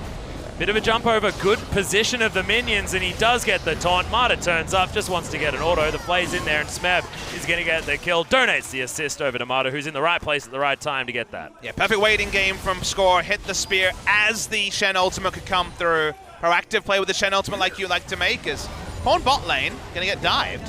He most certainly is. That is going to be turrets traded. First brick going over to KT, I believe. Actually, no, I think that's Jin Air. Yeah, Jin Air. Yep. By a hair's breadth, but enough to get the gold lead, like you mentioned. In all this, remember that Kog'Maw is happily free hitting in mid lane. Yeah, farming things out. Kallista's going to make her way back, but it's going to cost them 2/3 of the turret's health bar. So the way this game works, basically what Jin Air want to do is, at this point they're like, okay, we're screwed. We have to give Kog'Maw free farm. That only matters at 3-4 items. Still 2 items does heavily favor Jin Air, as the Hurricane should come in for Teddy, and they can do some pretty disgusting things in team fights. They get a Gnar ult as the free-hitting Hurricane Blade the Ruin King. Kalista can really take over the game, but then it relies on you also having ward control and having exclusive vision as 2 items comes through. And KT have already prepped vision. We saw their great play around top side. They've had Thresh with free time in the mid lane. It's definitely going to be a difficult path for the side of Jin Air to navigate. But that's what they want to do, is force 5v5s the moment that Kalista hits 2 items. Well, getting closer and closer to that point, Papa. As the dragon does fall down in favor of Jin Air. So Mountain Drake, definitely a good one. Something that I could imagine KT would have wanted, given the fact that Kog'Maw adds so much to Baron damage. Let's talk about Baron damage. Gnar, Hyper, Kalista, 2 items as well, and a Lucian. So Baron for Jin Air is going to be a big thought as well. Yeah, Blade of the Ruin King, Lucian as well. Exactly right. I was looking at the wrong team. Guaranteed. Jin Air have a 30, I would say 18 to 25 second Baron at 20 minutes if they want it. So maybe even faster. Having a Elise as well, so their Baron speed is super fast. Snowflower actually able to tank it pretty effectively, and his ultimate gives him AD. Not anymore. Oh, no, not anymore. AD's gone. The Trinity Force Infinity Edge Alistar is no more. Damn it. Worst time to be alive. AP Alistar still lives, though. If we do see Ultra late game, I'd like to watch the Alistar heals in the late game. We were casting Alistar from Marta when he was playing at Rift Rivals in late game. What was it, 400 health? 450 AoE heals after the buff came through, where Alistar no longer healed his allies for half. They get the full value. And that means that when he does proc the heal, it's a pretty impressive AoE heal. Yeah. Snowflower going to be banking on that potentially against Def's machine gun damage. Now has himself his recurve bow. Heading towards a Hurricane of his own. See whether Deft is in the mind to go for something like a 3rd item Rage Blade, or whether it's going to be an Infinity Edge like some of the Kog'Maws have been going towards. He turns up top. Smeb gets the heck out of dodge. And, Deft is starting to demonstrate that he is getting stronger and stronger. It's not like Teddy has massive wave clear in mid, so Nidalee comes in, helps them push, and then starts to roam to clear up some wards. Def continuing that mission of free CSing. Yeah, Kuzan and Smeb battling each other out. Got Titanic Hydra done here for Smeb, so it does a lot of damage. His score jumps over to the side, nowhere for the itsy bitsy spider to go, and once again it's going to be Marta picking up another kill contribution. Def flashing himself over the wall as Teddy tries to get in there. Fate's Call gets Snowflower right in amongst it for a headbutt, as he does have the ultimate running, but it's just not enough. It will run out, and Def should be able to grab himself a kill. Decent stun comes out. Teddy survives, but Kuzan very low, and somehow KT members all survive. It was a really poor decision to flash over in that scenario. Very easy for Deft to also flash, and they didn't have any more threat on the backline, even with Alistair being sent in. There's just 2 kills from the side of KT. Nothing for Jin Air to pick up. They lose map pressure as well. They want to turn to Rift Herald, but it was despawning. You see the replay here, and Score hits the first of the spears, and they do so much damage to Umti. Looked like he was inevitably going to die. Deft just caught in transition. They think, okay, we're going to be able to squash the bug that is this deep sea Kog'Maw. But after this point, getting the kill is pretty impossible. He's jumping into an area where they don't have vision, even though Snowflower is granting it by being in the area. And there's also Shen ultimate. There's also Galio controlling space. It was the wrong decision for an AD carry to jump over there, and that's why Jin Air don't manage to trade up. Yeah, and Snowflower had also just pulverized as well, so it was on cooldown and they couldn't do the bouncy castle after the Fate's Call knock-up as well. So it wasn't the double CC, it was just the one which just allowed for a little bit too much damage and too much space to be gained by KT as well. A little bit unfortunate there. That combination should work more and more as the game goes on, and especially as cooldown reduction is built by Snowflower as well. What of Aegis, the new old build, I guess, for the Nidalee jungle. When we were seeing lots of players, for example, Cuz hitting close to rank 1 with the Nidalee jungle, it was the Athene's Unholy Grail into Lichbane was actually the build that was pretty common, but it feels like Score is going for a tankier build to not get bursted down by a Gnar ultimate. Kog'Maw, he's probably going to be the one receiving all the shields and peel, so it's more likely that Nidalee's going to be caught in the crossfire. Yeah, do you feel like Score might go towards an Athene's Unholy Grail just because you can be helping him out a little bit more due to the fact that he does have the Primal Surge? I think it's definitely possible. It's so low magic damage that you're not really getting any value out of the magic resist, but the extra healing is always something that Nidalee has craved, and cooldown reduction too. So it's not going to be a rush necessarily, but option to go there later. Ooh, Ardent Sense in Italy. You say it with a bit of facetiousness, but it's a possibility. Yeah, I'd like it. And actually synergize as well with an Athene's. You could go both. Whoa, sky's the limit. And that's going to be a brilliant hook. Uncapitalizable. Was a bit of a stretch. I saw you shake your head there on whether that was a word or not. Yeah, I saw you glance over saying, what the hell was that, Max? Okay, but this game is incredibly even. It's exactly what we wanted from this series. Deft playing pretty far up here in the mid lane. Taking a bit of damage there as well, but another spear. Shows that Score has certainly been putting some time back into the Nidalee. The items, to me, is the real interesting thing in this game. It's not really Kuzan running at pawn. That's probably not going to work. Right. He's going to taunt him up, justicely punch away. Because the items that Deft goes here is actually not necessarily uncharted territory, but there's 2 different schools of thought on what you can do. Ooh, early Rage Blade. It could have been, I was thinking Hurricane into, for example, Rage Blade. The thing about going Rage Blade is it means that your 2-item spike is actually pretty insane. It's not Callista, but it means that you're online earlier. Or you can just say, let's just hang back, play defensive, go Infinity Edge, and then hit the spike at 3 or 4 items. So the Rage Blade is what I was going to speculate about. And it does seem like it's going to be the earlier Rage Blade to just come online early and try to fight Jin Air at basically every point in the game. Yeah, the 2 nicer components as well already completed, so Def probably looking for the recipe completion and the Blasting Wand on his next back. He'll have a fair bit of money. He's used a lot of his mana to take down minion waves, so should be nearing that Rage Blade relatively soon. Teddy definitely has the gold for his Hurricane, but no item buying time. They're just going to be following the cow around. Probably feels pretty good about that, you know, as far as the cow population. They've been herded for so long, and now they're the ones doing the herding. And if we could listen in on comms, the herding is largely around Baron. It's about getting control wards around Baron and always having that lingering doubt that Jin Air with their Mountain Drake and their team comp are going to be turning on to Baron. That's basically the sort of paranoia that Jin Air feel like in this point of the game will influence the positioning of KT the most. And with the Baron damage we already outlined, that part is certainly true. Smeb's surprisingly rotund, but that's because Ixu's not at 2 items yet, so Black Cleaver not enough to shred down the now Randuin's Omen Ninja Tabi Shen. Randuin's Omen Ninja Tabi and the Titanic Hydra as well, so has his wave clear, has his defensive item for dealing with the Gnar. He's feeling pretty good, and he's only about 10 CS shy of where he's at. If you have a look at that scoreline as well, Smeb will be ahead in gold, so nicely done by the top laner of KT. And we've hit our go button. 2 items now on the Kalista. I think relatively, Jin Air will never be stronger than right now, but it might not mean much. Just, here we go. Yeah, they're looking for it. Pounce is going to be available as Ixu makes his way back in, and Umti, undiscovered. But it's not going to be the overextension for KT. Bloodthirst being held onto, I like it. Reserved play, not something that we come to expect, but certainly something that you want with a composition like this. There is that Rage Blade, so 2-item spike of his own coming through from Deft. It's only single target, but it will rip through basically anyone on the side of Jin Air. No armor items picked up whatsoever, so there's not a better time that you could have the Rage Blade. Yeah, not a lot of magic resist at the same time. To be honest, there's an old Magic Mantle that Teddy's going to be building into that QSS, but Deft can keep that passive up. That Blade of the Ruin King will be tearing through the members of Jin Air. Jin Air now caught in a couple of thoughts. They're going to have Nara go bot lane because he doesn't have a Rage Bar.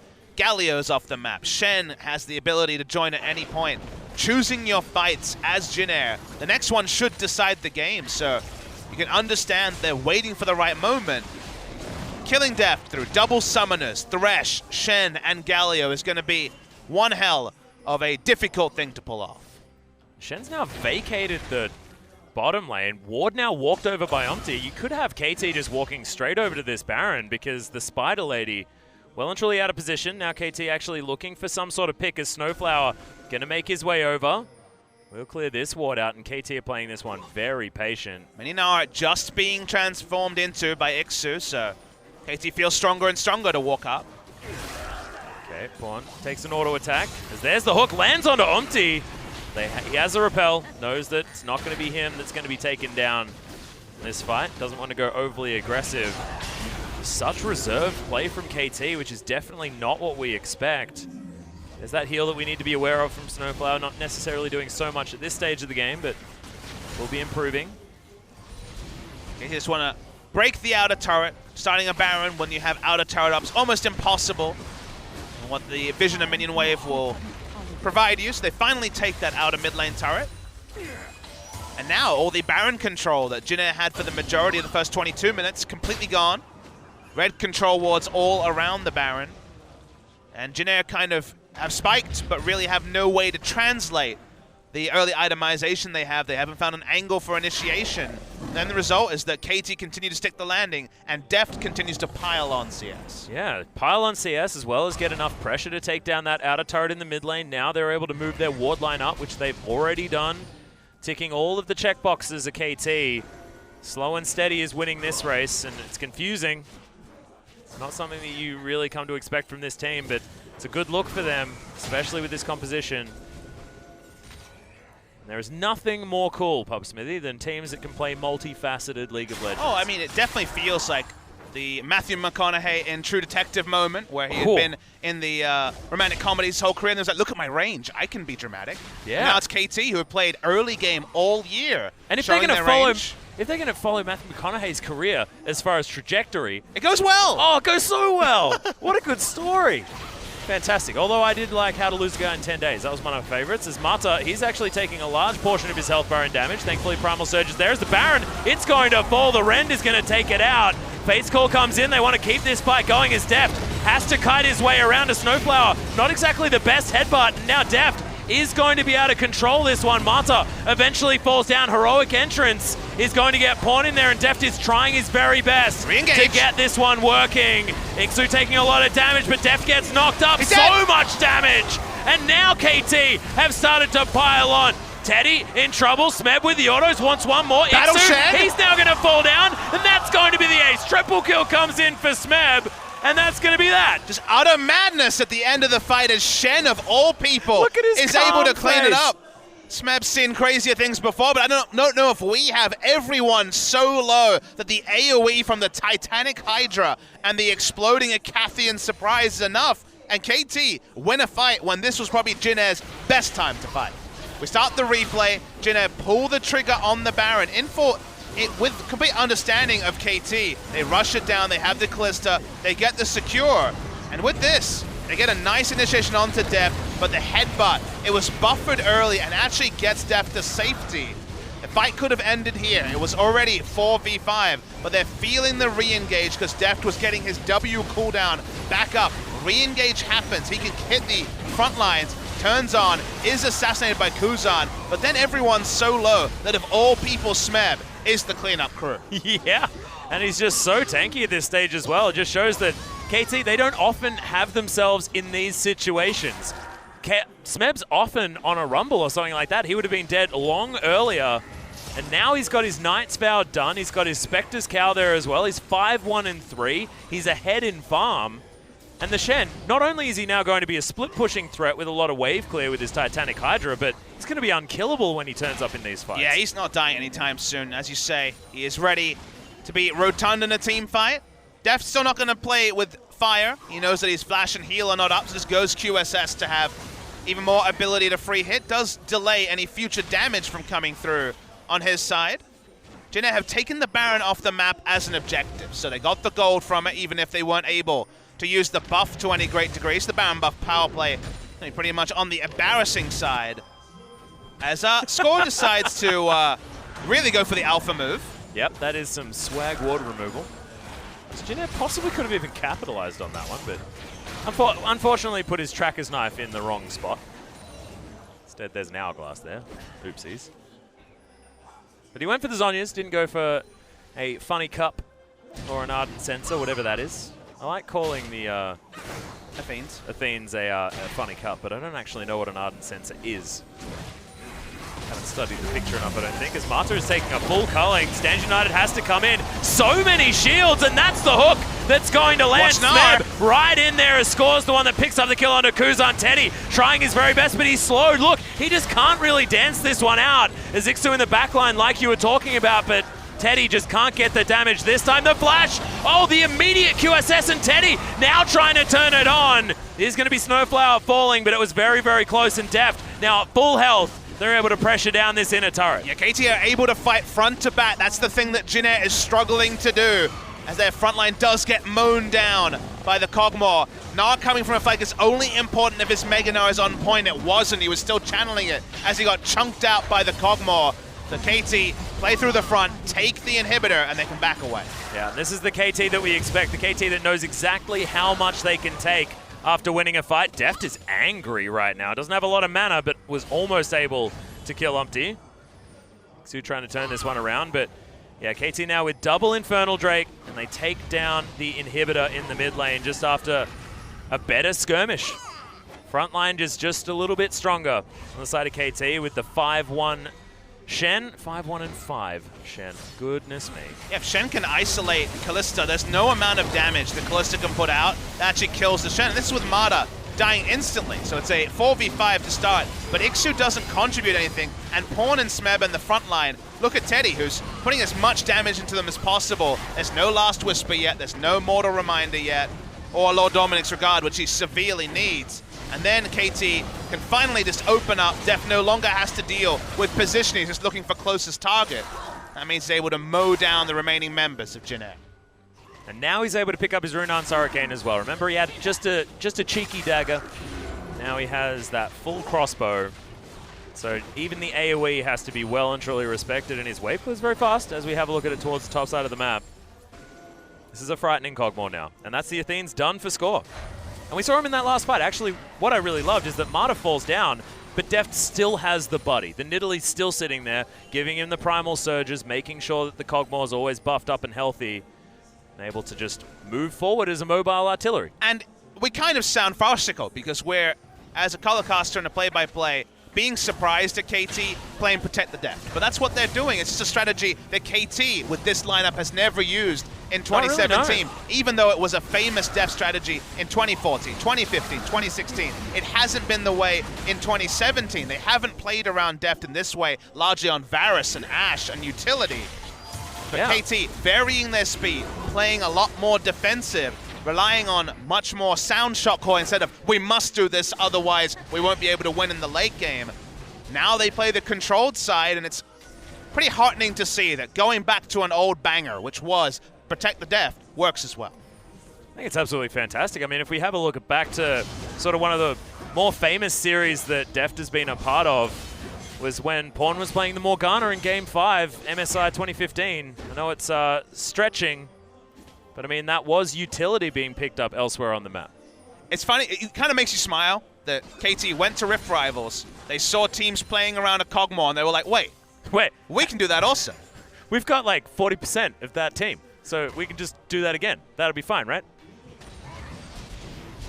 Well, certainly something that they seem to be warming to like they'd never stopped. It's like us heading back to Sydney, Papa Smithy. Just felt like we'd never left. Hey, if this means that Def never plays Jin again, I'm happy. Thank goodness. As long as he plays Jinx instead. Maybe he just got the wrong name. He gets cocooned, doesn't actually panic QSS or anything like that, and primarily surged back up to basically full health. A lot of buffs to Minily heal over time. Means that it is irrelevant in this particular regard. What will Jin Air do? They need to find a way to Wombo. Ixo needs to come up with the monstrous Mega Gnar to answer this game, but Smeb's on the prowl, interestingly. He has his flash available very soon. Oh, Hook was looking for Umpty to walk down. Cute little fake out. Living Artillery is going to spot out the members of Jin Air, but they have possibly caught them in transition. Remember, there's a heroic entrance, and there is also the Stand United, so there's a lot of abilities for KT to reconvene. There's also an obvious time period for KT to wait, watch out the Mega Gnar, and now count up the relatively 30 seconds before Mega Gnar will be able to be completed, and 15 seconds till the Rage Bar will start entering, and now they can walk up. This is the time to walk up for KT. They don't have to respect the Gnar at all. Yep, the old Gnar minigame. It's one that we forgot to play while he's been out of the meta. Now one that's a lot more relevant, and one that Cuvée demonstrated you really need to pay attention to, because some of his teleports were outstanding, but it means that you have to be in a lot of control. Ixu now building it back up, as you can see. Yeah, Deft down to about half health, but Primal Surge is silly. That's a bit busted, Pop Smithy. That's the Athenes also coming through. That wasn't just the E-proc. Doesn't heal that much. Nope. Okay. Takes a little spider, and we'll take the Dark Passage. Turn on to Baron is something that Jin Air have to respect, even if on paper it's just Kog'Maw for Baron damage. They sweep away the ward. Jin Air definitely have the memo on this. Yeah, Marta's going to set up the box. Smeb's here as well. As the Sentinel's just going to watch the Baron fall down. I just don't know whether Umpty can make his way into this pit. Does have the flash available as Redemption's coming in. In goes Snowflower. It is Score that locks down the Baron, but Marta's down very, very low. Pawn right in amongst it, just playing that big body in the front line as Marta wants to get the CC in the back line. Massive Gnar, and the Wallop's good as well, as Pawn almost manages to Justice Punch his way out, but the Gnar is traded. Marta eventually falls as Deft trying to eat the honey fruit and get himself back alive. He's got a lot of damage. Good cocoon is going to land as Snowflower, the three-man pulverizes beautiful as Deft is knocked back. Oh my god, Teddy almost does it, but he doesn't. It's going to be the double kill for Score, and the teleport for Smeb. They want to get right in amongst this. It looks like it was Jin Air's fight, but they just can't take down Kog'Maw with his lifesteal, with the Knight's Vow, and every other buff on the side of KT. They're just about able to ace the side of Jin Air, and they're looking to end the game. Yep, that's going to be the next inhibitor turret. Mid-inhib did come back up again, so they're just going to make their way through the top side. Remember, the Baron is still on top of them. The bot lane's for some reason going down as well, but who cares about that? Because Nexus turrets are falling. It was another ace for KT. It was a different play in their playbook. Seems like going to Rift Rivals certainly worked out for the team. The one team that was able to get the victory in the final. They've taken it back to the LCK. And is it just a one-off, or will teams in the future have to consider banning the Kog'Maw? Because Atlas, you made an important point during this series. If you ban away the Kog'Maw, why can't he just go to Jinx and do a lot of the similar things? It wasn't Juggernaut, it wasn't a Lulu and a Kog'Maw in the front line. It was just a super tank composition. And what do you have to ban to stop it? Is it the Galio? Is it the Kog'Maw? Because it feels like the Jinx fits in pretty cleanly as well. And if they're willing, I mean, Deft has got so many champions. And if they're willing to rotate the different champions in, but focus on clean early League of Legends with smart warding, and also a rotation. Remember, they actually put their duo lane and mid lane super early to guarantee the farm. If they're willing to use all their resources to baby Deft through, his late game team fighting is the one area that's never been under question. Oh yeah. It used to be only his late game team fighting, and that didn't change. He just got really good at laning as well, Papa Smithy. That was what we were talking about back in China. It's only improved since then. Unless he picks Jin. This fight was insane because you saw the members going down. You think, okay, it's going to be Jin Air cleanup. But watch the turn. Huge Shen taunt into 2. and then Umti dies because he had a max range spear, and there's a single auto from Deft. Kuzan and Teddy, both pretty healthy, but Smeb is just a monster. He's killing people on the Shen with just auto attacks. His Titanic Hydra somehow annihilating people. Yeah. Shen Smeb was the true damage carry. The massive battle Shen. And it just shows that Smeb, it doesn't matter about which champion he plays. He's always going to be a carry. Never a potato tank towards the top side of the map.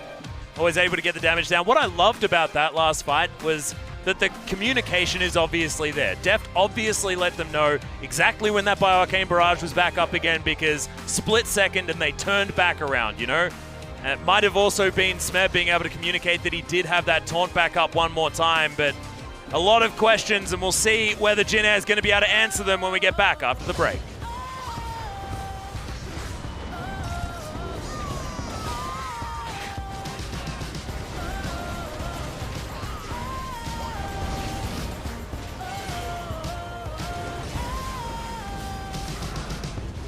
Better tie those shoes.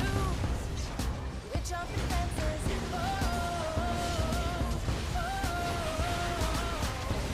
Gonna shake these boots. Taking chances.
Welcome back, OGN Legion. This is potentially the final game of the evening as KT Rolster dispatched Jin Air relatively easily, and look at the Cogmore damage. I mean, it makes a whole lot of sense, but it's nice to see KT change up the strategy. It's no longer 3 carries on this roster. It's now get behind the def to move him forward. I mean, it's just exciting to see them change. Yeah, it was 2 carries. It was Cogmore and Shen. Shen was putting out the big Yeah, damage that's in true. this particular game, but there was 2 new variables. The Cogmore, it's a bit of an adjustment from KT, even if they've played it before. A much more Cogmore-focused draft, similar to what WE was running at Rift Rivals, but the Nidalee was also an interesting one. Forced pick after so many jungle bans, and Score was able to still put out a performance on his first Nidalee of the season. Your MVP will be Smeb. You might have thought it would be Cogmore, but Smeb, 94% kill contribution, and also 6 kills. He was the backup carry when Deft did die the one time. Yeah, the old 15 KDA ain't too bad either. He's going to move up to 3rd place, going to even things out between him and Cuvee. The top lane battle between KT and Samsung is real, but let's have a look at some of these fights. I believe this is the one that ends up with a last man standing. There's a lot of long fights here. This was the 2nd last big team fight of the game. The re-engage from Smeb. He was hitting 2-man Shen taunts like they were going out of fashion. This one, not so much. Wait for the next fight. Did a confirmation there. But his ability to clean up, even after Deft was dead. Titanic Hydra. Feels like the sort of thing where like, it does damage, but this was the sort of game where it was powering through health bars. And it's like he was an actual ninja as well, Papa Smithy, because he wasn't getting any of the focus and he was doing so much of the damage. It was like he was invisible. The taunts were on for him. The build where he went for a 3rd item Knight's Vow allowed them to have a Knight's Vow even earlier, because of course Nidalee's not going to be building a Knight's Vow from the jungle.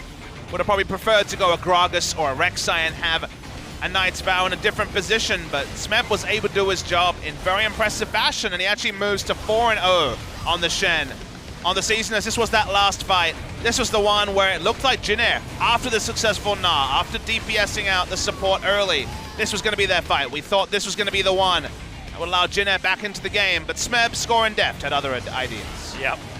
That looked like Pawn just there was just being a little bit of a potato, but actually walks up and gets the taunt in order to zone. This is a great pulverize from Snowflower, but just not enough, and the taunt is all she wrote. It's KT. I mean, slivers of health at the end of multiple fights this game, but it was them that came out on top, and it was a swift victory in the end. It doesn't necessarily mean that every game they will play Protect the Carry, but on Red's side, with a bit more information, maybe that will be their way forward. It sounds like Jin Air is going to be making the change. Have to imagine it's going to be in the top lane. Yeah, it will be Ixu making his way out, and so on.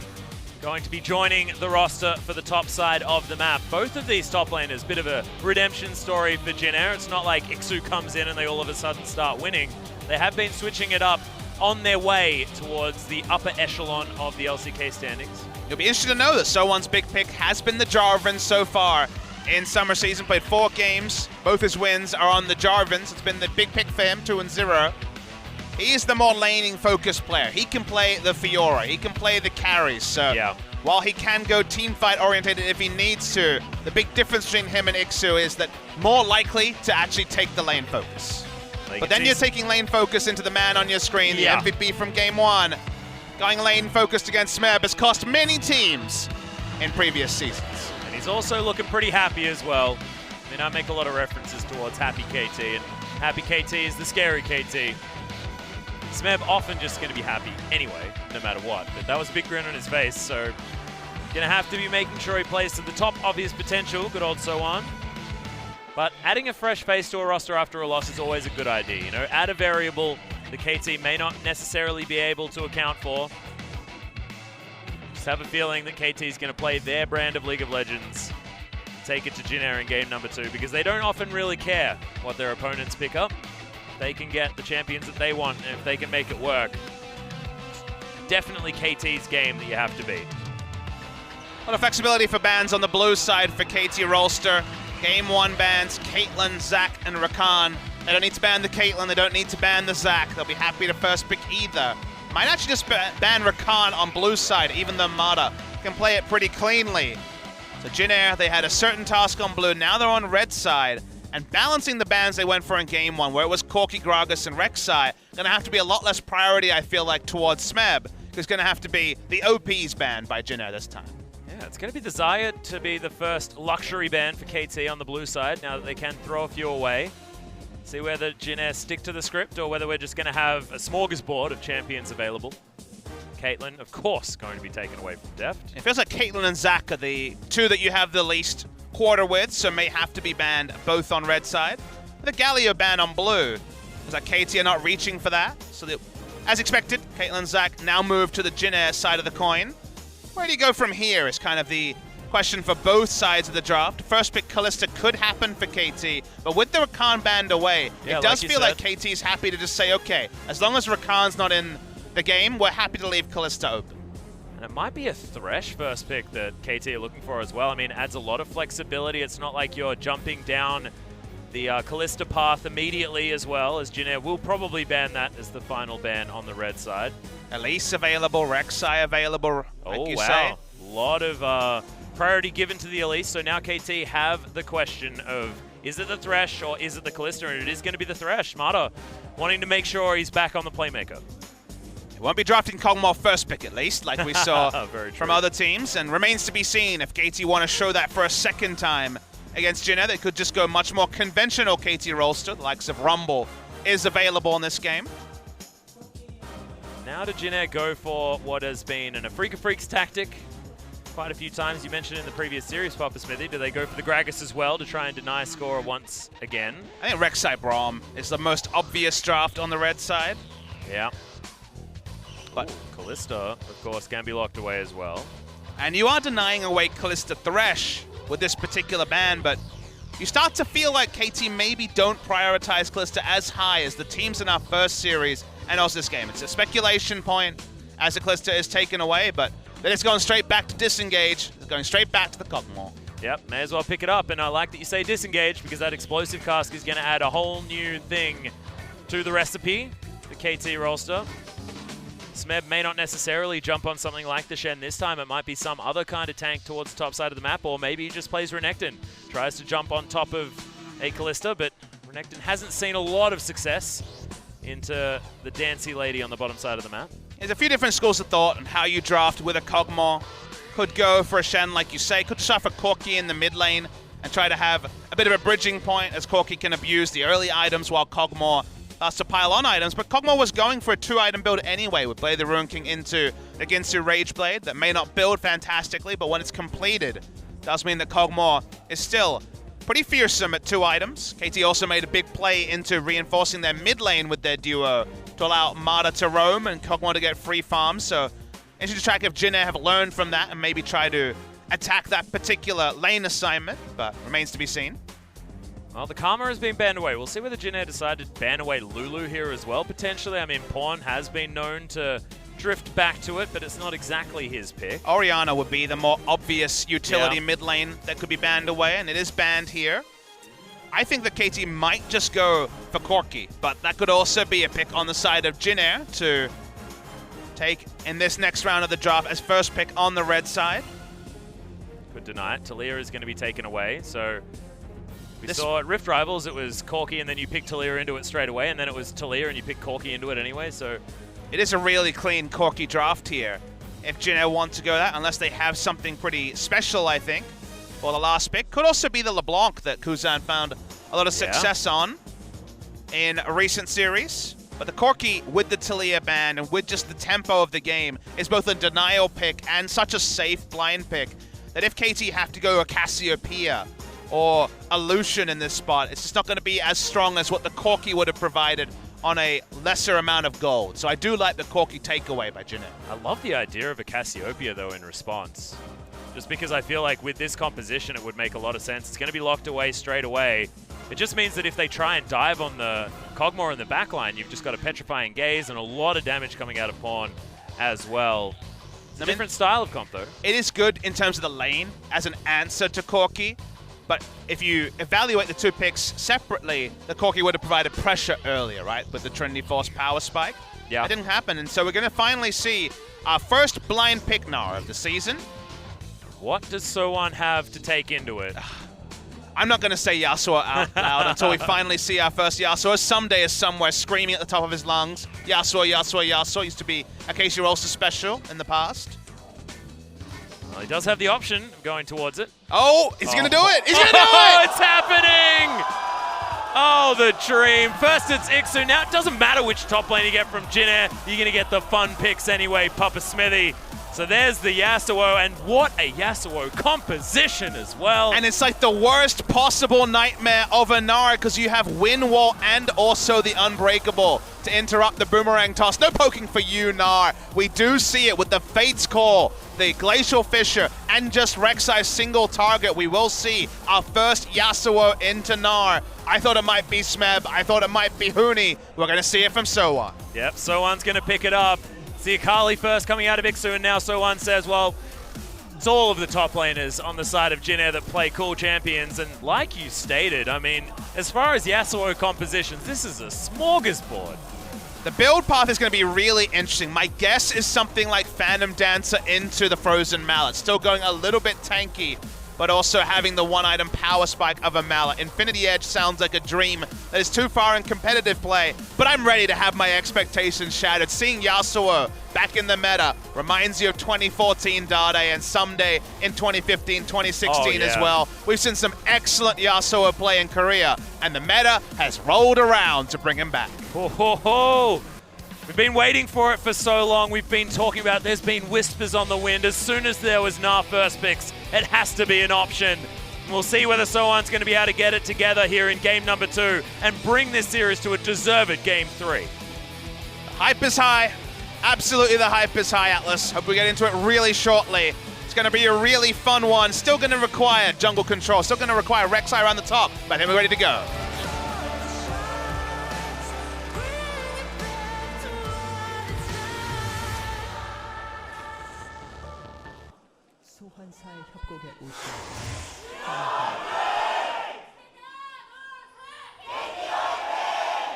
All right. Both teams representation out in force, and it's an exciting game. As Pawn now just playing with fire a little bit, getting his tail all twisted as well. Come on, mate. Get that in order. There we are. We're okay now. Where's my cowbell when I need it? Oh, I miss it a lot. Oh, it's Project Yasuo. That's risky. Oh, no. That's triggering a lot of people. Now, my solo queue experience is that Project Yasuo is instant loss and Heinen Yasuo is 50-50. And Vanilla Skin Yasuo? Is that just disaster, or did you just not see it? You just don't see it. All right. What about Blood Moon Yasuo? Do you ever see that one? Not really. I believe there's a statistic that was published that the most purchased skin ever is Project Yasuo. Yes, it is. Yes, it is. I remember. So there's something about him locking in Project Yasuo, and if he carries this game, we can't play solo queue for another 6 weeks. Can do, Papa Smithy, can do. My experience here in Korea so far has not been super optimal. KT going to start helping with the leash. As Kuzan actually going even here with Pawn in mid lane. Gets a little bit more of the old creep aggro. Is that Project Yasuo? Maybe it's the new Yasuo. No, it is. It's definitely Project Yasuo. You say that. There might have been new Yasuo skins. I never see Yasuo. So I just banned him myself, you see. So yeah, every single game. Must ban. Oh, cute little play. Martin not going to use his charged auto attack, just going to cancel about 50 of them. As Winter Spite does go wide. Already this bottom lane is exciting as Deft misses a couple of creeps. Oh god, he's tilted. it is a really good lane. Kog'Maw Interclus is such a really comfortable lane for Kog'Maw, and not one of the terror lanes that potentially can come out. So he's pretty happy in the 2v2, and if he learned anything from game one, it might just be another rotation of Kog'Maw Kalista into, sorry, Kog'Maw Thresh into mid lane pretty early. So the mechanic why we see Yasuo into the Gnar, if people are unaware, is that the wind wall actually interrupts the boomerang toss and it causes it to fizzle, so you don't actually get the cooldown reduction on catch. Because the ability just disappears, it goes onto its base cooldown, which is really, really long. I think it's 18 to 20 seconds, maybe even more. And that means that so often the range versus melee matchup that can really punish you and all the base damage buffs to Gnar mean less against the Yasuo, and that's why it is that laning answer and even compositional answer to the Gnar that not many other champions can bring. And was always such a good answer to the explosive cask as well. Sure. I mean, a well-timed wind wall has messed up many a Gragas' day. Not to mention just naturally working well with death sentences and things like that. KT's lineup can certainly be frustrated. I like that you mentioned it because sort of ability where if it's up, what do you do in a team fight? I think baiting it out is a really important thing for KT. Yeah. Otherwise, the reliability of even the long-range Kog'Maw auto attacks. Sort of thing where if the Wind Wall is Primo and they have Wind Wall and Unbreakable, you could negate multiple ultimates, thousands of damage between the two abilities, and turn around a fight. So there's a lot of outplay potential, but it's not reliable. Well, heal's actually going to be thrown out as well as the exhaust in the mid lane here between Kuzan and Fawn, but they are going to trade evenly once again. Score's going to make his way over, finds Umpty. The Rek'Sai was being a little bit frustrating. Ward goes over, and it looks to be the Freecs is going to be soaked by a Score. Intelligent positioning. And Umpty's just going to take himself the Rift Scuttler. Yeah, Thresh could have reacted, so there was no reason for Rek'Sai to skirmish on that side of the jungle. Yeah, the build, like we say, is the unsure part for the Yasuo. Phantom Dancer seems to be the most likely first pickup. He's just going to scuttle his way over. Score as well. Seems like the mid lane is the place to be for junglers. It's fun how, but because we have so many counters in this game, there's lots of different reactions. The Miasma Yeah. interrupting Corki's ability to just walk up, Q auto or rocket auto trade, and then Valkyrie away. That's another interaction that makes the Cassio pretty strong there. Yep, Nara doesn't have Q for ages now. Yep. Just going to wait for this minion wave to turn up as Sohan has a lot of space. Another thing is the Miasma totally screws up Yasuo as well, who just can't dash around once that's down. There's sort of multiple counters on both sides of this matchup, which is very exciting. It's one of those games where Riot's original mantra was like no really hard counters, right? They were very much off that trend compared to other MOBAs, and then this game has all the hardest counters possible. Yeah. That's fun. So we see the LCK total of top lane Nars. 3-2. 19 and 12 for the mid lane, though. I mean, it just That shows was, where our Yasuo players are. That was old man Dade. That was the meta, my friend. That was. I tried to believe in Dade for so long. So many of those 3 wins were from Someday. There was that brief time where blind pick Nara was a thing, and that's why we see that Nara versus Yasuo has happened multiple times in the past. Yep.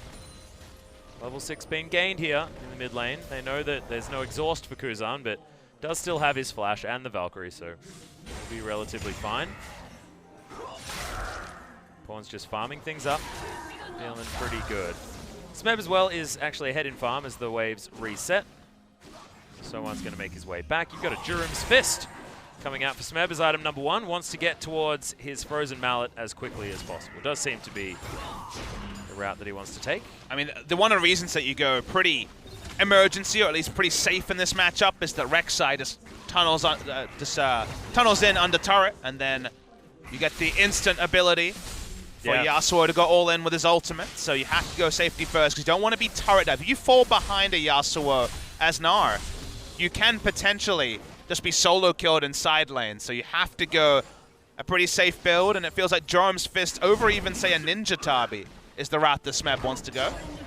It's going to be a Ninja Tabi picked up by Sohan, though, on the other side, and that's a longsword, so it might be Blade of the Ruin King Yasuo, something like that, to come out. First item, wanting to sit in a side lane, potentially. Interesting. There's been a lot of schools of thought over the years as far as Yasuo builds are concerned. Most of them involve Phantom Dancer at some point, but don't always have to rush it. The zeal value always so high on Yasuo. Hearts are going to turn up, try and dissuade Umpty from stealing away this red buff, as there's just pings everywhere. Could just be a Vampire Acceptor first, just get a lot of value out of lifesteal, given that your Q procs lifesteal in an AoE. As the Yasuo, but yeah, you're right, big contest onto the red buff. Everyone from KT rotating down as well. Jin Air have to be careful, because honestly, it feels like both teams don't really want to be calling in their top laners, just given who they are. Yeah. It feels like as soon as one of the top laners leaves, they have to get a lot in order to be able to claw back the lane. Now Score, doesn't quite find it. Now, Jin Air are actually going to move over. Yeah. They've got the shove on the bottom side. That's 4 members here to steal away this red buff, and that is brute force Because now Kuzan might be in trouble. Petrifying Gaze comes in as there's Omti. Flash knockup comes in. Fate's call Bouncy there as well. castle. Pawn. Oh, Flash is over. Meanwhile, on the top side of the map, the bottom side of the map, everywhere else, it is going to be Corki picking up first blood, and Kuzan, the one to capitalize. Our Observer was so excited he jumped around to see how everyone felt about the first blood coming through from Jin Air, and the prize is more than just first blood, Atlas. They're going to be able to turn onto an Infernal Drake of all things and pick it up pretty cleanly. Yep, it's all coming together here for Jin Air in the early game. 9 minutes in, it's already 1,000 gold in the lead, and on top of that, the Infernal Drake to be gathered. Just Pawn overstepping his bounds by just a little bit. Not what they wanted. Let's have a look at this one again. This time we'll have the locked camera. Corki was a bit suspiciously up, as the reason why we saw the action is the ultimate was finally used, the last breath in top lane, but to no great lead. Able to just get too many of the concussive blow stacks onto the side of the Cassio. Bit brazen from the side of Pawn, who doesn't have cleanse, had heal and flash, but those summoners are both down. And now suddenly, Rek'Sai might just make the return visit in mid lane, and Cassio's going to have to be that bit more safe. Yeah, very, very careful. But Deft is pretty safe on the bottom side of the map. Remember, KT still want to scale. Still do have tools, regardless of this scary Yasuo potentially doing work on the top side of the map. And Kuzan now with first blood, able to move more quickly towards his Trinity Force. Your instinct seems to be correct. The lifesteal is going to be the start, but Blade of the Ruin King looking like the rushed item from the side of So1. Could be a Phage as well, I guess, but all we can really tell is that Critical Strike is not being prioritized by the Yasuo in the early game. Yep.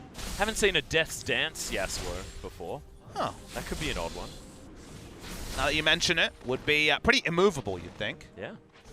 I don't know. Never really been the Yasuo player myself. It is the best friend of a Riven, and Riven and Yasuo, outside of Critical Strike, have at times shared quite a lot of itemization. Oh, true. Okay, that Unbreakable is demonstrating why it's named that. Can't be overestimated in a team fight what Unbreakable and a Wind Wall can reduce in terms of damage, in terms of CC, both of them together. Yeah, it's the classic double wall comp, isn't it? I mean, we could throw in a Nivea somewhere until he is crying in the corner, but absolutely, it is the damage reduction walls. Yeah, the projectile denial. I mean, you put them together and it's basically the width of entire team. You know, there's not really much ability to sneak skill shots or damage around Wind Wall and Unbreakable. So it's kind of innate, it's kind of indirect tankiness, right? It's making people tanky even if they're not buying health, armor, and magic resist. And it was a build that we used to see. I don't remember when it was, whether it was 2015, 2016, but these compositions were played all the time as, oh, Omti taking so much damage and they get past the Wind Wall. The knockup should be there, but it's not going to be enough, and so on. Gets that charge a little bit too late. The answer back is there from KT. Glacial Fissure coming down as Deft wants to be able to take the Dark Passage, but is able to get there finally. The double play there from Mata, as well as the rend is not enough to deal with Deft. In comes Smeb, there's the flash onto the wallop, and the Living Artillery is going to lock down the Callista. Smeb to save the day. He got himself a red buff there as well on the top side and scores split pushing. KT, come alive. And he was able to teleport and match the Yasuo in Mega Gnar form, so was able to flash in, get the stun. Predictably, Smeb on point with the Gnar. So even though the matchup's not going to be kind to him, if he makes the plays around the map and Deft picks up farm and other members profit, will the Yasuo, which can do so much work, require specific setup? There's no guarantees about Yasuo. It does feel like there's quite a lot of guarantees about a 4-item cog. Oh yeah, he's got his Blade of the Ruin King done as well. He's 14 CS in the lead. Deft has always been a Cogmore player at heart. You know, like, this guy's always been able to work his way around, especially after the change. He was the one that was able to orb walk with ridiculous amounts of attack speed, like a player unheard of. Papa Smithy, it was ridiculous to see. In his Korean career, not including his games in China, Deft is 17-5 on Cogmore. Got a lot of wins on EDG also on that champion, so it's always been one of his premier picks next to the Twitch and Jinx. Hyper carries are what the Chinese teams were playing at Rift Rivals, and KT seem to be looking to those strategies, and at least meaning that it's going to be a feather in their bow. It's going to be an option they have, even if they can default to lane. Oh, God. With red buff. Solo kill? The hyper proc comes out. He's under the turret. All too easy for Smeb. Will he have it? No, the tower shot comes in. Bit of Marin flavor up there, and it is going to be the answering kill from Umpty. Message certainly received, though, in what is theoretically a counter matchup. And he already has Frozen Mallet. Frozen Mallet with red buff, just raining terror onto So1. Is still working on his Blade of the Ruin King. Leaving lane is not what Yasuo wants to do to match a Gnar. You could argue that if Teddy and Snowfire had played safer, the extra gold and the red buff wouldn't have been there, and So1 would have found his job a lot easier.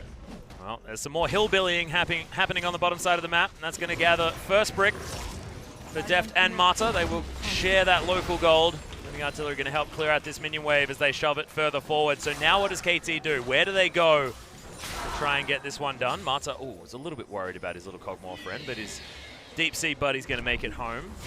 Numpty's going to trade it for the Rift Herald. But this is kind of the rich man's lane swap for KT, because in the previous game, they just ended laning phase and put Cogmore and Thresh in the mid lane. In this game, they straight up win laning phase, and they can have Cogmore go bot lane, pick up a lane, and then eventually rotate him to mid to get the same safe farm. But this time with the lead, this time potentially with the freeze or the push. KT have so many options the bot side with 2 control wards down. And now KT have run of the map with a Cogmore comp, which sounds to me pretty damn terrifying. Yep. Sounds like sad times for Jin Air fans. However, their first blood was strong. Kuzan still farming things up. Has his Trinity Force now as well. There are item spikes that they're coming into. 2 Blade of the Ruin Kings will be finished pretty soon for both So1 and Teddy. Score is looking to grab himself Ocean Dragon. No real ability for KT to have this contested. Jin Air can't walk up. There's no vision in the area. Umpty's top lane. Maybe they're going to try and put down the Rift Herald in top side. But for now, just trying to zone Smeb away from turret. So one's only level 10. This is risky. Yep. Doesn't have any Narbar, though, as there's the knock-up combo. Still tanking the turret. Hyper proc comes out as Smeb going to dance around this one. Yep, the Void Rush is going to get in there. It's going to reset the aggro there as well. Too many creeps. But now what is KT going to be able to gather from this one? Mata's in the mid lane, scores back at base, and Cogmore's on the bottom side. So absolutely nothing is the answer to that. Yeah, the timing window there seemed to be Mega Gnar being down, like you say, Atlas, but it's just a kill and a disengage, which we saw at Rift Rivals. We know very cleanly it's not going to be anything to grow a lead for Jin Air, even if it allows So1 to finally pick up the Blade of the Ruin King. I imagine he has enough gold for that. Already pretty far behind in itemization compared to Smeb. Yeah, waiting for a bit of a tick up, I think, before he grabs that one. Still just waiting in base. Okay, there it is. Just needed to... There's an extra couple of seconds. Kuzan's got the package. Ready to start something off. Yet another Last Breath activator. Meaning that everyone on the team has a button that can provide an ultimate from So1. Scary in theory, but in practice doesn't necessarily mean they'll be able to take down a Cogmore. As they put down the Rift Herald in mid lane. Okay. And KT already in pretty good position for here. That's a cute one. Okay. Descent's not able to stop him smacking that turret, but still going to survive. So you're right, not exactly the most impressive Rift Herald that we've ever had. Well, KT read the situation really smartly. Everyone roamed up. Even Cogmore was halfway there before he was called away. Confident they wouldn't lose the turret. Oh, it's upsetting times for Smeb. That cannon creep is missed. He's still probably very happy. 2-2-1 as opposed to 0-1-2, so still doing fine in the matchup. Only behind about 20 CS. And a losing matchup is something that you're not really going to complain about too much. Pawn scaling up. It is Rod of Ages already done. Had that one about 5 minutes ago, so a good clip after a tier. Look, that's going to land, and they're actually committing to this one. The Ignite goes down. Wow! That Braum was so dead, so fast, even through Unbreakable. He didn't use any of his summoners, didn't use Exhaust, didn't use Glacial Fissure, just straight up dies. Allow KT to push up vision, allows them to push in as well.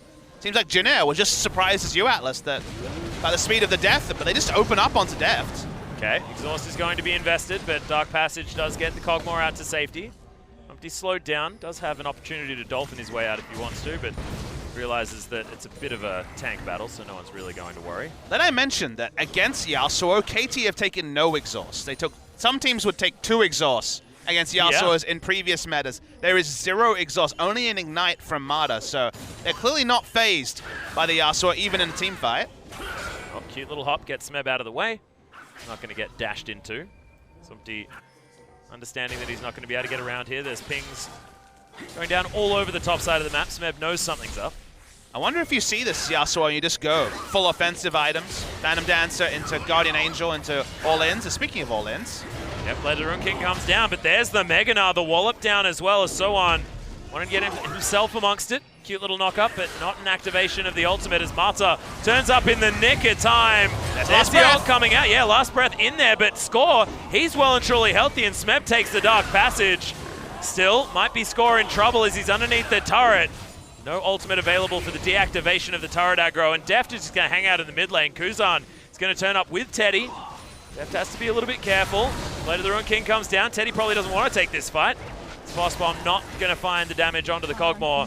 Jin Air do manage to take down the top lane outer. Yeah, the ability to skirmish for the Yasuo is starting to come online, even though the item build is very much still in its infancy. KT tried to answer with a mid lane turret, but Koki was already in position to hold him down. First Zeal finally completed by Sowan at 19 minutes. I'm sure all the Yasuo mains in chat are shaking their heads, being like, should have been an 8-minute Zeal. But it's gone a bit slower, going for the sustain route with the Blade of the Ruined King.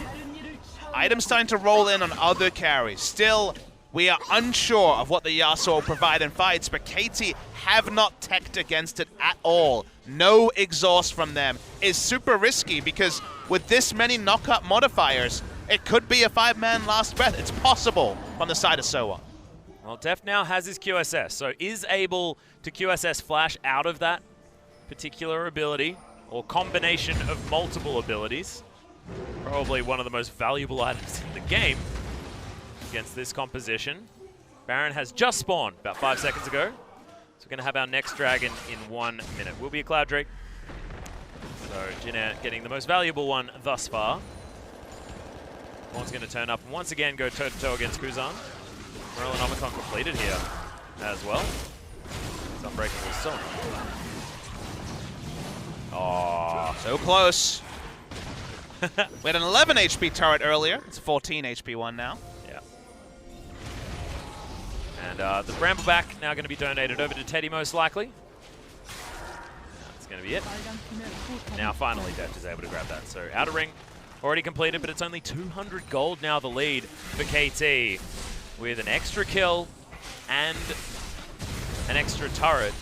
So this extra farm that has been picked up, yes, I said extra a heck of a lot of times, from both Umti and so on, certainly helping out as far as money totals are concerned.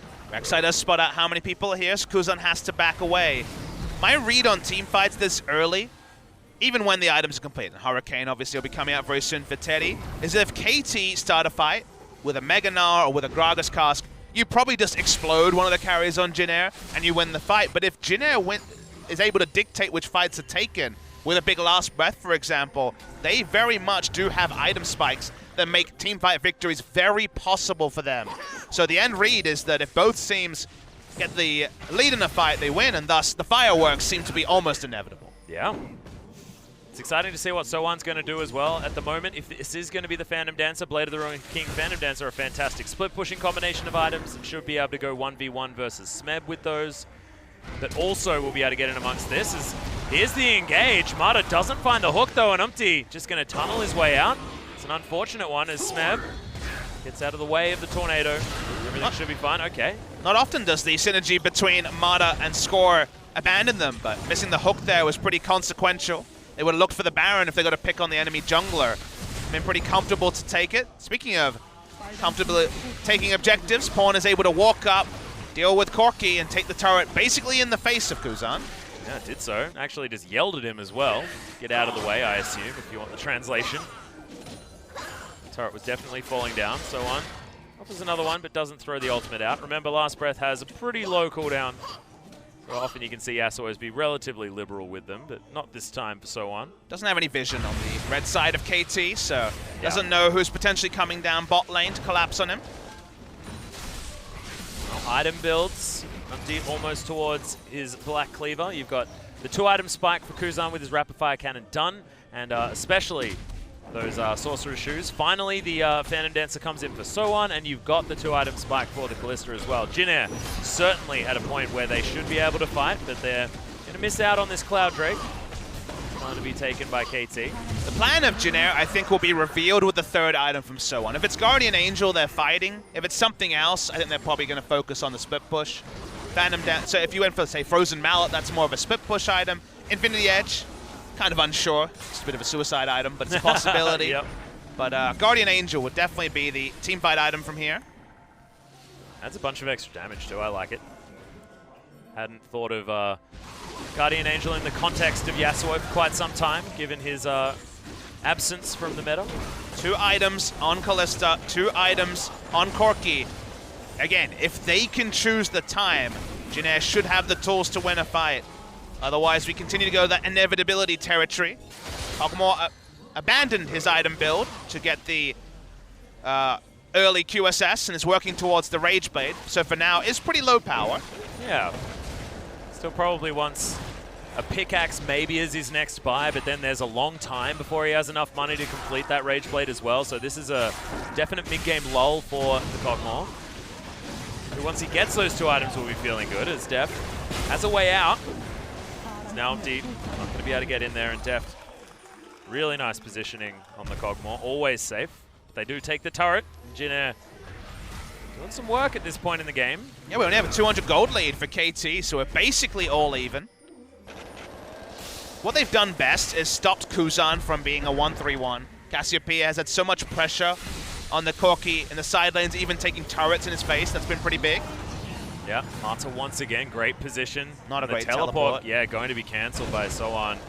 Not what you want is another Petrifying Gaze goes wide. Kuzan gets over the top, flashes. There's the explosive cast. It may have killed Born though as Kuzan picks that one up. Good play, the box is here, but everyone turning up on the side of KT and Jin Air. They get rid of Kuzan, so no mid laners. They're available anymore as Void Rush was used. The flash from Smeb, he wants to get this as the knock goes wide. That was beautiful, but there's the knockback. And Smeb crushes over the wall once again. So Snowflower, Winter's Bite goes nowhere, but Soan should be able to clean this one up. As Smeb, he's going to go down low. It's a double kill, and Teddy is going to be able to grab the Cogmore. Disaster strikes for KT. 4 are dead. That could just be Baron. You're going to lose Baron here because, of course, the use of the Unbreakable and also the Wind Wall will allow them extra tankiness against Baron's attacks as well. They took so long to win a fight. Umti's ability to tunnel over, bait in the flash from Gnar, and then get out himself allowed him to live against all odds. And the damn Yasuo, who cancelled his teleport, walked from bot lane. Consider that he cancels teleport, Gnar teleports in, and yet it's still a team fight victory for the side of Jin Air. Just insane. So they open up here, Kuzan goes super Rambo, flashes for vision in a brush, and then you think, okay, it's just gonna be a 1-for-1. Gnar's already here at this point. Yasuo hasn't even hit the mid lane.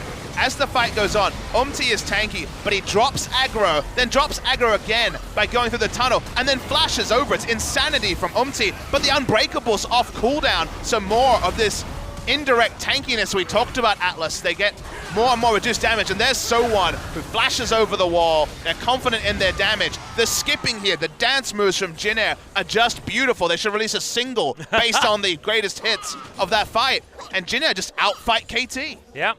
And it was all about that whiff Gnar ultimate as well. I mean, if Smeb had that up, there was so many opportunities after he crushed his way back into that fight. Fortunately, just outplayed by Umti flat out. This guy is having one hell of a season. Now has a Gargoyle Stoneplate as well. He's doing some damage.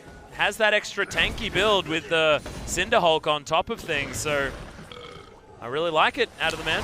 And Soan is going to try and trust in the armor shred from the Rek'Sai and also the innate armor penetration the Last Breath provides. He's going to go Randuin's as his next item. He just wants to sit on Deft, have an AoE slow and also the attack speed slow.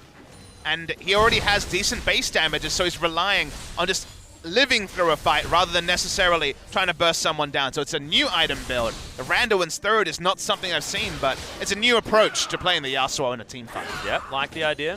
Make sure he can't just get exploded. One thing it tells you, it's team fight Yasuo for sure. He's not going to be going for a split push. Going this item build.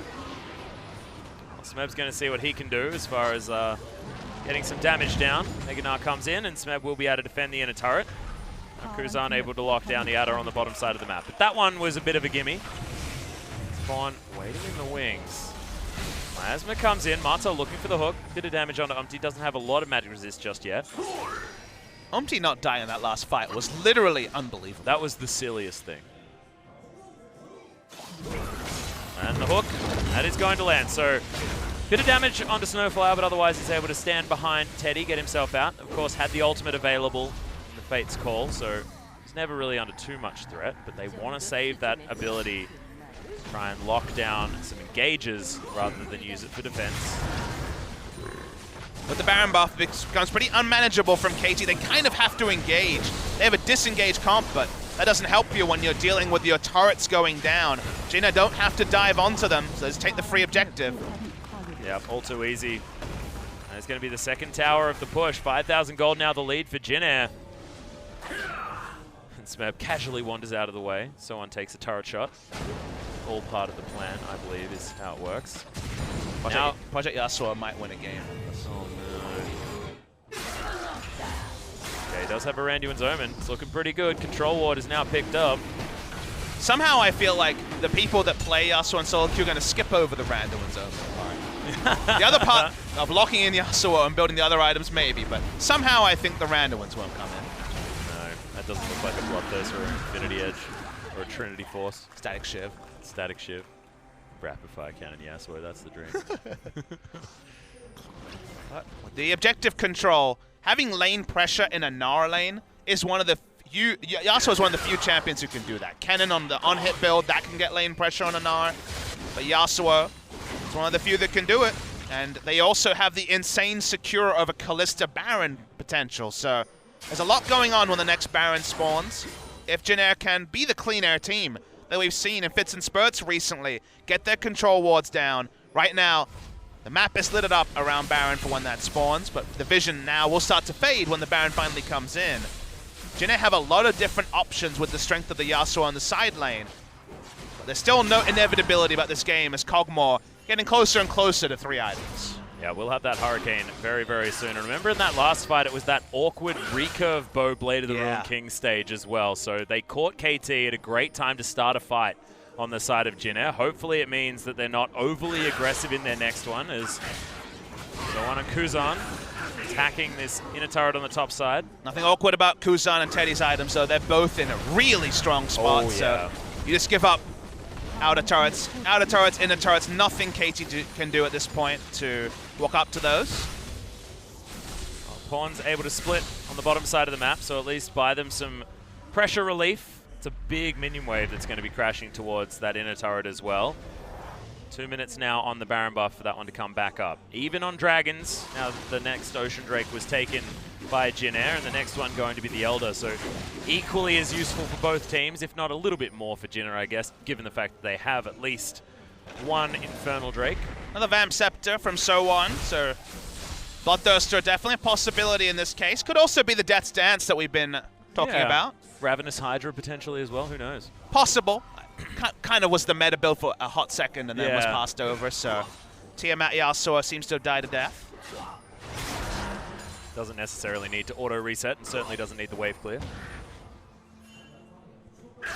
But it's fun to theorycraft. Especially because it's Yasuo, you know, a pick that draws so much ire in solo queue, but I feel like in competitive play is so cool because everyone knows the risks on both sides of a team locking in Yasuo, and how teams play around it can be very interesting. Def now has Phantom Dancer, so it's not going to be the Hurricane. Wants to make sure that he can melt a single target. And not instantly die to Yasuo. Probably an optimal choice as well. Has his flash now. The Kog'Maw is ready to fight. Probably wants one more item before it's, you know, mega Kog'Maw mode. But he's feeling pretty good at this stage of the game. Theory here is that if Deft has everything up, which he does right now, it's almost impossible for him to not kill a Yasuo, because Yasuo goes in, cleanse flash away, and then he has Phantom Dancer and also Lifesteal to just take him down where he stands, even through something like a Randuin's Omen. Soon to have double Lifesteal as well with a Rage Blade, which could be very frightening. I'd like more of Malmortius as well, so he gets down to low health and then just has the lifeline passive. You're obsessed with the lifeline passive. Love the lifeline passive, man. It's just so good. You sit there and you just attack move. And you get so much health back, it's silly. They're sitting in the control ward, but will be vacated out of it. Baron has spawned finally. Jin Air's first Baron came off their amazing team fight on the top side. Looking to recreate that now. They don't have much deep vision for the Yasuo teleport, but Nara doesn't have the most options either. Now Def now probably wants to utilize his red buff in the next fight as Score and Pawn making their way around, clearing out vision where they can. Umti has to be a bit more respectful as Rek'Sai than you do against most comps because Miasma, like you mentioned, messes him up. Well, out goes Smeb, but that's Last Breath on cooldown. Of course, doesn't have a lot of cooldown. Nope. Oh my goodness. It's like a very small timer. Couldn't even heat up your tea with that sort of timer on your microwave, Pop Smithy. Been spending time with my family a little bit too much, I think. They're also straight off the plane. As Umti's giving up his whole life bar for free. Taking a lot of damage. Has to flash his way out. Def possibly out of position, but no Mata deals with that. That is the jungler now at a massive risk. Will have to go back to base. Does follow through. Lots of pings now onto this Baron. As Umti does follow through. Yeah, he's going all in on it. Yep, straight away. Teleport coming in now from Smeb. Should get himself in there. Nabar at a decent position there as well. It's the Baron going down low. Oh, that big one did a lot of damage. And now Smeb will have the Mega Gnar. Can he get it done? Massive double stun Score. Gets the Baron as now. They're just climbing onto the massive Kog'Maw in the backline. And there is Pawn now in this fight and able to get the work done with the Petrifying Gaze. This is what KT's comp can do.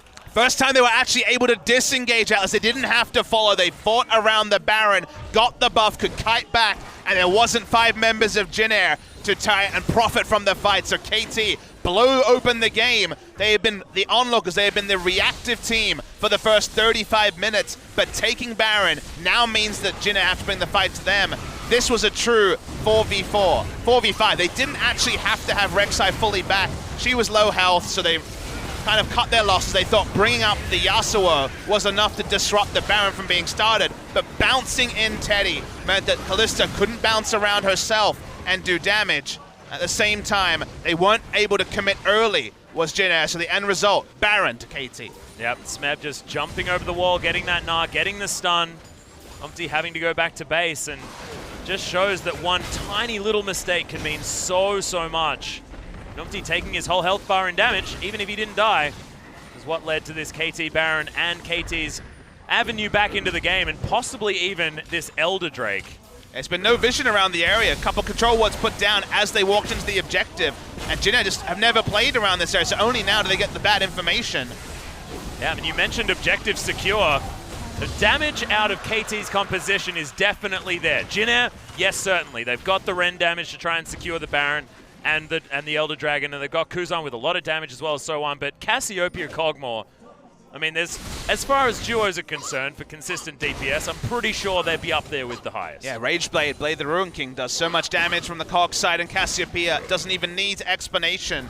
They can walk up, and Def can be pretty safe. He'll walk up to start, judge if Jin Air's going to walk up themselves, and then not even have to pop his Bio-Arcane Barrage to take the first turret.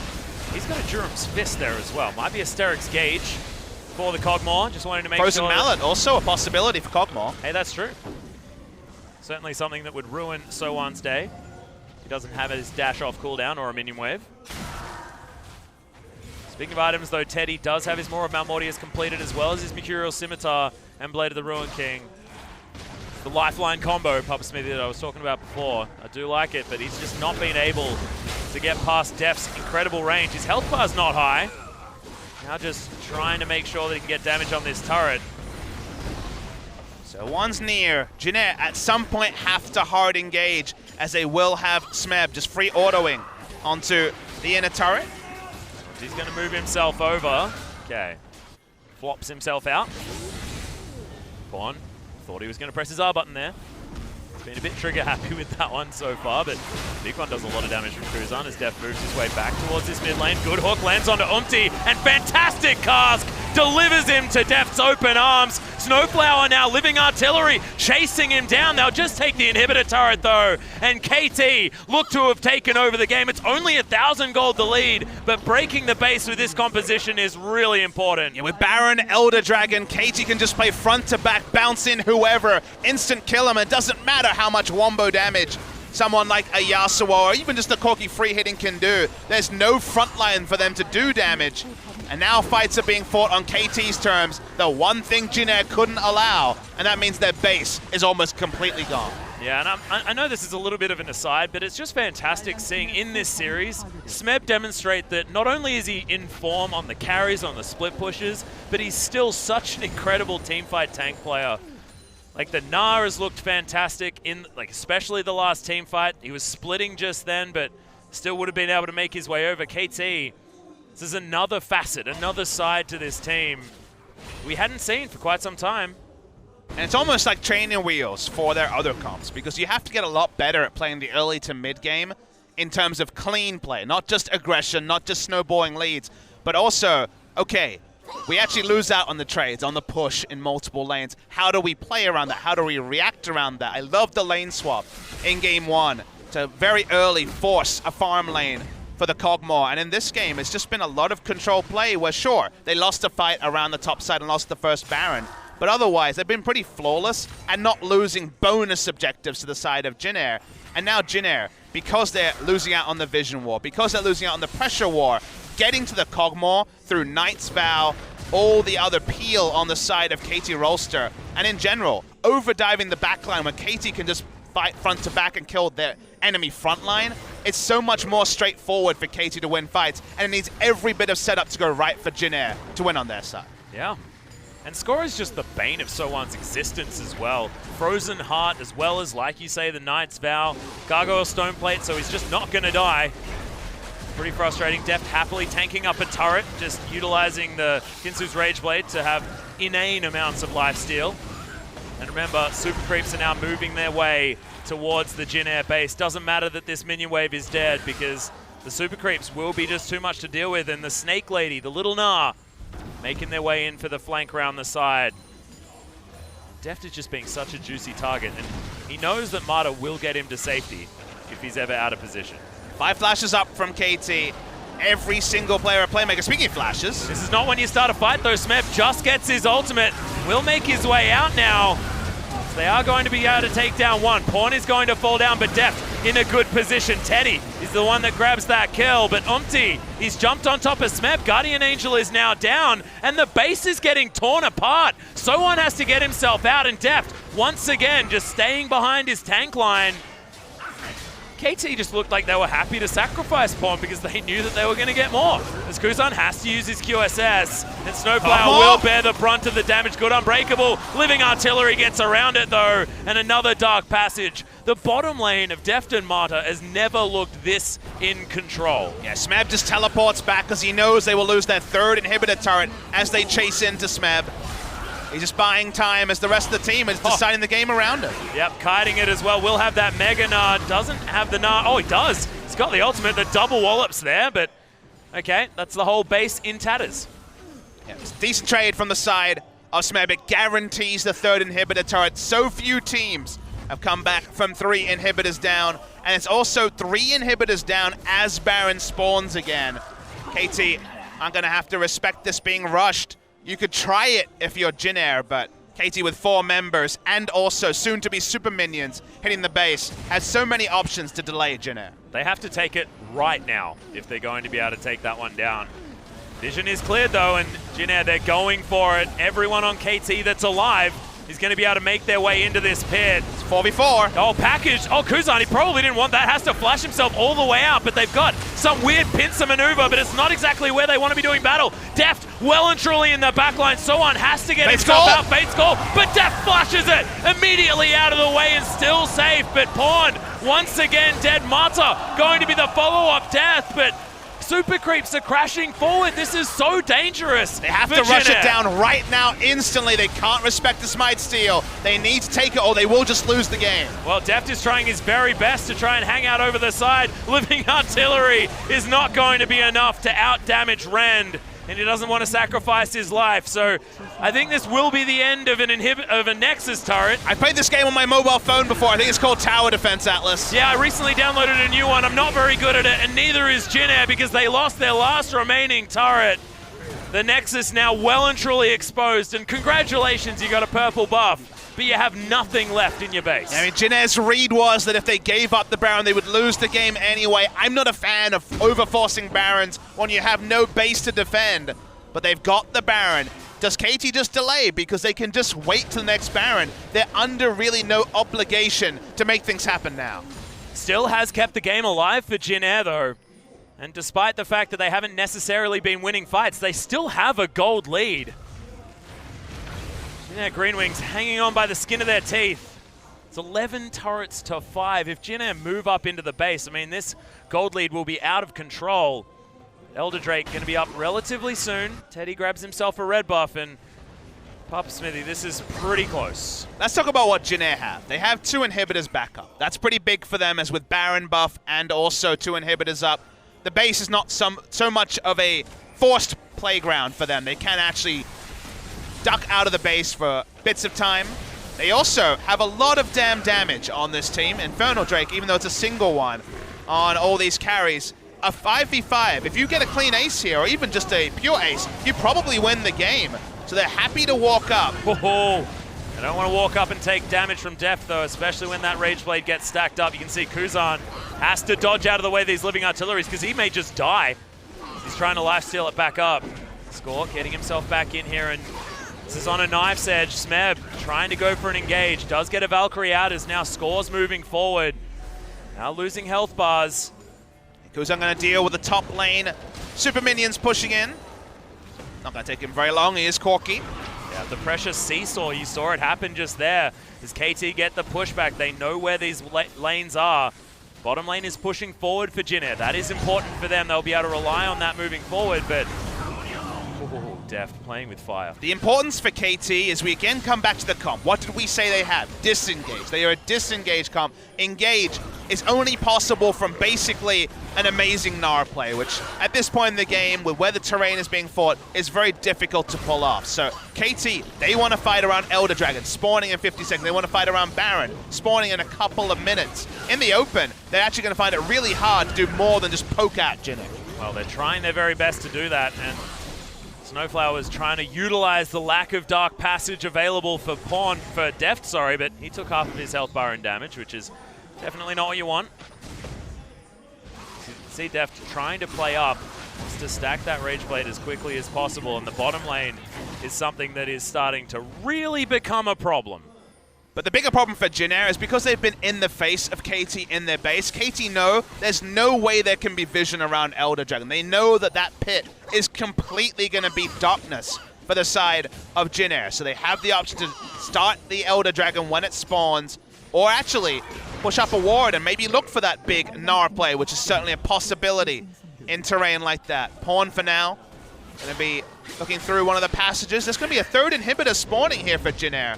They will be able to leave the base in just a couple of seconds' time. Yeah. And it's So1 as well that's able to deal with it. He's now got 6 items with that Guardian Angel completed. He's actually ahead of Smeb as far as itemization is concerned. Well, take it all back. Spirit Visage now done. Going into Mega Gnar's going to be helpful. Does give you a little bit of extra health back, given the fact that I believe it counts as a heal. I mean, it's 6-item Corky, 6-item Callista, and 6-item Yasuo. It's Deft! Oh, very close to a dead Deft. Oh, he'd be shaking right now, eating some honey fruit to try and calm his nerves. Not nutritious enough to deal with that sort of chunk from the side of Jin Air. Yeah, but popcorn chicken, that most certainly is. Gonna eat that one up. Delicious. Charges up the Rage Blade as well. Jin Air do not have to stay in base. Their minion waves are not working against them with any speed. So KT, what do they want to do? For now, they're cutting off Jin Air. They could just barrel down mid lane, but it looks like they want to fight. Yeah, well, they need to try and win this fight before that Elder Drake comes out, because the Rend is just going to be too difficult for them to try and do damage against. And now the Wind Wall, it's only going to be up for the next little while. Okay, oh my god, Score steals it! He knocked away Teddy and just smited down the Elder Dragon. That is just so rude. And KT now with this big buff, gonna head towards the open inhibitors. Yeah, they have a lot of an inside track. Score just does that all on his own. Oh my god. Super well done for Score. Usually it's the smites against Score that people remember. That one was clutch. They walk up, they've got Elder Dragon buff. Still have to respect KT, but Jin Air have damage of their own. This is what happens when there's no gangplanks in the game, Papa Smithy. Score well on point with these smites as Deft all pressing up very, very far forward. Thankfully, Voidoo's going to slow down the Jin Air members. One wall down. They'll have Winmore back up in just a couple of seconds. Has it now. This is certainly teetering on a knife's edge. They want to try and get the poke damage in. Deft unanswered as he throws out these auto attacks, and that is going to be the base broken one more time in the mid lane. But where is the Alamo for Jin Air? They cannot allow 3 inhibitors to go down again. Well, this top one is going to be the next option. Deft well and truly in range of it as the minion wave is going to catch up. Now Kuzan throws out the package there again, trying to corral as there's the Fate's Call. This could be the last fight for Jin Air, but no one is going to get hit. In goes Umpty, but look at Marta controlling the fight once again. Pawn goes down, Score has moved out of the way as Deft trying to kite Teddy. He can't do Smarter it. now, Deft. Can he do it? The knockup comes in, and the Cogmore's dead. Smab and Score now the only ones left alive. And KT, they've taken down 1 inhibitor, but it's so late in the game, I feel like Jin Air might be able to just do it. It's a minute on Deft's respawn. Score just goes straight down mid lane. The Nexus is exposed. Oh my goodness. Okay, so Smab, he's got his teleport, but there's nothing to teleport to. Everyone is just going to get themselves back. Okay, Umpty, he might be in trouble as Smab's looking to try and chase after him. It's risky from Smab. He didn't get tagged by the Q, though. All right, explosive cast, bit of a party there for Score.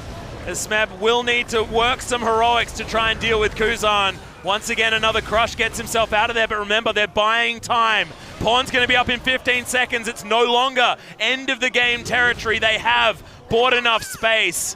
And Smab hops his way out. I don't know how they didn't die, but Baron buff is once again going to be taken by Jin Air. But it's the smallest of advantages. Picking up a Baron and not even breaking the inner turret in mid lane is a win for KT. Smart from Score to run into the mid lane and delay the game. KT can reset, but team fights, if they follow the trend of the last one, are looking almost unmanageable for KT Rolster, because usually you have a strong front line, you have Petrifying Gaze, you disengage, and Kog'Maw will do the damage.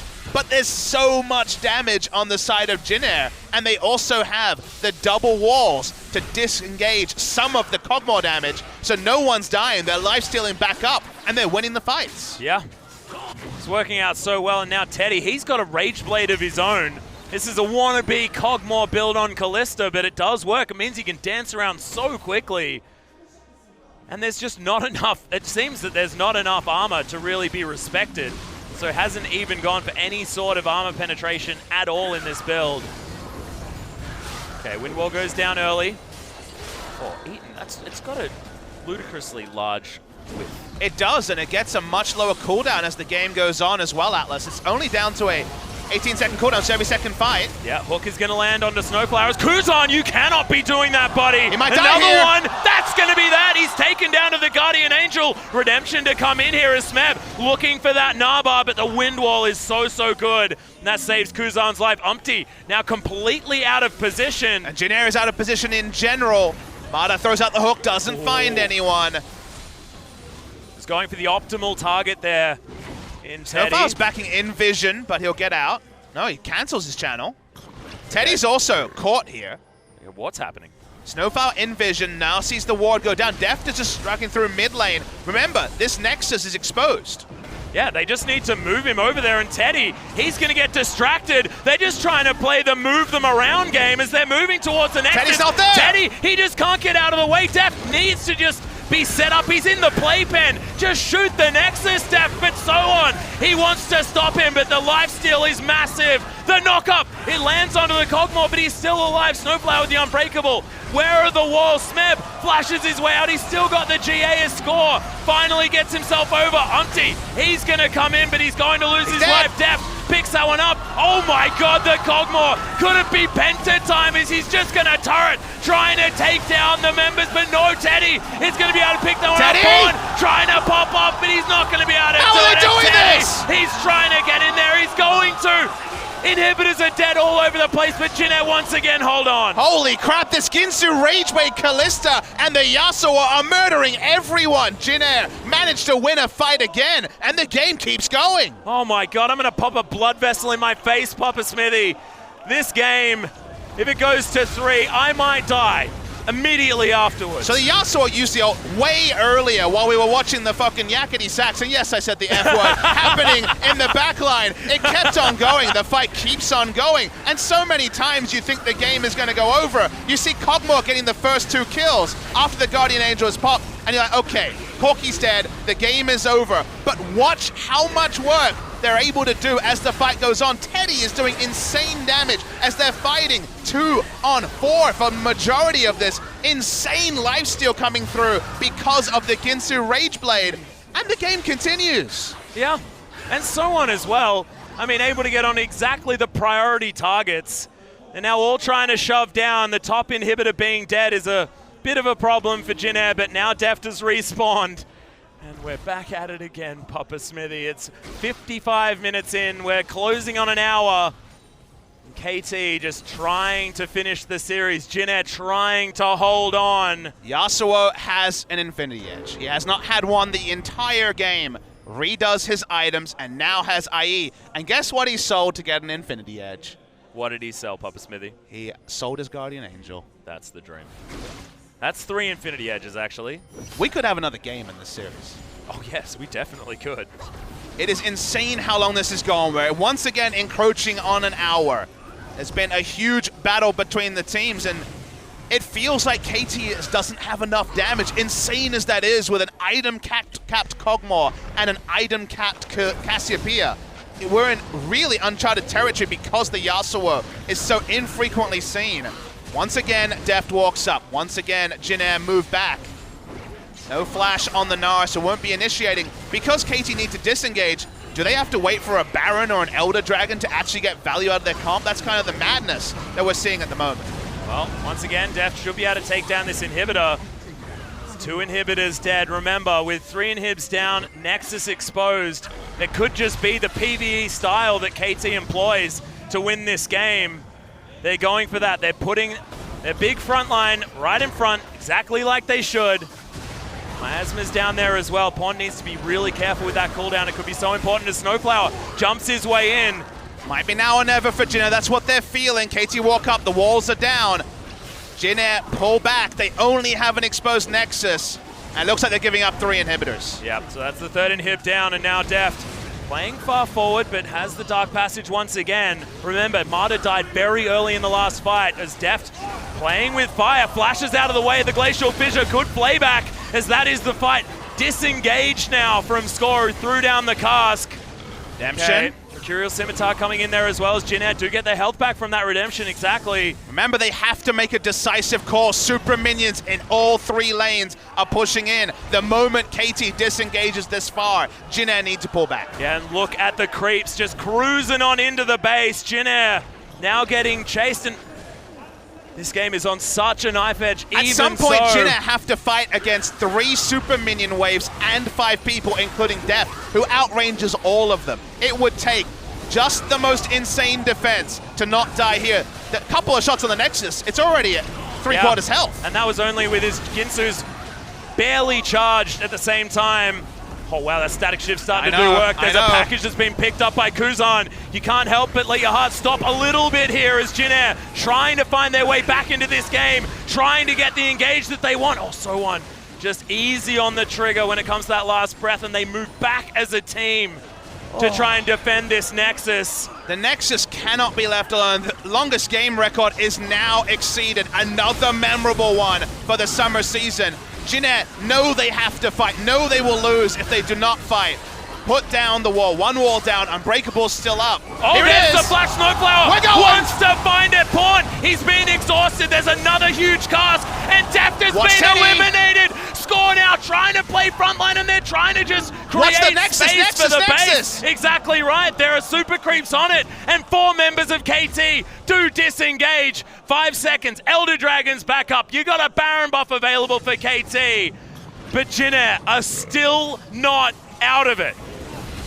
The walls here are so heroic because when they disengage, they can put down a wall. Someone can dip into the base, and Kog'Maw can't just end the game. Unbreakable and also the Wind Wall have done massive work. So has all the damage. Elder Dragon is swapped for Baron because that's what happens at 58 minutes. It gets a bit silly. Well, it's actually going to be fantastic news because KT, as far as winning the game, I believe what you'd want is a Baron buff because super creeps do so much damage with the increased attack speed. And it also repels what has been almost permanently 3 inhibitors down. We've had 3 inhibitors down twice in this game. 1 has now respawned. Jin Air will continue to play base defense. We thought this was tower defense, but it seems like they sold that game and made it base defense. All they have is their Nexus. They have fought over their Nexus multiple times, but they're winning fights. And that's why they're actually not just losing Elder and Baron, Elder and Baron, Elder and Baron. It's only ever 1 because they're able to actually put in contests. And now item builds are trivial, even though Cassiopeia has access to 6 items. So do many members of Jin Air because they've sold their boots. They're not feeling item capped at all. And Kog'Maw just can't do enough damage. Well, he's still got his cute little frozen mallet that he needs to keep his health bar high. But it means that that is not very much damage picked up for the Kog'Maw. As Teddy almost got played there. Smeb, he's looking for it. Doesn't quite have the Naba in there, and he's been stunned up. He is going to be able to get a big wallet, and there he goes. That's going to be Jin Air. Yep, Teddy's able to pick up that kill as Kuzan. He's going to be flayed back. Oh, Pawn picks up that kill nicely, but Teddy's popping up, looking for the resets. Pawn now, so many sticks of his death. He's going to be taken down and score. There's nothing he can do. He wants to try and get some creeps and move them towards the Nexus, but Jin Air have so much more damage than that. I think Jin Air are going to win it just around the hour mark. They push in, and Teddy cannot die. This Rage Blade 6-item Callista is redefining builds. They're going to go through the front. 2 here are going to hold, and we're going to game 3. We are going to game 3, and what a way to do it as well. Jin Air with so much momentum after this incredible, historic game. Score still trying to take down a Nexus. No one's going to be up in time. And that is one of the most ridiculous comebacks I've seen from no turrets at all. Jin Air, get behind Teddy and bring us to a game number 3. Atlas, they had about 25 to 30 minutes with no turrets. They had multiple times, 2 rounds of 3 inhibitors down, and they beat KT Rolster. KT ran out of damage with a 6-item Cassiopeia and a 6-item Kog'Maw because there was the Yasuo, who in the late game was a teamfight god. If KT had had an exhaust, would it have been a different game? If Jin Air hadn't made so many good decisions, would it have been a different game? The answer is yes, but who's to know what the final result will be? And now KT Rolster, who desperately, desperately wanted to finally pick up a match victory after losing to SKT, after losing to the ROX Tigers, after losing to AHQ. It hasn't happened, as we're going to get a replay of this final fight. And unfortunately, Smeb, for the first time in a while, said, okay, I'll initiate, but that's not what KT's comp was for. There was no flank teleport. It was too late in the game for that. And Naro just went over, galloped to his death, and sure, Kuzan gives up. But Kuzan was not the carry in this game. Callista and Yasuo did all the work. Yeah, so on getting into the backline, dealing with the Kog'Maw on his own. And then Teddy, the unkillable force of the front line. Remember, he didn't have any armor penetration at all and melted tanks like butter with that build. One of the most exciting games we will ever see. The biggest comeback we have seen since Captain Jack many years ago. Insane base defense from Jin Air GreenWings, and now KT and Jin Air both are going to be flustered. It's 10:40 p.m. at night here. We're going to have a 3rd game, and Jin Air continue to want to be a playoff hopeful. And after this game, I don't think anyone could hold it against them. Yeah, you have to feel like they have the momentum moving into game number 3. Remember, it will be a side switch up, and Red Side has been very successful so far tonight. Such an incredible series thus far. The climax will definitely have to be something along these lines, Papa Smithy. I cannot believe I spent the last 13 hours on a plane because I really could have done with a better voice for this particular series, but I wouldn't have it any other way. Just incredible stuff from Jin Air. We'll see whether they can continue this one forward up against KT right after the break.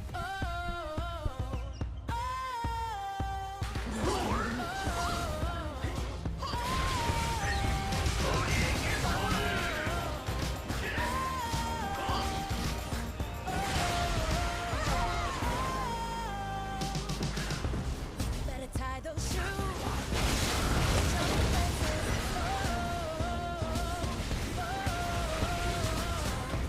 We're gonna shake these boots. We're taking chances. We're taking chances. We're taking chances.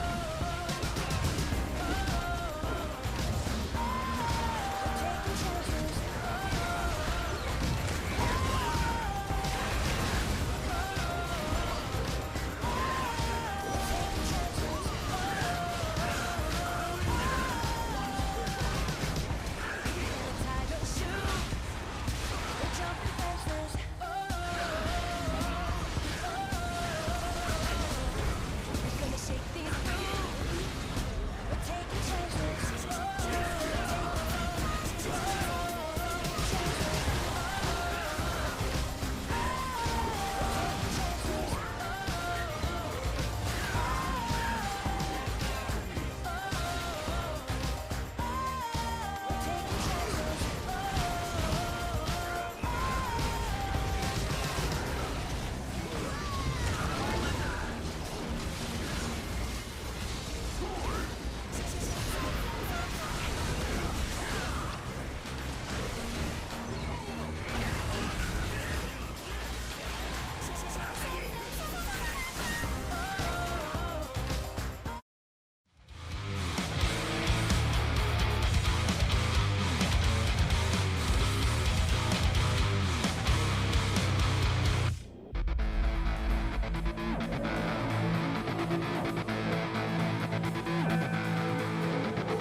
Take me under your wing, crack of thunder, as the wild birds sing. A sonic echo, there leaves no room for doubt. All the shots, bring it back to what it's now. As the world cries tears in our hands, are we all part of a bigger plan? All the shots, bring it back to what it's now.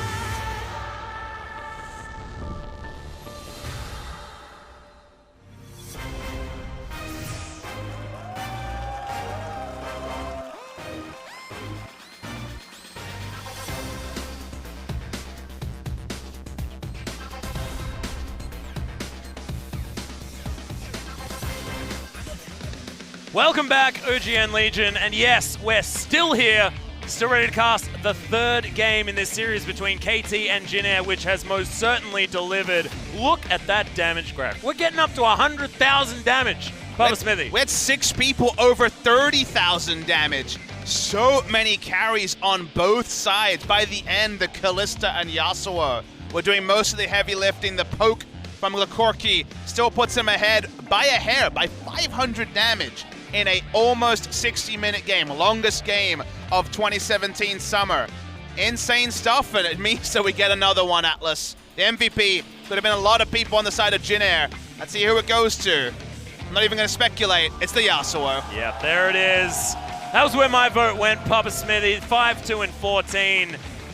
And so on, proving that you build an infinity edge at the end of the game, and that's how you win.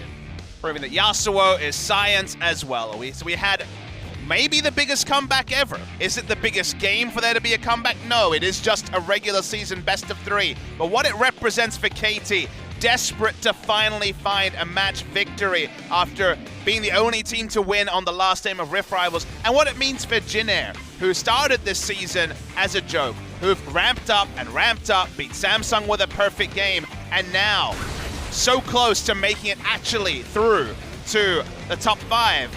It won't be at the expense of Afreeca. They'll be one game behind even if they win this series. But you can't help but watch this Jin Air and want to see them in best of 5s and want to see them with a chance of going further, because their improvement over the course of 2017 has been amazing. It has been incredible to watch. It's like a Mighty Ducks type story. It is. Papa Smithy. You know, it's like the come from nothing, it's so hard to really put into words how impressive they are as a team, because there's no roster changes. It's the same players that are just playing better, playing more coordinated and more intelligent League of Legends. Like, this was a draft that was able to take down what is a Kog'Maw composition that destroyed them in game number 1. What does that mean for the final game? It means the Smeb is still smiling. We are going to be starting this last game through picks and bans around 11 p.m. local time. Don't envy you, Atlas, coming in straight off the plane and getting a 6-game day that included a famous victory for Jin Air in the previous one. And these games kind of go one of two ways. These sometimes will just be a 25-minute stomp by one side or the other after the accumulated frustration and elation of the longest game of the summer comes through, or it could be just another nail-biter. We got the Yasuo. We got everything in the previous game. I'm so excited to find out what Game 3 between Jin Air and KT brings us. Yeah, and what is going to be picked up in the draft as well, because already these compositions have been different and yet similar at the same time. The Galio gets through the first time, and KT capitalized on that with their Kog'Maw. Game number 2, it was Kog'Maw once again, but it was utilizing a little bit more of a disengaged style with that of the Gragas, and Jin Air just playing straight up League of Legends. First time not necessarily working with the Lucian in the mid lane, but more carries available in game number 2 with the Yasuo, Corki, Kalista. It worked beautifully well, and Corki not going to be seen again. Jin Air once again banned on the blue side. And last time around, it was Corki, Gragas, and Rek'Sai, the luxury blue side bans. But the red side bans are the interesting ones to me. KT banned away Caitlyn, Zac, that part's normal, but then they banned Rakan. In this scenario, do you just ban the Kalista and leave Rakan open for Snowflower if you're just going to repeat your bans? The question I will raise for the side of KT Rolster is their Thresh was defeated, you'll remember, in the previous game. Yeah. Marta's big pick historically and also in the summer season. So the blue side bans already going to be interesting to track as the Thresh has been plugged in. Now one of only Gragas and Rek'Sai can be banned on blue side. Now it's looking like things like Rakan, things like Braum moving up in that priority list for KT. Jin Air might be looking to try and lock away one of those supports early on here. The Elise is going to be banned away by Jin Air, and now KT need to find that Kalista button if they want to make things the same. So this is going to be Kalista. If it's banned, traded for Rek'Sai. So what do KT actually prioritize? I don't know if you will first pick Rakan over Rek'Sai, but Rakan was their ban this spot. So they're giving Jin Air the option, you would imagine, of one or the other. Now, Gragas may just be KT's preference because Score is a wonderful Gragas player. But this is really interesting. To me, Kalista is the big difference, but Galio being open too is interesting to track. It has been a pick that Jin Air have played, but the possible answer from KT could be severe. And it could be really interesting if Jin Air lock this one away and then they're happy for KT to pick up the Kalista, and then they could opt in for the Heroic Entrance plus Kog'Maw combination, which did look so much more successful in game number 1 for KT, and I don't think the Kalista could help bring that one over the line.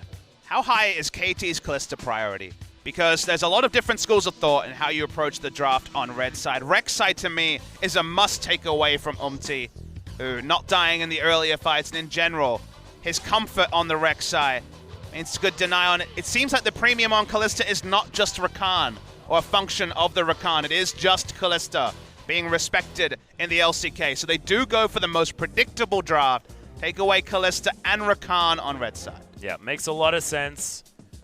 It means that Teddy's not going to be able to have that phenomenal performance that he had in game number 2. Really led them to the victory in the end. And Umti as well is going to have to change up his playstyle. So it could be back to the Lee Sin, but it could be the Gragas for them as well. As Kog'Maw makes a heck of a lot of sense. You could pair it with the Braum as well. I mean, Winter's Bite plus Bioarcane Barrage is a fantastic combination for locking people down.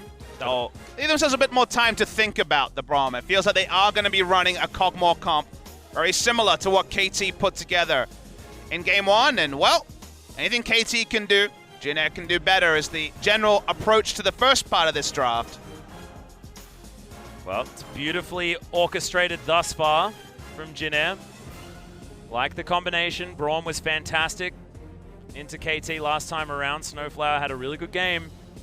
Now Pawn throws in the Taliyah. Okay. Intriguing to see the Taliyah into Galio. Does have a global to match the, or semi-global you should say, to match the hero's entrance. But definitely not going to be doing any damage to Galio as the game goes on. And honestly, in team fights, this is KT going back to their old playbook of wanting to play early to mid-game, given that Taliyah will not be able to push damage through a Unbreakable and also a Galio. So this is very much Pawn saying, I want to be proactive. I want to affect the side lanes, rather than necessarily pulling the game into late. Understandable after the last game. Yeah. I actually quite like it as well. If you're going to be throwing out seismic shoves that could catch Teddy off guard, means that he's going to have to be well more aware of his positioning, because it's not like the projectiles can be now blocked by the Unbreakable anymore. It's not going to be front to back like that. You have to be careful. The ground shifting around underneath your feet.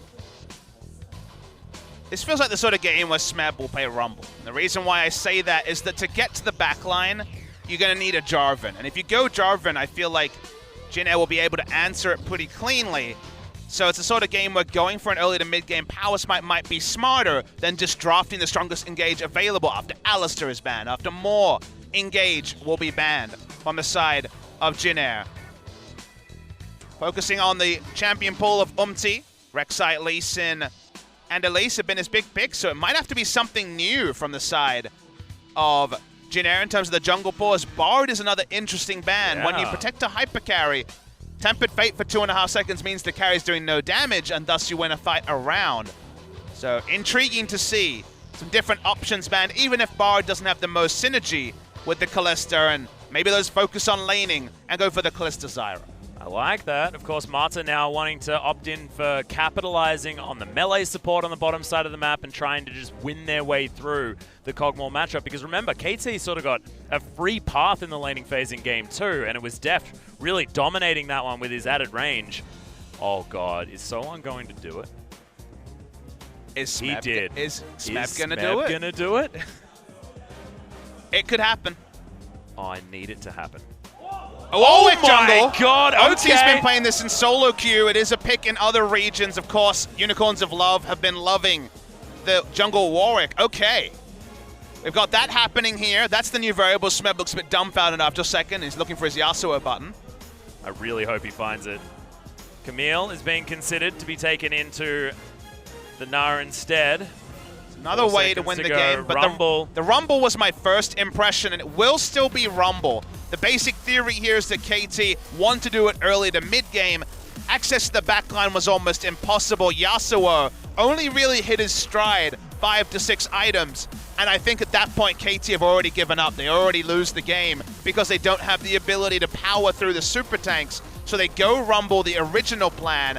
He's able to, in the early to mid-game, equalizer where the Kog'Maw wants to fight, and then Kog'Maw can't just shrug off and do damage. Even with lifesteal, he won't be able to out-lifesteal the damage. So this is the original plan from KT. It does mean they've self-counterpicked them in top lane, though. Cool. Once again, Jin Air throwing a spanner in the works. As far as the LCK is concerned anyway, it's been a while since we've seen Warwick here. I, in fact, don't think I have ever commentated a game with the reworked Warwick in it. I have neither.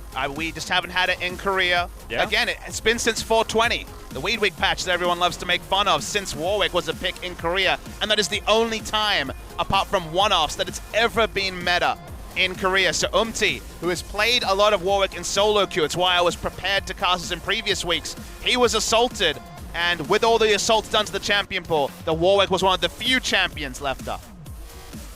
Well, of course, didn't go towards the Nidalee, something like that. There are a few other options that he could have gone towards, and it might have been that Jin Air were prepared with this Warwick pick just for the very end of the night. 11 p.m. KST is Warwick time. It's the How at the full moon, something like that. I'm not entirely sure. Let's do it. Let's get into game number 3. Jin Air versus KT.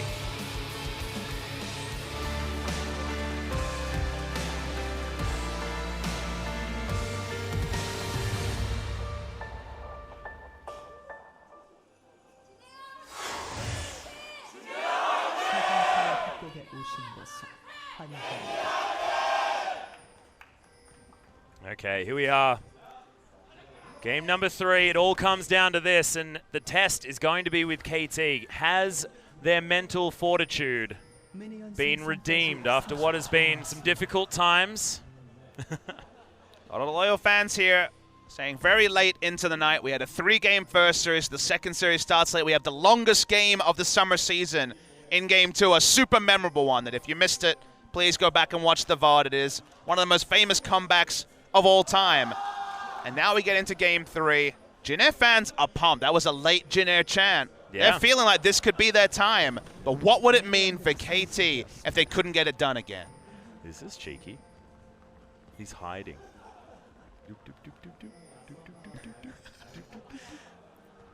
You're sleepy, aren't you, Atlas? I'm not sleepy, I'm excited. Because you can barely see him, he's just edging around the corner now. It's a pretty standard situation where the Taliyah wants to stop the hard leash coming through. Warwick needs all the help he can get on his jungle clear. Thankfully, Cruzan is equipped to do that, but Pawn will take away at least one of the little ones. Deny that level 2 unless he decides to take the big camp, so that is a good news story. You notice that Smeb will be giving up the lane at level 1. You can just go back into Harpoon because you can no longer overheat at level 1 like you could in the past, so... Yep. Does mean that he's just kind of admitting that he will lose lane in the top lane. It's a confirmation that the last time we had Warwick in the LCK was back in 2014, or the Season 4 meta, when for a couple of seconds people like Benki were playing him when the on hits and the Devourer really was abusing the Warwick level 6 power spike. Here we are, 3 years later. And it's a Warwick's completely different pick. Oh, and we've got Pugmore on the bottom side of the map too, so... See, Teddy not exactly having as good a time in this lane as Def did in game number 2. I mean, that's going to make the difference. They've gone super laning focus, right? Kalista, Zyra, double ranged. Lot of pressure, even on the Braum, able to chip him out, so won't be able to be full HP. So a lot to work with here in terms of lane pressure. Bot side, Rumble on the top side. It's going to be more about the wave clear and potential all-in if a gank does come through from Rek'Sai, and it's a very different jungle matchup here as Rek'Sai has a huge advantage in pathing early and all-ins. Well, speaking of all-ins, the wallop damage doing work on Smeb. Goes down to about 100 health, but holds onto the scrap shield. Somehow survives. Blood Scent was actually up onto Smeb, so Warwick has a vision of the Rumble. Turret dive's not that easy at level 3. Yeah, the ward is going to spot him as well, so we'll have added knowledge of what's going on. Pawn has the shove in the mid lane, and now looking for Umpty. God, he looks crazed. Yeah, he's hunting Pawn, who was the nearest enemy. Which means he's going to get onto him pretty easily. Probably could have got an auto attack in, but didn't want to path into the complete unknown. Yeah, not going to throw the Q in there either. This is actually a problem here. Oh, Really wow, nice. Amazing seismic shove. There's the fierce score, gets the knock up though, and that's going to be first blood. Umpty just has to watch on in horror as his mid laner gets eaten up by the Rek'Sai. A super good seismic shove coming through from Pawn. Had 2 great targets, but taking down the Galio was the most reliable one. Galio can teleport into lane, so won't lose a lot. But getting the extra gold onto a comp that desperately wants to snowball in the early game is very important for KT. Yeah, it's very nicely done. Umpty relegated back to just clearing things out. So we'll do it healthfully at least. We'll see if Umpty will be putting all his points into the Blood Hunt, but looks to be maxing W at present. I've kind of seen all the maxes. Q max, which used to be the core for Warwick, is not so much because the base damage increase is quite low. So you often see people mix between Primal Howl and Blood Hunt for their first max. In this case, the Blood Hunt does mean that he can gank stronger as he gets access to his attack speed and his ability to get movement speed more reliably on a shorter cooldown. Yep. Roar. It's fun stuff. I want to see the jaws of the beast. That's what I want. That's my favorite one. Face checking a Mega Gnar and a Warwick sounds pretty scary. Yeah, that doesn't sound great. It actually sounds just like a horror movie. May as well be watching one of those. I'm not a fan of horror movies, Pop Smithy. I get scared. I take the try and make fun of it approach to lessen my fear. Yeah, but you see, I still get... I do that too, but deep down I'm scared, you know? It's grasping roots. Not going to be able to find anything as Umpty once again trying his luck at a gank. Mata moves himself to a decent position as Deft is trying to dance around this one. Unbreakable is going to be there, and Deft, oh, very close. There's Smeb picking up the kill. That's the second one for KT. This feels like the beginning of the snowball, Papa Smithy. It's scary times for Jin Air. After their heroic win, we can't have a rollover type stomp. They just seem to be too rushed around Umpty's ganks. Who knows how many scrims they've put into the Warwick, given how low on the totem pole he stands, even if it has been an Umpty pick in solo queue. Every time he's rushing in, people are over-prioritizing all in this case, Snowflower, Flash, Exhaust, all in. He didn't even have Blood Scent onto Mata at the time because he was too high HP. They turn around, and the teleport means they're happy to pick up the first kill there. So 2 turnaround kills on ganks initiated by the Warwick pre-6. Yeah, and so on as well. I mean, he teleported at the same time, so I believe his may have been cancelled, so he'll have it back up. Still wasn't able to grab any notable lead. Yeah, very, very soon, if not now. Unbreakable should stop Def from being able to just stand there and auto it. But meanwhile, Zyra. Yeah, Mata just happy to take that one down. And now KT will just try and capitalize with another kill. Yeah, good flash gained out of Teddy, but Snowflower's not going to be as lucky. And Score's able to pick up that kill all too easily. 3 now to 0. And this gold lead is actually starting to get out of control, approaching 4,000 at 7 minutes. And it's with the snowball comp, it's with the KT special. They've been denied their late game scaling. They were trying to play themselves into form, scrimming on the live stage, it felt like. But now they go to their standard. Their standard is strong. The Drake also works for them as an Infernal is the first spawn. Score was in exactly the spot he needed to be at the right time as the turret fell. He was there for the dive, and they already knew there were no summoners onto Snowflower. Easy kill, and Umti only now hits level 6, and I don't know if there's enough power in his lanes for him to even successfully gank. Yeah, Scryer's Bloom actually spots out Umti as well, so there was no way that he was going to steal away the Infernal Drake. Next one's going to be an Ocean, so KT probably not as excited about that, but this is a dream early start with the KT Rolster squad. There's a lot of worked ground. Pawn is really putting his time in to tilling these fields. Item build for the Warwick hasn't changed. Tiamat Rush is strong because of his ability to apply on-hits with his Q and on-hits with his ultimate. The Titanic Hydra and Cinderhulk, I imagine, will be in the build. Don't necessarily have to rush the Titanic Hydra, but pretty much the expected clear. Feeling a little bit like a Rek'Sai in the early stages, potentially. Because he abuses on-hits so much, you can't just rush the Barmy Cinder as comfortably. The Tiamat is pretty core. Yeah. He's going to at least start this guy up. It's going to be Kuzan picking that one up for himself. Doesn't look like a contest available here from KT, but Soan's going to come down just in case. The bot lane has moved back up top. Smeb assumes position on the bottom side of the map. Now with the Rift Herald coming up very, very shortly, no dragon available, it does make sense that this is the priority place to be on Summoner's Rift. Gotta be so careful here, Jin Air. One more failed play would say the Hero's Entrance or the Gnar engage. A couple more men go down, and you just feel like the early power spikes from KT would just allow them to take over the game. It's so long till Teddy comes online on the Cogmore. It's such a different task than what was there in previous games. They could end up matching scaling in the previous game because they pulled it out so late, but it's not going to be that sort of a game here.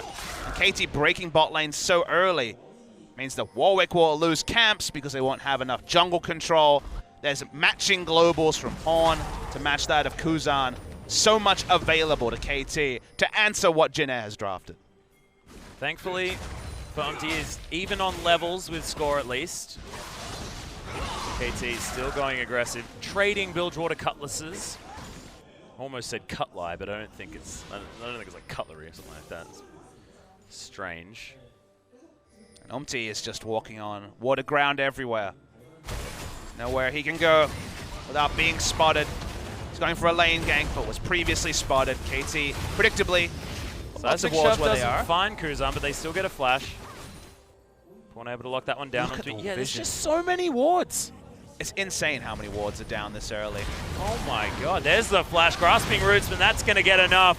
Oh, the ultimate is not going to be enough, but Mata just throws out the auto attack. That could have been a Thunderlords, I believe. May have helped gather that kill for the Zyra. There are some teams that with a Rek'Sai, they need the Rek'Sai to help out their vision. In this case, it's perfect vision and a Rek'Sai. So Rek'Sai is only just an added bonus, the cherry on top. It's the regular engage that a Rek'Sai can provide. Look at the control wards in the river on the top side. This has all been prepared multiple seconds earlier. They just want a Rift Herald, and you know, when you invest that much into it, have the Rift Herald, KT. Yeah, you deserve it. You earned it. Nice work, boys.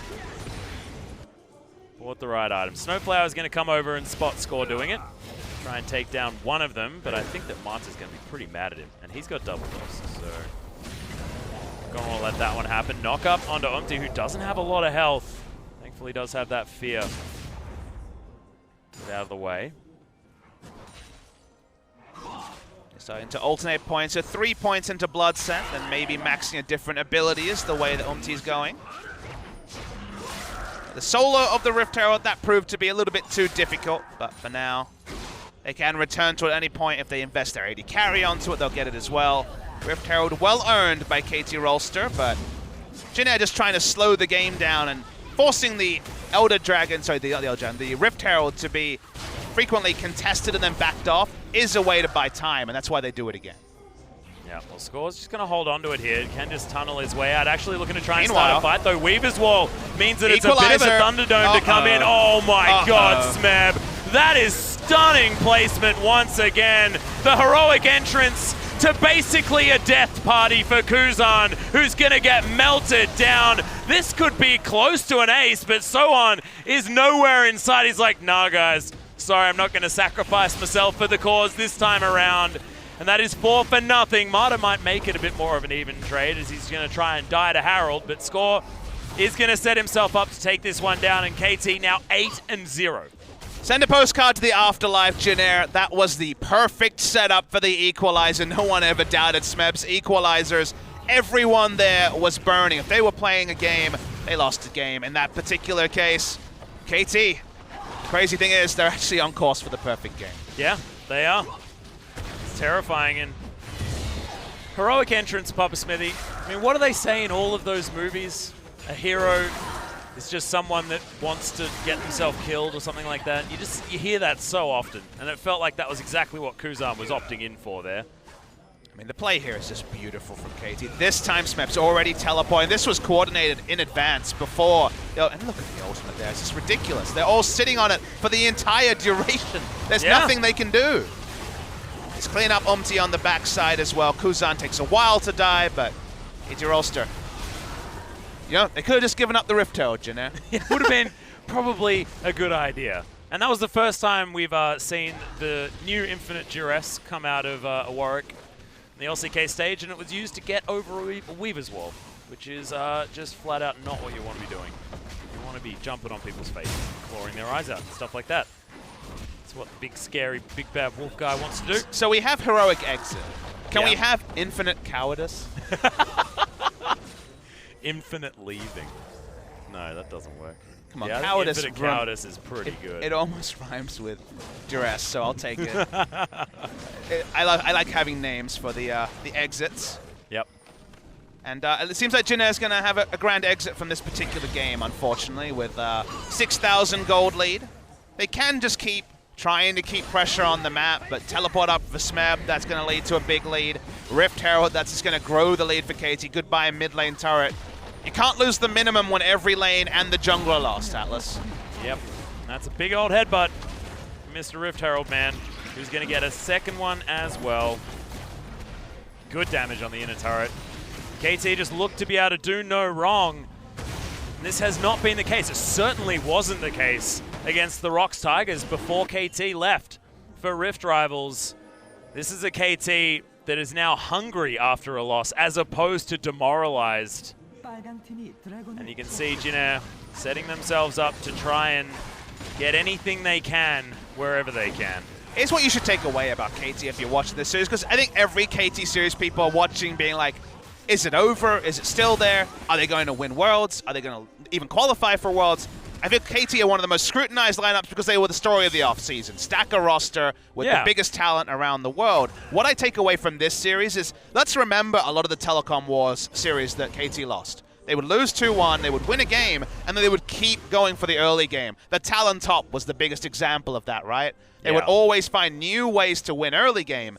The reason why this series is interesting is because they focused on the late game, and then that worked once, didn't work the next time, and then they could go to the original playbook of the early game. So actually having multiple different strategies rather than finding the best way to dominate 0 to 15 minutes is something to actually note about KT Rolster, because to beat an SKT in a best of 5, it won't be the one performance, it'll be sustained performance with different identities. And KT have already shown they can do both in this series. Yeah, and it means that they can now manipulate the draft as well, because a lot of what was being banned for was from that late game composition that KT was able to make work so effectively in game number 1. So it's now things like the tanks that need to be watched out for, but then KT certainly still have this in their playbook. So I understand exactly what you're saying, and it does make this team so much more frightening.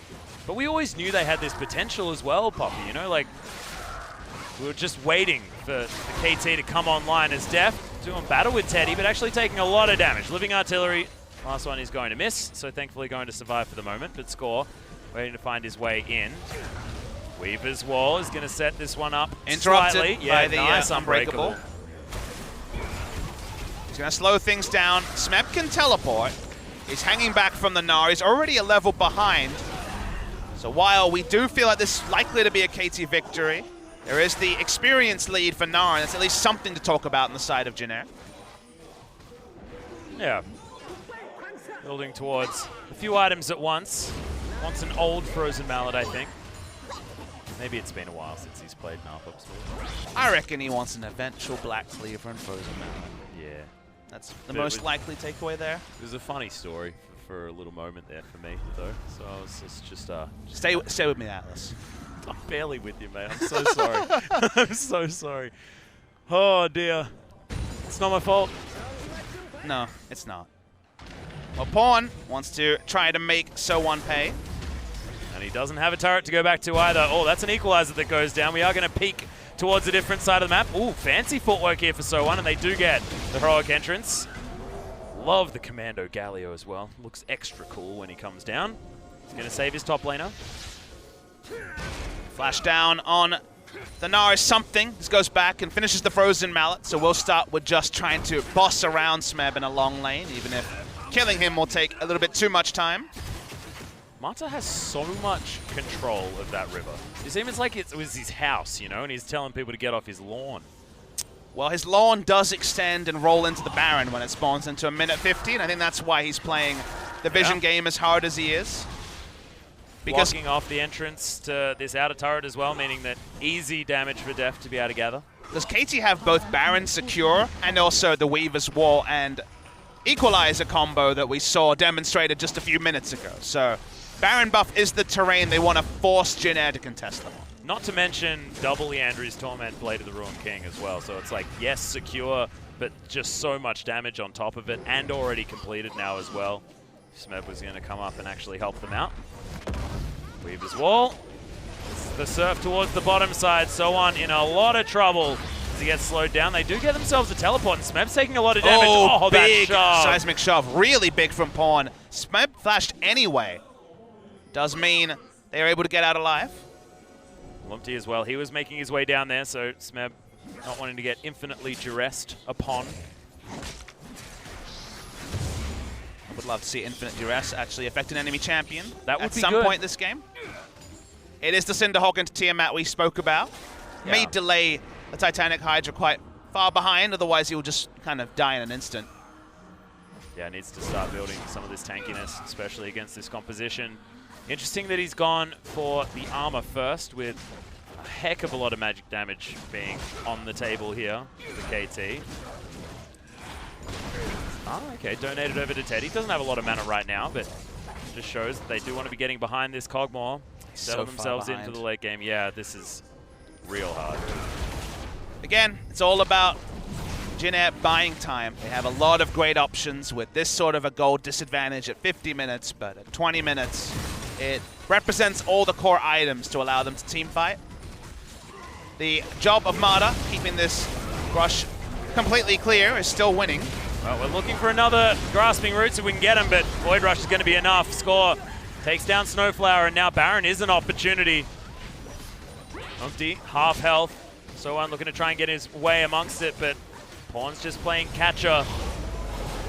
And Mata has set himself off. He can block this whole area while they're taking down the Baron. Yep, Stranglethorns. I mean, Umpty, he's not going to be able to get anywhere near this pit, and Jin Air just have to walk away. The Baron is taken. 9 kills to 0, 3 turrets to 0, 2 dragons to 0, and now a Baron at exactly 20 minutes into the game. KT, I just feel like Jin Air had put everything into game number 2, and the tank was runneth a little bit dry, Papa Smithy. I feel like you have to give KT more credit, though, because while that's a fair read, and like clearly that was an emotional toll on both teams, remember that if KT had lost this game, we would have said they were tilted by game 2 or they tilted by the telecom war. There's very easy catch narratives that are, you say it sounds catchy, and no one can really question you, because you can be like, well, I guess that makes sense, that follows. But KT, to me, doubled down on the early game, and Mata played the longest game possible. He spent 10 minutes playing a battle of this is my river. You cannot come here. I've got 2 control wards here. I'm going to block off. He did basically nothing else. He made 1 visit mid lane to throw out a Grasping Roots and continue to patrol the river. Solo river is usually one way to try to do dodgy things to champ select, but this was just actually his goal as bot lane. Yeah, everyone's here to turn up. Jin Air do manage to even the odds as Smeb gets smashed against the wall, but he manages to pick up the Gnar beforehand. Umpty's just burning to death as Pawn picks up the kill. Score, he's still alive. Stranglethorns just creates a dead zone for everyone on Jin Air. And Deft will transition this into easy turret damage with a massive minion wave. Yeah, and Teddy can do nothing. He just has a pickaxe and 2 daggers on his way to the Ginsu Rageway with Baron buff. No one is going to be stopping these minions. The death timers are short, but not short enough to stop KT from breaking the base. Yeah, living artillery, of course, magic damage. These buffed up melee creeps, not taking any of it. So base broken, 22.5 minutes into the game. Inner turret going to be falling in the mid lane as well as the split push Rek'Sai still putting in work. That's going to be that. KT, safe as you like. No more perfect game, of course. A bit of a feeder, 100% of the deaths on his team, but you're not going to be complaining. KT in so much control. Back in their wheelhouse, like you were saying with this early game comp, and I like what you say about needing to give KT all of the credit for this victory as well, because it's been very controlled. They've had to take their lumps. You know, they're a team that has been scrutinized in spring season, so much talk about early to mid game. With their recent results, again, looked at, but in this game, after losing in the fashion that they did, being able to say, well, let's go back to the old playbook, play it smartly. Mada especially have a vision masterclass around the river that was just so obvious. Of course, it was more pointed because Mada didn't need to do other things, so his lanes were winning. But they knew exactly what they wanted to do, executed on it, and so far haven't had the sort of facepalm moment that unfortunately KT have done at the 15 to 25 minute phase. And Jin Air, with a reactive draft, have been disseminated. It's one of the reasons why, when I looked at the Kog'Maw drafts from the LPL and when we saw them at the start of Rift Rivals, I was like, well, this wouldn't work in Korea because pushing lanes and lane priority is the most important thing. By the end, in a couple of best of ones, it did work. And then we've seen it work and not work throughout the course of today. And is that a function of how good a team is? Is that a function of best of ones or needing more of a sample size? Is it like Evelyn games where you're like, well, I see Evelyn, how do I beat her? And then eventually you remember, all right, wards and stuff. There are many different ways to understand what the meta will be going forward. We know we'll see more Kog'Maw, and I'm happy we're seeing these games because we're learning more about where the meta will shift. Will it be a Kog'Maw meta or not? After today, we're still not 100% sure. Yeah, and it's about what you have to take away from these compositions in order to be able to break them apart, and what you need to pick up in order to answer all of that early game power. And of course, like, Jin Air are going to try their very best to turtle this one out. Thankfully for KT, they've already broken open the base. It's only going to get worse from here as once again they're throwing down everything. KT, Kuzan in a lot of trouble, does use the flash, but Stranglethorns buys a lot of space. KT will just go back to the turret and take that one down. A lot of cooldowns now used. As KT just weave his wall up, his inhibitor turret, and it's all too easy. Bit of a faker impression with that one. They are going to be able to open up this base completely. So1 doesn't have any Narbar, he's exhausted at the moment. Engage is not possible because they're so far behind. It's 14,000 gold at 25 minutes. So much gold. His team might just be cleaned up. Yep, Rent not quite enough. Deft didn't get enough spears into him with that Hurricane, but still able to take down the second inhibitor of the game. Suffocating pressure. 15,000 gold the lead, 25.5 minutes into the game. Just, yeah, you can't say suffocating enough here for this particular game because KT, they have had vision everywhere. There's been no way that Jin Air could contest anything that wasn't on their side of the map at the early game, and then from now on, they can't even enter their own jungle without fear of getting destroyed. And with the last item buy, I feel like KT, you're just going to be able to follow some super creeps into the base. Waiting to see if we will see a Jin Air member go as far as the river for the rest of this game. First instinct is no, and it's been a long time since that's been fair game for Jin Air to push up to, just because of how much this game is being run by KT Rolster. We're one team fight away from the game ending, even with death time as being pretty comically short at this point in the game. Huge item spikes on multiple members. Baron spawns in a minute. It's a free Baron for KT if they want it. So I guess they might as well pick that up and then end the game with it. Yep, of course, the last remaining turret that they want to take down is conveniently on the top side of the map there as well, so moving over to that Baron pit's pretty easy. Vaughn has the Weaver's Wall to get himself over there if he wants to. He's pushing up super minions to make it even more of an uncontestable objective in 45 seconds. A lot of magic damage on the side of Jin Air as well. It's pretty hard to get rid of these super minions. Kog'Maw having the extra hit Yeah, that's true. on the Play the Ruin King helps out a lot. But definitely, like you say, going to be difficult. KT maybe screw the Baron, just try and finish the game, but the Unbreakable stops the strategy from being as clean. Yeah, good denial. KT run out of minions. At least stymied in their push for the moment. Does feel like a matter of time though, especially if Jin Air stay clumped around this inhibitor turret. It's on Jin Air to start the fight, and it's the last thing that they want to do. This little items, I mean, the emergency chain vests are coming in. The Negatron cloak now for Umti building towards his Gargoyle stone plate. Oh, Mata. Oh dear. You know what he wants to do? He wants to do a wolf. Oh. He's so ready. He is so ready. This is what a Wombo looks like, Atlas. Yeah, throws the vision over. Jin Air now know that he's at least hanging around, as the Baron is most certainly dead. Smeb, he's going to get them. The corral is completed as Mata can see them lining up for the grasping roots. The threat of the Wombo was enough. They just couldn't walk up. They had to give away a free Baron. They push in, this time with Baron buff. We don't get to see the Wombo Bouncy Castle into Lava combo, but maybe we'll see it before the game ends. Yeah, I have a feeling there's an opportunity. Nice knock up there from Scorers. Mata flashes forward, Stranglethorns comes in, and they split the fight. It's going to be Tower falling down, and now Deft raining terror on the rest of Jin Air. That's going to be the Fate's call, and honestly, it feels like all she wrote for Jin Air. It was such a valiant effort in game number 2, but they're now just getting slaughtered. Deft picking up kill after kill. A Cathian surprise, not going to be able to get anything. And now the Nexus turrets are going to fall 29 minutes into the game, and the Nexus is going to go down. Game number 3, it was courageous for Jin Air in game 2, but KT silenced the critics in game 3. Yeah, KT Rolster play an almost perfect game in game 3. The river was somewhere that Jin Air could not go after the early, and you never know how teams will react after playing an almost 60-minute game, having to come back from 3 inhibitors down twice, Jin Air. But the reaction, unfortunately, banning out Umti ended up being a valuable strategy, winning the 2v2 so hard in bot lane that Mata could just play solo river duty, putting down control ward after control ward. KT can be an early game team. We learned today they are also messing around with the idea of going back to old Deft strategies and playing purely around a hyper carry. The players on Jin Air are still young. Right now, they will be disappointed about the loss.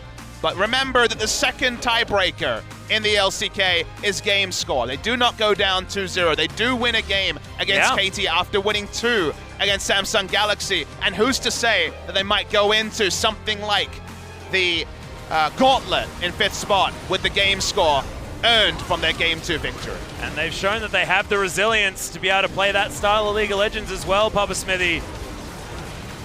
That 60-minute slugfest that they were able to come out on top of KT Rolster in game number 2 will not be forgotten quickly. This Jin Air team has certainly made a lot of fans tonight. Swags on you there from Smeb that I missed when they were winning this game prior, but a lot of highlight plays for KT Rolster. An unfortunate 0% win rate in the entirety of the LCK's history for Warwick. But Umti was trying for something different, just didn't quite work out here in game 3. Both teams' trajectories from here will be very interesting. Jin Air, heroic loss, taking a game off KT. We'll see how they go forward and develop, and if they can be a top 5 team, will be 6th spot after their loss in this game. KT Rolster do pick up a match victory that they thought was ironed on after game 1, that was clawed back in game 2, but rightfully claimed in game 3. They were overall the better team on the day. They are able to pick up a match victory and start getting towards the top 3 spots again. They go ahead of Longzhu, I believe, with this victory. Still, it is a league. Still, there's so much going on. Amazing how much was invested in just a single best of 3, but that's what happens when we have a true war, and we got a war between Jin Air and KT to be proud of. Yeah, and the mechanics about what happens with this victory are definitely a good thing. I mean, the definites, the guarantees, but it's what this series taught us that I think is most important. The fact that KT not looking like that tilt team. KT looking like a team that has this multifaceted playstyle, can play late, can play early.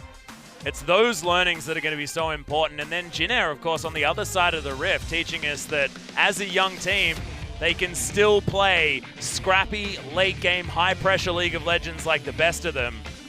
Just a brilliant series A little bit sad in the end for Jin Air fans, but I think I'd go away feeling like a happy man either way. And so will Smeb, who did a hell of a lot of damage in that game. I mean, the one equalizer around the blue buff. I feel like that did, if you were to see it tick up, did like 2/3 of that particular damage bar. There was just no way to win the game after that. The game was decided by that equalizer. He'll earn the MVP from it as well. Jumps to 800s, though, on the hunt for his old teammate Kuro. Yeah, just behind. Getting up there. Smeb is a wonderful Rumble player. Him and Marin are very much the top two in the world, with Huni taking a bit of backseat recently. He joins BDD, and we have some excellent talent at the top. But the equalizer in this game were the difference between the two teams. Yeah, teleport timing as well, working out fantastically. Of course, that was a bit of a gimme, that particular kill. But this one was the one. Look at this. That's the Watch how many ticks they're standing in the equalizer. There's nothing they can do. Teddy literally had nowhere to go. Nope. And that was a pre-planned combo because Smeb had already started teleporting as the Weaver's Wall was being summoned by the Talia. So they fought around the terrain, and when you pick pushing lanes and you also get out of bot lane early enough to have complete control of the river, a team walks up, they've got no exit, and they have an equalizer in the perfect position. Even though he is the only one to die from KT, it was with the guarantee of a cleanup by the rest of his team. Yeah, and that equalizer went down as he was dying.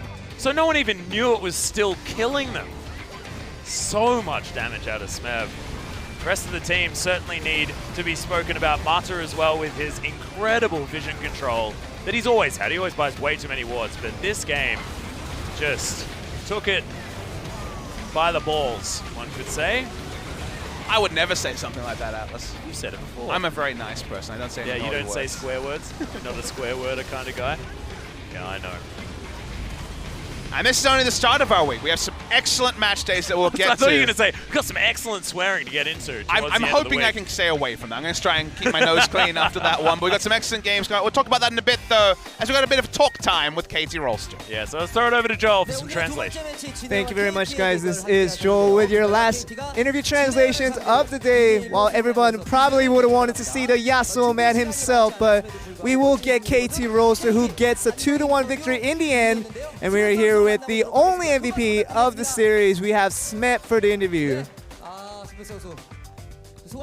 Smeb, how do you feel? 네, 이렇게 최근에 좀 1경기 이고 2경기를 패했을 때 계속 졌었거든요. I feel like recently, once we won game 1 and lost the game 2, we lost our focus and lost the game 3. But it was a really proud moment for our team to get the win in the game 3. 1경기는 조금 잘했다고 생각이 하는데 I feel like I played well in game 1, and along with my teammates also playing well for me.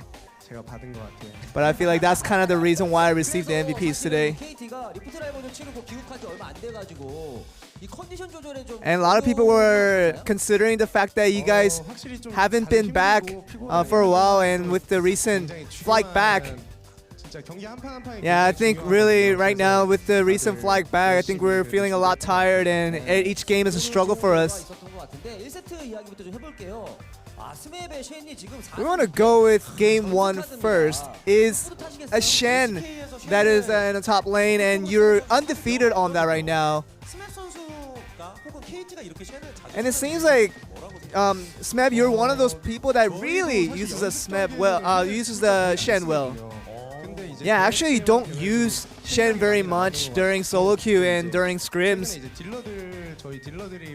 But I feel like, our DPS players within our team were really performing really well. So all I had to be was really the support role in top lane. And we also got to experience the Nidalee pick from Score.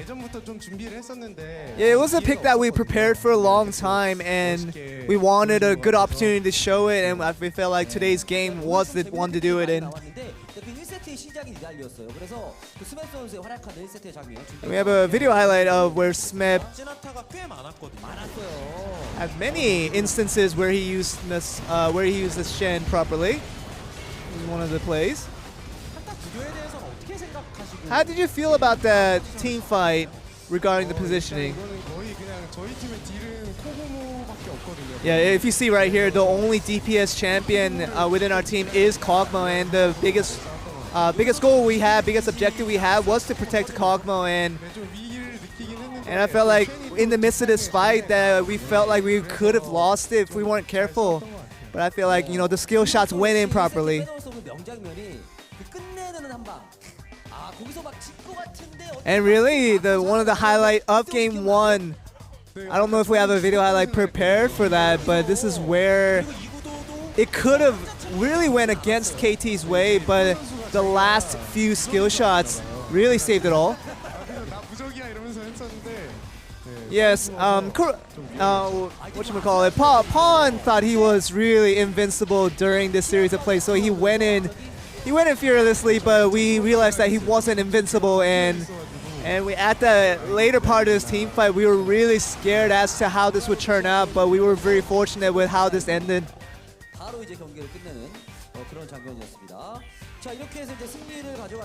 And you did take the game 1 victory, but game 2 was the biggest surprise for all of us, seeing the Yasuo top. Yeah, I was actually really frustrated. Yeah, I was really frustrated at the fact that, you know, they picked out the Yasuo and really challenged that against me, and that just really provocated me to really pick out a fight with the Yasuo every time I had the chance.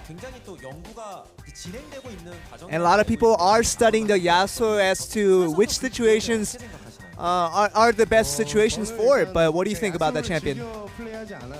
I'm not a biggest fan of Yasuo, and I don't enjoy pinging, and I don't think it's necessarily a good pick to go with in any situations, but I think with the players that are more adaptable to Yasuo, I think it's a viable pick for them.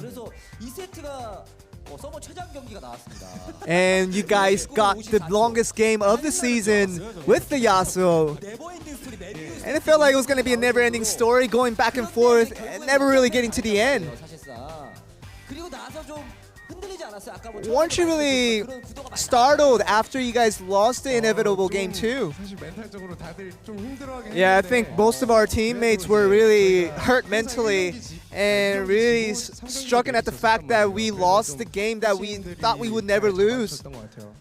But I think our coaches and the coaching staff did a really good job of holding our mentality in.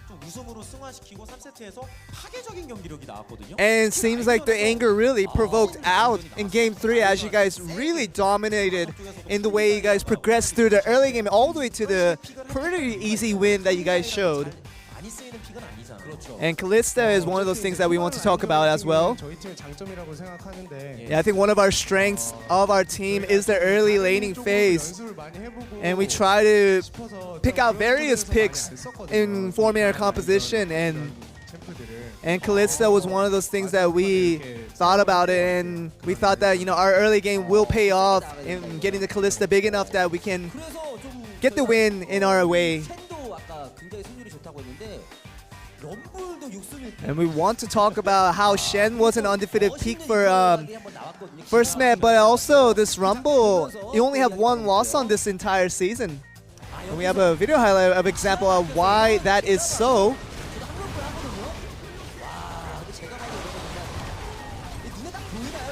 And do you kind of see this equalizer opportunities come for you? Yeah, I think this was a situation where the opponent really gave me a good opportunity to put down the equalizer right there. And it seems like you're racking up the MVP points, and it seems like you seem more comfortable with each MVP points you get.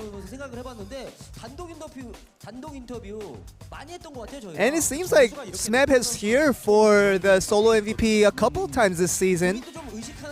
Do you kind of really prioritize the MVP points while you play the game?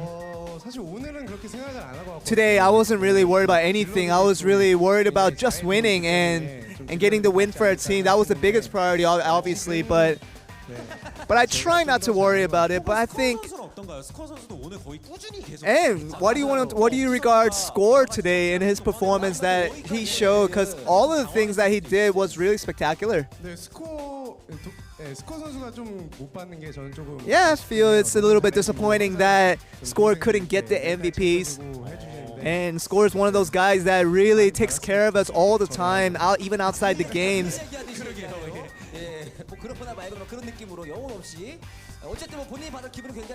I'm sure you still are happy with getting the MVP. Would you like to say one thing to the fans out there. 너무 열심히 이렇게 잘하고 있고 I want to talk to my teammates first. That I want to congratulate them on always doing so well. So we want to become the best. So let's get at it, guys. 그리고 사실 또 오늘 저는 1박 2일 경기를 거의 왔죠. 예상을 했는데 3세트 I felt like we were gonna reach 12 a.m. with the long series today, but we're just a little bit short of it. And you still have a lot of fans here watching you guys, even through this late hour, missing out on public transportation. They have to resort to taxi. But would you like to say anything to these fans here? 이렇게 늦게까지 또 이렇게 We really thank you for staying out this late to cheer for us, and the strength that you give us really allows us to play much better. So I hope you guys get home safely and go to work and then the next morning properly.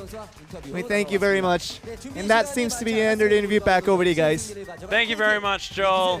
So nice hearing about Daddy's score, taking care of all of the players. And yeah, there are still a whole bunch of people still here.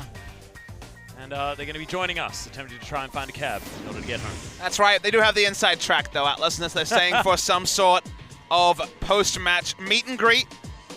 Very, very long series, but largely buoyed by what was the longest game of the summer season, 6 seconds short of the hour between Jin Air and KT Rolster, 99.9% of the way there. But a game no one will ever forget, the base defense from Jin Air in that one. End result, though, is that Jin Air find themselves at a completely nil game score. They are not more wins than losses. They are the same. Afreeca Freecs at 5th, and KT Rolster jump up to 4th. Not much in it between KT and Longju. Not much in it between the top 4 teams. Yeah, and it would have been a completely even situation, I believe, based on head-to-head even with Longju versus KT, if it had have been a 2-0 for the squad. So that game 2, even more important than you'd otherwise think, is tomorrow. It's going to be BBQ Olivers versus Longju, and then SK Telecom versus Samsung. Game number 2 is going to be huge. Papa and I will be back on the desk once again to bring you that, and whoa, I'm ready. I mean, SK Telecom and Samsung, the two teams that have got the most criticism after Rift Rivals. Yeah. Only one of them can show their fans a victory. Argument was they were hiding strategies. We're not to know that, but we'll see what happens tomorrow. Will Blank be playing? But on Saturday, the good games don't stop, as Jin Air will want to get back on the horse and beat BBQ Olivers in Series 1. And then we get the meeting of Marin and Faker. Afreeca Freecs versus SK Telecom. Always a highlight. Always will be. And no one knows what to expect. I have a feeling it will go to 3 games, though, because I don't see SKT losing, and I also don't see Afreeca Freecs losing game 1. So exciting stuff. And then over at the Gangnam Stadium, it will be MVP versus ROX, and then KT versus Ever8 to round out week 6 of the LCK. So definitely some spicy matchups coming up this week. We've already had 2 days of some pretty sweet League of Legends. We've had the longest game so far for LCK, just ludicrous stuff. I really need to go to bed, You Papa do. Smithy. You do. But thankfully, I did manage to get at least 3 hours on the plane earlier on, which means we were able to stay up and actually get through what was an incredibly fun series Well, of League you of held Legends. it together, mate, so you can feel good about that. You can go to bed. You've earned it. But guess what? We're going to start this off very early again hell tomorrow. Yeah. Some sick games, like you say. I'm really excited to see if SKT or Samsung were hiding strategies. Yeah. Will Blank be playing? Because I was surprised not to see Blank at Rift Rivals. Untara didn't even go over. A lot of what-ifs about Series 2. You guys got to catch it. Yeah, and are we going to be having any more question marks about Blank or Peanut, things like that? Is it going to be Hoonie Peanut coming out and trying to get it? We'll find out tomorrow, ladies and gentlemen, for our second series of the night. But for now, good night. See you then.